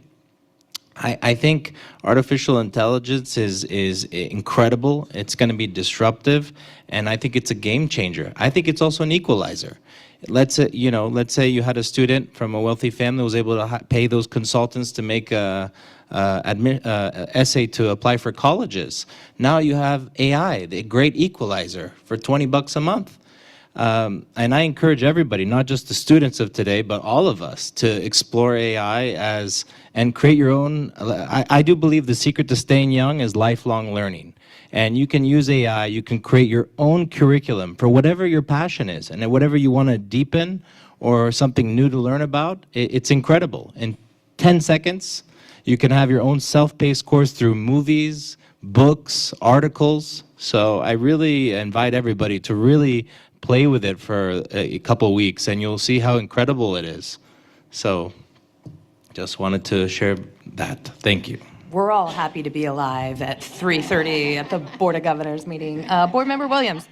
I had a just question for you. In your interactions with the master agreements, is it possible for the state to have the contract with publishers to get the cost down? So if you think about all of the books that the colleges buy, if there was a master agreement, say General Services negotiated, does that happen?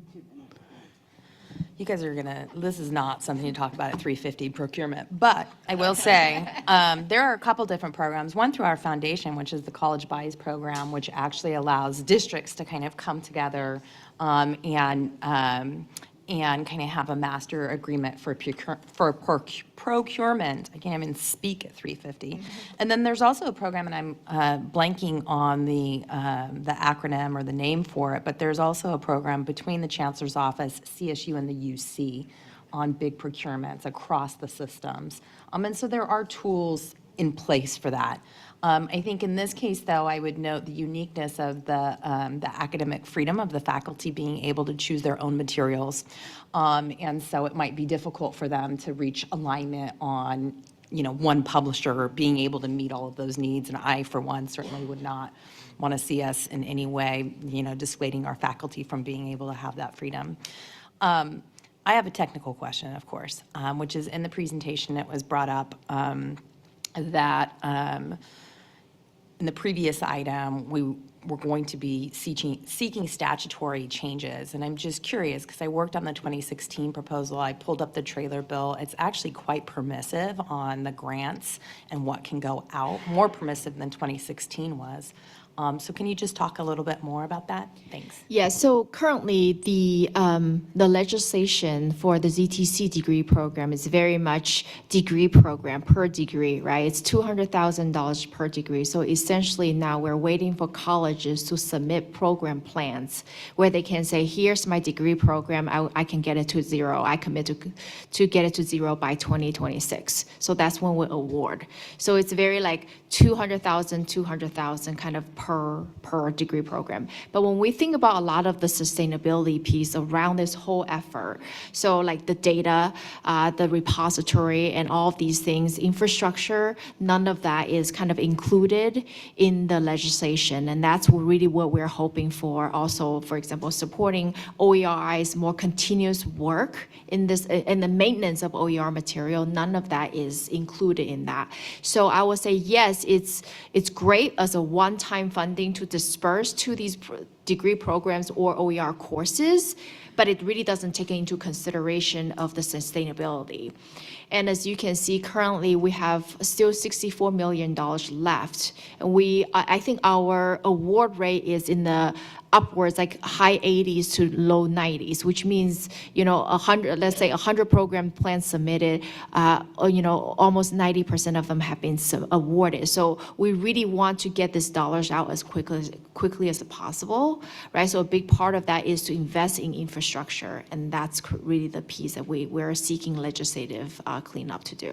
So then my question is, and I'm looking over at Vice Chancellor O'Brien perhaps, it was originally passed in 2016. The most recent funding came in 2021. Did we ask for infrastructure flexibility at that time?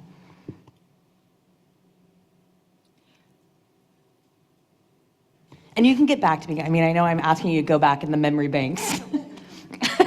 Oh, the board wants to see you, David. It's been a few minutes. No, I think that's a very good question. I think at the time, because of the way it was structured, I'm looking up because I'm recalling somewhere in the memory banks here, right? It's in there, I'll get there. I think at the time, because of the way it was structured, it was presented as being a little bit different than the 2016 ZTC round of funding was, right? It was this sort of post-COVID, moving into a new educational modality. And so as a result, I think we may not have applied that lens to it to go back and say, oh, this is, I think now, if the same thing happened, we would say, oh, this is very similar to a round of funding we got a couple of years ago. Let's do kind of a lessons learned, what happened sort of thing, right? But at the time, I think due to the framing and the sort of context of the way it was passed, we just didn't have that opportunity. Thank you. Yeah. Chancellor Christian? I think what President Costa is bringing up might be the answer to a lot of the issues that we've been discussing in the Chancellor's office related to sort of building out the sustainability plan and the infrastructure and the platform. So if we're able to crack the code on connecting the regulatory language with potentially what the 2016 instance of making it possible for infrastructure, we might have what we need to be able to do what we have been wanting to do. Did that make sense? Okay, I see our academic senate president, nodding her head. Because this has been a conundrum, and I think we might have just figured out a pathway, but of course, we have to do some homework. Great, now I have to get back to my formal script, but thank you so much. Are there any other members of the public that wish to be heard on this item?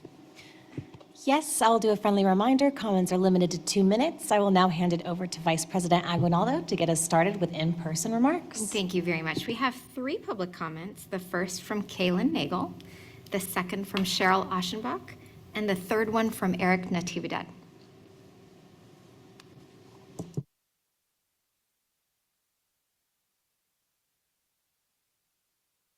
Okay, cool. Hi, my name is Kayla Nagel. Thank you so much to President Costa, Vice President Aguilano, and of course, Chancellor Christian.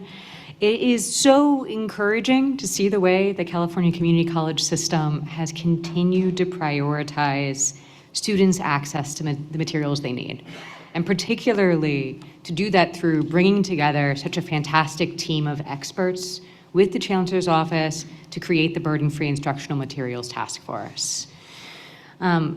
The recommendations that they put forward in their full report has the potential to lay the groundwork to not only make the most of California's historic investment in zero textbook cost degree pathways, but burden-free instructional materials overall.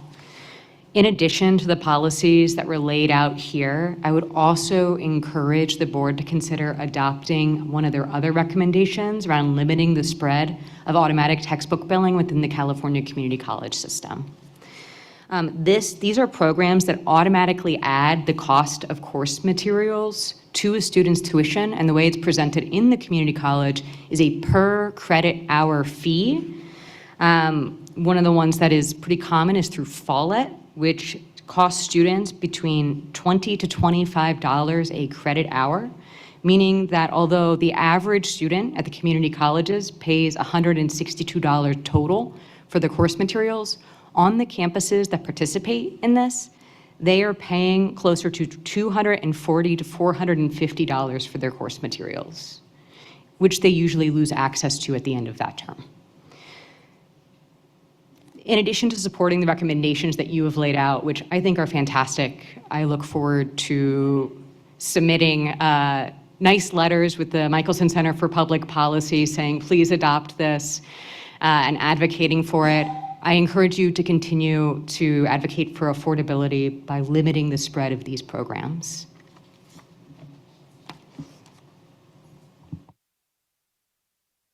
Come on up, Cheryl.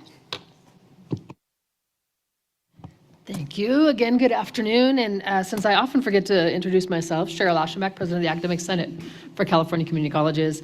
I want to speak to the regulations first, since that's where we started this piece, and just credit to all of those who have worked to develop the regulations, including Rebecca and her staff, our Vice Chancellor, Ruan O'Shaughnessy, and then all of those that gave feedback and consultation. This one, as we know, has gone through multiple rounds, and having played some part in the background, I felt the scars and the wounds in those moments, but they were well-intentioned, and I think they serve to make us be more thoughtful and intentional and get collectively to where we are today, and I anticipate we'll get a little bit more feedback, certainly not as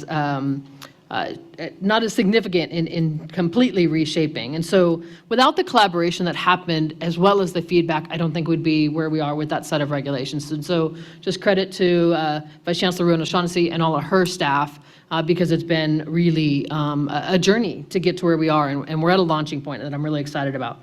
I think the other piece, when I talk about collaborations, you heard so much about the OERI, and the work that Michelle and her teams do is always in collaboration with others. We recognize the products are stronger when they're developed in collaboration amongst faculty, but then Michelle and her team also work closely with our CSU and UC partners, so that, as well as folks in OER networks out of state, to make sure that we are all collectively building on each other's efforts in ways that always have a vision in improving and reducing costs for students. 20 seconds. Thank you. The last is, I want to acknowledge again within OERI, the work being done to cultivate future leaders. Not just future, the moment is now. Between the OERI liaisons that are on our campuses, the discipline leads, the leadership team that has been developed, strong faculty leaders in those spaces that have a ton of opportunity to impact not just students, but their colleagues and the system at whole. And I'm out of time. Thank you.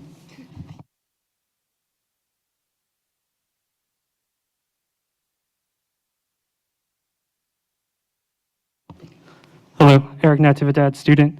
Having to pay for books does delay time studying. I hope burden-free also means burden from giving private companies our personal data. I don't like that there's so much collection. I want to be able to choose courses that respect my rights.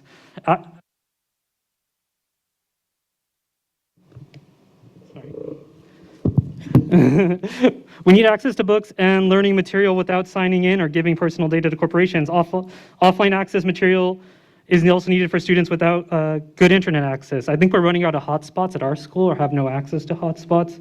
AI also came up, and if it's integrated in these systems, I hope it's not storing, collecting, or being trained on student data without ongoing consent. Thank you. All right, with that, we conclude in-person remarks, and I'll hand it over to my colleague Gary for 2 hands raised. All right, the first virtual comment we'll take is Wendy Brill Winecoop. You have control of your mic and can address the board. Thank you very much. Good afternoon, President Costa, Vice President Aguinaldo, Chancellor Christian, and members of the Board of Governors. I'm Wendy Brill Winecoop, President of the Faculty Association of California Community Colleges. I want to begin by expressing our gratitude for the thorough consultation process surrounding Agenda Item 5.3, the proposed regulatory action, burden-free access to instructional materials. We appreciate that our concerns about previous versions were heard and that this matter was revisited multiple times by the Consultation Council. This reflects a commitment to listening to faculty, which is crucial for getting this proposal right. As we all know, California community colleges have been provided essential resources through initiatives like OER and ZTC programs. These initiatives empower us to provide burden-free access to textbooks and lab manuals. However, we must be cautious. Implementing an unfunded mandate to make all instructional materials burden-free could be catastrophic for many programs, hindering our ability to support students effectively. The revised language in this proposal strikes a commendable balance between what is feasible now and what we aspire to achieve in the near future. It's vital that we continue to work towards providing all necessary instructional materials at no cost, including uniforms and personal protective equipment, but we must do so in a sustainable way. Furthermore, I urge the board to include a reference to academic freedom within the regulation. Specifically, I suggest adding language to section 54221C that states district policies shall maintain an instructor's responsibility under academic freedom to choose instructional materials. This acknowledgement is essential to uphold our rights as educators to select the best materials for our classes, ensuring that we can meet our students' diverse needs effectively. Thank you so much for your time and consideration. Our next speaker is Larry Galizio. You have control of your mic and can address the board. President Costa, Vice President Aguinaldo, members of the Board of Governors, and Chancellor Christian, Larry Galizio with the League. I want to reinforce what I heard from the last 3 speakers. Thank Vice Chancellor Rowan O'Shaughnessy, who truly listens and makes her case strongly and tries to incorporate meaningful feedback, and thank her and also Dr. Pilates. Secondly, I wanted to reinforce, I think and I'm sorry I didn't catch the full name, but the student's point, I think makes a larger point that, this is complicated and there's important work to be done.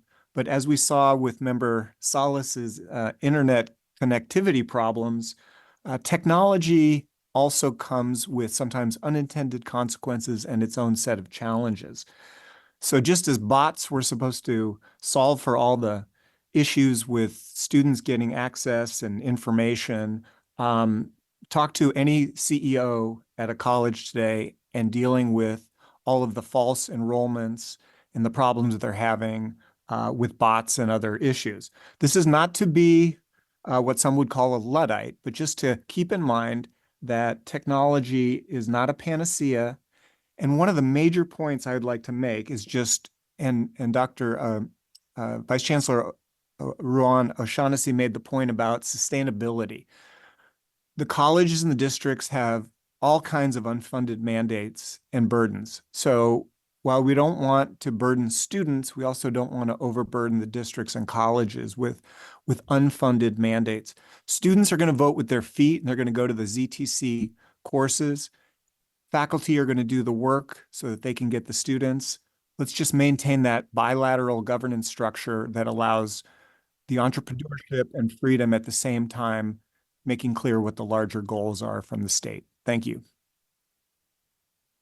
There are no other hands raised.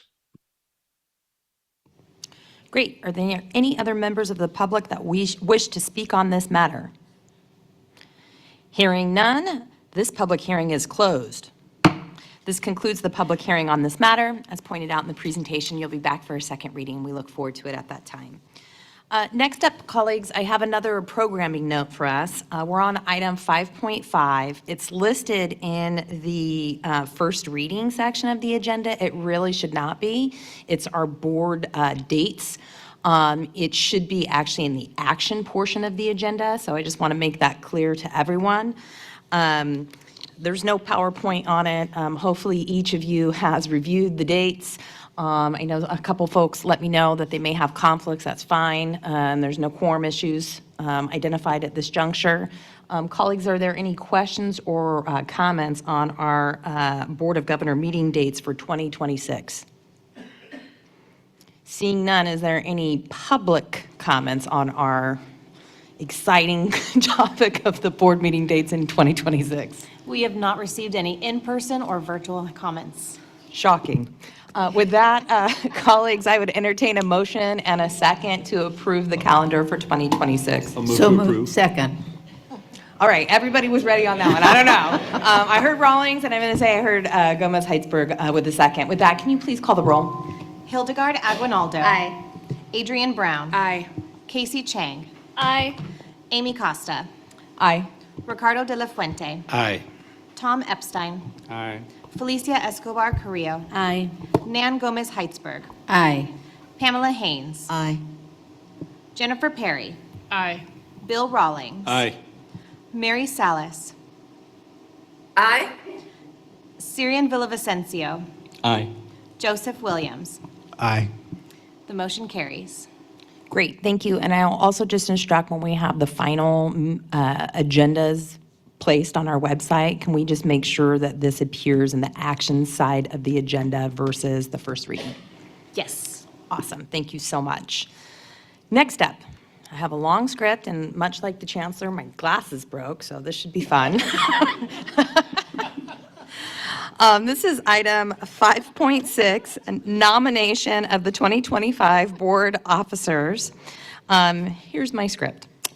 Under the board's procedures, the nomination and election of board officers proceeds in 2 steps. The nomination process begins today, the next to last meeting in the calendar year. The election of board officers is conducted at the last regular meeting of the calendar year, which will be in November. Nominations for president and vice president are received when the president solicits nominations from the members of the board. Additional nominations may be made in writing to the chancellor at any time prior to the election at our board meeting in November. Nominations do not require a second. The president and vice president who are elected will take office as the last order of business at the November meeting. I want to say I feel like Pam handed it over to me before the last item, but okay. They serve 1-year terms and may be elected for no more than 2 consecutive terms. In light of the board procedures allowing nominations up to the time of the election and to ensure a fair process for all nominations, I would like to suggest that all comments in support of particular nominees be held until our November meeting, when we will be sure to allow time for discussion before we vote. Accordingly, I will like to make a request of my colleagues to provide me with any verbal nominations they wish to make at this time. I'm going to assert my presidential privilege here and make the first nomination. I'd like to nominate our Vice President, Hildy Aguinaldo, for President of the Board.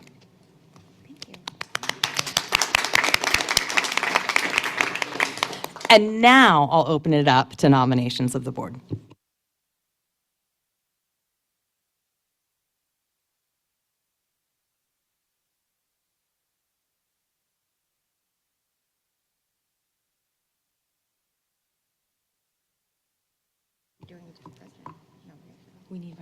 We need a vice presidential nomination, y'all.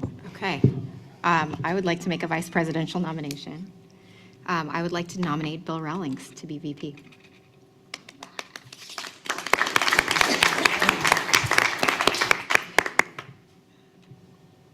Great. I'm going to look at our interim general counsel. Do we need to take public comment on this? Yes. Okay. So as I said, the board is going to hold their comments until we get to our next meeting, at which time everybody will be given ample opportunity to speak to any of the nominations. Is there any members of the public that wish to speak on this item? The public comment period for item 5.6 is now open. We have not received any in-person requests and no virtual hands are raised. Great. Again, I would just like to note that additional nominations may be submitted in writing to the chancellor. This concludes this item. Next up, we have information and reports, item 6.4, board member reports. Going once, going twice. Oh, you know, I shouldn't have given board member Epstein the opportunity, but I did. Board member Epstein. I just wanted to say that I attended the AI conference a couple of weeks ago, and it was terrific. And I particularly commend our chancellor's presentation and her interviews with three experts. And for those of you who didn't see it, I assume it's somewhere living online that you could watch it. And it was really well done. Board member Brown. I'll just add on to Member Epstein's comments that she received such an applause. You would think that she was giving out cars like Oprah. She did a wonderful job. Great, thanks. We'll go down the line this way. We'll go to Board Member Williams, followed by Board Member Chang, and then Villavicencio. I just want to thank you all again for coming to San Bernardino. Thank you.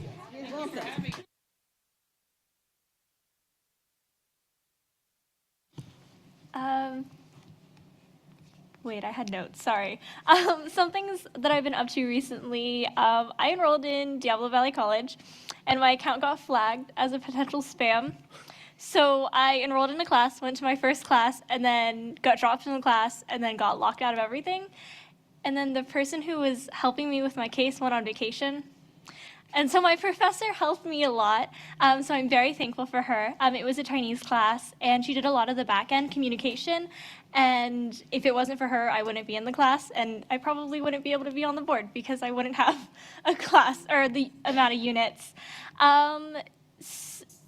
Besides that, I attended the C3 Converge conference on climate action last Wednesday. And I'm thrilled to bring up that I'm working with one of the faculty climate fellows, Tanya Huff, on creating and pushing out student fellow program, which will be really exciting and something that we're hoping to get started very, very soon. In addition, some large news for the Student Senate is that the SSCCC has officially recognized San Diego College of Continuing Education as a part of their delegation. So they now have a delegate and ability to be a part of participatory governance, which increases equity and access to those students who may be ESL students, students with disabilities, and non-credit students.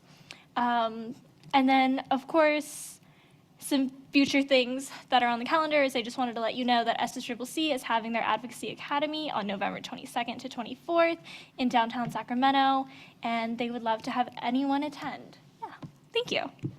Thank you. Yeah, dear colleagues, this week is actually ANAPESI week. And so for those of you who are not familiar with that acronym, it stands for Asian American and Native American Pacific Islander Serving Institutions.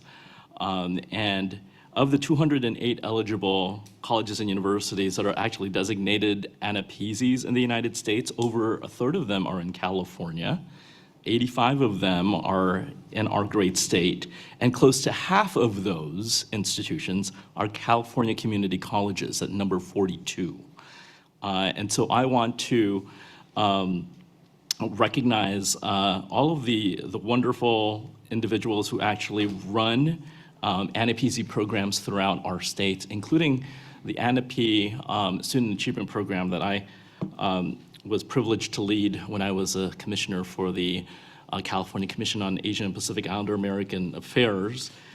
This program is very similar to Puente and Umoja, and before my leadership, we did not have a program for our first generation low-income ANAPE students. And now we do, not just for our California community colleges, but also for California State Universities. So there are now 2 central offices in both systems, and I'm proud to say that that office is now established in the foundation of California Community Colleges, and I want to publicly recognize Director Amboy and his team, who are now funding over 42, as I mentioned before, California community colleges with the sustained funding. Given that it is ANAPESI week, I would like to encourage all of us as a board and as a system to prioritize investments in culturally responsive professional development programs, not just for our faculty here, but for our administrators as well as for our classified members to better serve the ANAPE community, as well as obviously our students. And obviously here to continue the efforts that we are striving to make in furthering to continue to disaggregate the data, not just for our ANAPE community, but for all of our students, so we can identify our disproportionately impacted students. And so with that said, I want to conclude my remarks by just highlighting what President Biden mentioned in his proclamation recognizing this week. And so he says, our nation's ANAPESI institutions open doors of opportunity for millions of Asian American, Native Hawaiian, Pacific Islander students. ANAPESIs provide a pathway to the middle class and a better life for their students, many of whom often come from low-income neighborhoods and may be the first in their families to attend college.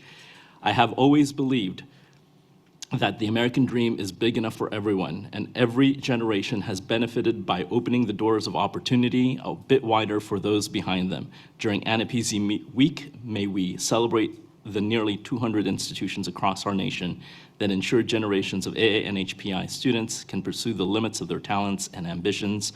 May we recognize that diversity will always be one of our nation's greatest strengths, and may we celebrate all our nation's AA and HPI students. President Joe Biden. Thank you. And I'm going to embarrass our colleague because he did not put this in his report. But Board Member Villavicencio was recently honored by the API Legislative Caucus at a recent policy summit for his work. So in addition to talking about this, he really walks the walk. So anyway, congratulations.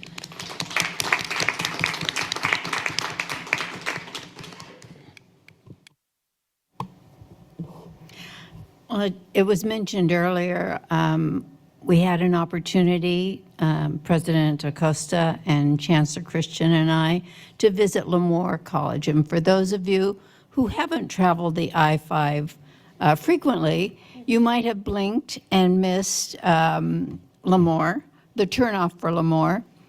It is part of a very small community college district, West Hills Community College District, but they are doing wonderful things, especially wonderful things with OERI.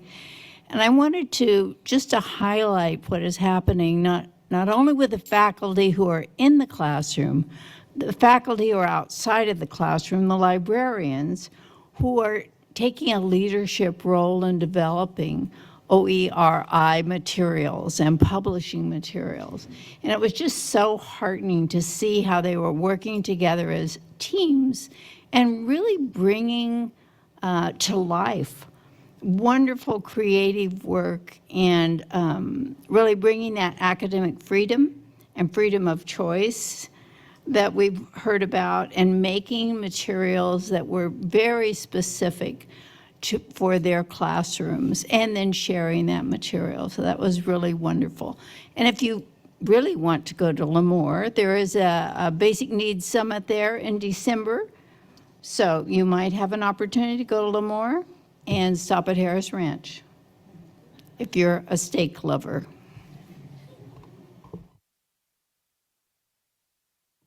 All right, thank you so much, colleagues. Seeing no other hands raised, it's now time for the public forum portion of our agenda. We invite members of the public to come forward with any comments they have for the board. Thank you very much, President Costa. We have 2 sets of public comments, and I'll explain. We have one from Eric Natividad, and then we have 4 from San Diego Mesa College. So I'll ask them to come second, but let's get Eric to come up first.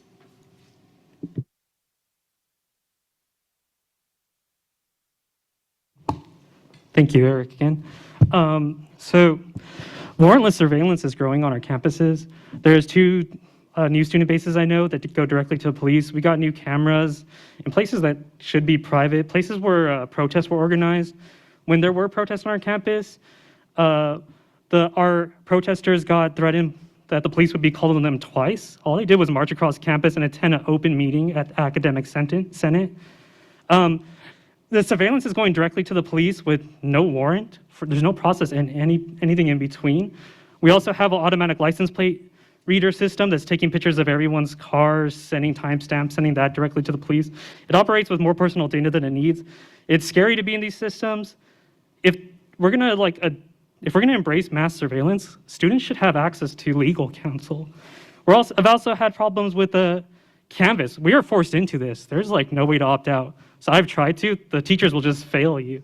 I made a California Consumer Privacy Act request over a year ago, and I saw some of the data they held. They didn't give me everything, but they did have my conversations with my professors. This is a company holding on to that information for over a year. Some of my quiz grades, conversations with other students. Now they are refusing the right to know request from our California law.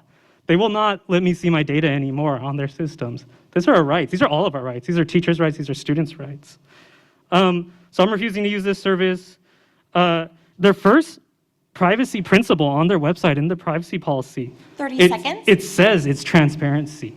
They're not giving us our CCPA rights. Our communication should be encrypted with our teachers so they can't read that. We should be looking at self-hosting this, and we should restore our rights under the CCPA. Thanks.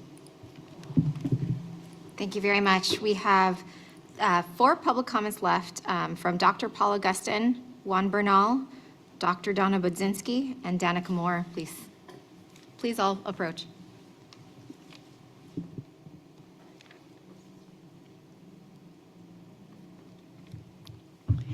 Hello, I am Dr. Paula Gustin, a Latina chemistry professor for over 32 years at San Diego Mesa College. I am representing STEM faculty chairs in HSI Equity, Excellence, and Éxito Curriculum Work Group who have worked relentlessly to bring attention to the devastating impact that AB 1705 will have on our science education.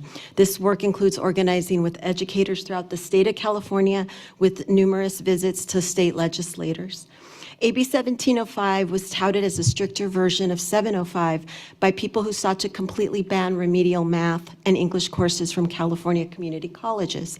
However, buried deeper in the legislation is a clause that all students, STEM students, will be placed in mathematics that is required in their degree plan. This is calculus, unless the transfer level prerequisites, trigonometry, and pre-calculus can be validated. Trigonometry and pre-calculus can be taught in California high schools, University of California, California State University System, but will be rendered illegal for us at SDCCD. This means that students who have never taken these courses in high school must be placed into calculus with support. Also consider our adult learners, such as veterans who frequently choose science, who have been out of school for many, many years. The support class will not be review for them, but it'll be the actual courses being taken all at the same time. 30 seconds. Our local data shows that AB 1705 has a disproportionate impact on underrepresented groups. Math is the foundation of science. There's a lack of understanding in science and the students that we educate. Pre-calculus and trig and algebra are critical for engineering, physics, and chemistry, and our students will not have access to this information. We are asking that colleges be allowed to continue offering transfer-level math courses that are so important for our science. Thank you. Hello, my name is Juan Ubaldo Bernal, Professor of Mathematics and Math Department Chair at San Diego Mesa College. Our math department has been very active in the redesign and professional development of math courses in response to acceleration in AB 705 in the past. We have built support courses for students to review past material to help them achieve success.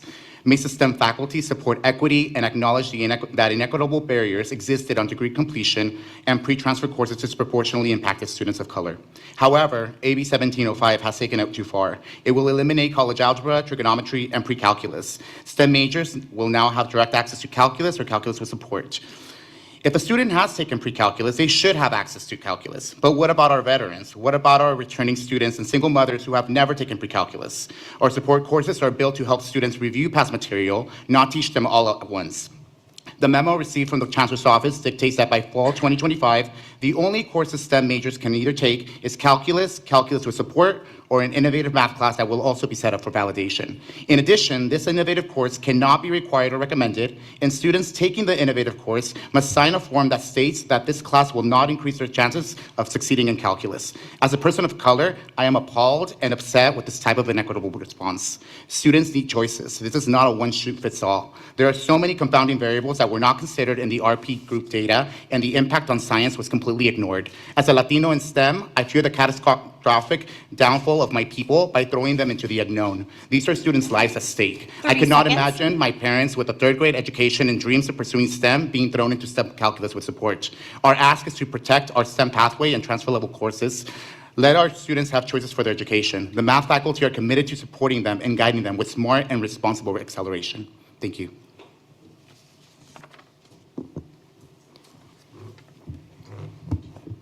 Hello, I'm Dr. Donna Budzinski, Chemistry Chair at San Diego Mesa College. AB 1705 was passed before any data was gathered on calculus STEM pathways. Extrapolating 705 to STEM majors without data was dangerous. A study on this topic commissioned by the Chancellor's Office after 1705 and done by the RP Group was presented earlier this year. However, it has serious flaws because of extreme sampling bias.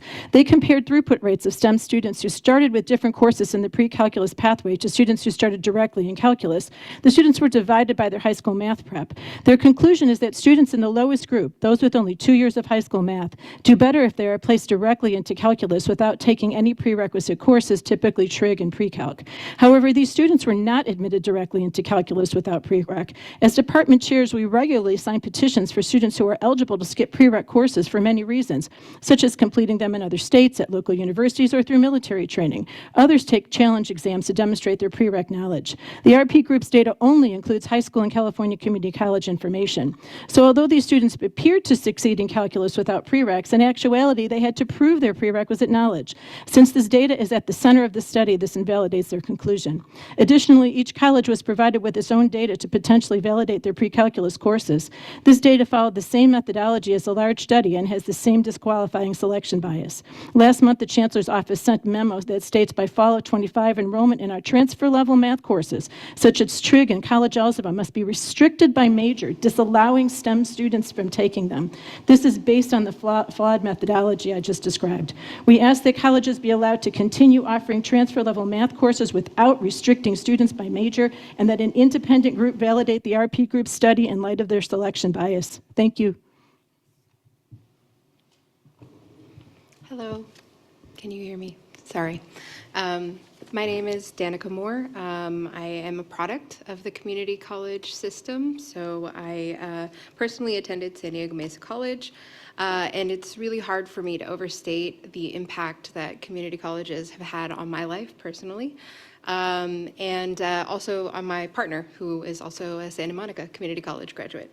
So I stand before you as an sit before you as an associate professor of chemistry.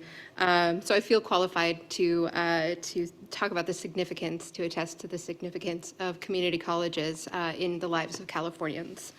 I wouldn't say I was a great high school student. That's probably putting it mildly, if you ask my parents. I kind of went my own way. I took an exit exam, and I worked in restaurants for most of my life. I served, I bartended, and when I started taking college classes, it was really just to kind of explore my own interests. At some point, I started taking science classes, and I really found myself there, surprisingly, because I had never passed a science class in my life. I failed algebra 5 times throughout high school and college, and so I avoided math classes like the plague, truly. When I decided that I wanted to become a STEM major, I looked at my courses that were required and had a whopping 3 years of math that I was looking at. 20 seconds. Okay. So, excuse me, you might think that I'm exactly the type of person that this legislation is targeting. But I can say emphatically that if somebody had told me that I had to start in calculus, that I would have laughed and walked out the door. So I did finally, obviously, achieve my goals, but I wouldn't have been able to do that without access to these pre-transfer level courses, and I wouldn't be serving our students today. And our students, all of whom we teach, agree that this is a little bit too far, right? Especially those who are returning to school after a long time. I'm sorry for going over, but I know that there was a lot of information there. But the sentiment is really important, and that is that our students deserve to have choices, right? If they feel that they are not ready for calculus and we don't offer them classes that supplement that, then we are doing them a disservice, and we are essentially taking them out of the running for those majors, those great, amazing, well-paying jobs, right? Especially the people who are serving our country, right? They've already committed their lives to this. So thank you for your time. I appreciate it. Thank you. Are there any online public comments? I do not see any virtual hands raised. All right, seeing none, I want to just again extend our thank you to the college, the district for having us. We know it's a lot of work. It's kind of like when the circus comes to town. So we really appreciate it, especially given that school's in session and you have lots of other things to do. So thank you so much to the Chancellor, President, and all the staff. With that, the time is now 4:34, and I am pleased to announce that the Board of Governors' business has been concluded. Thank you.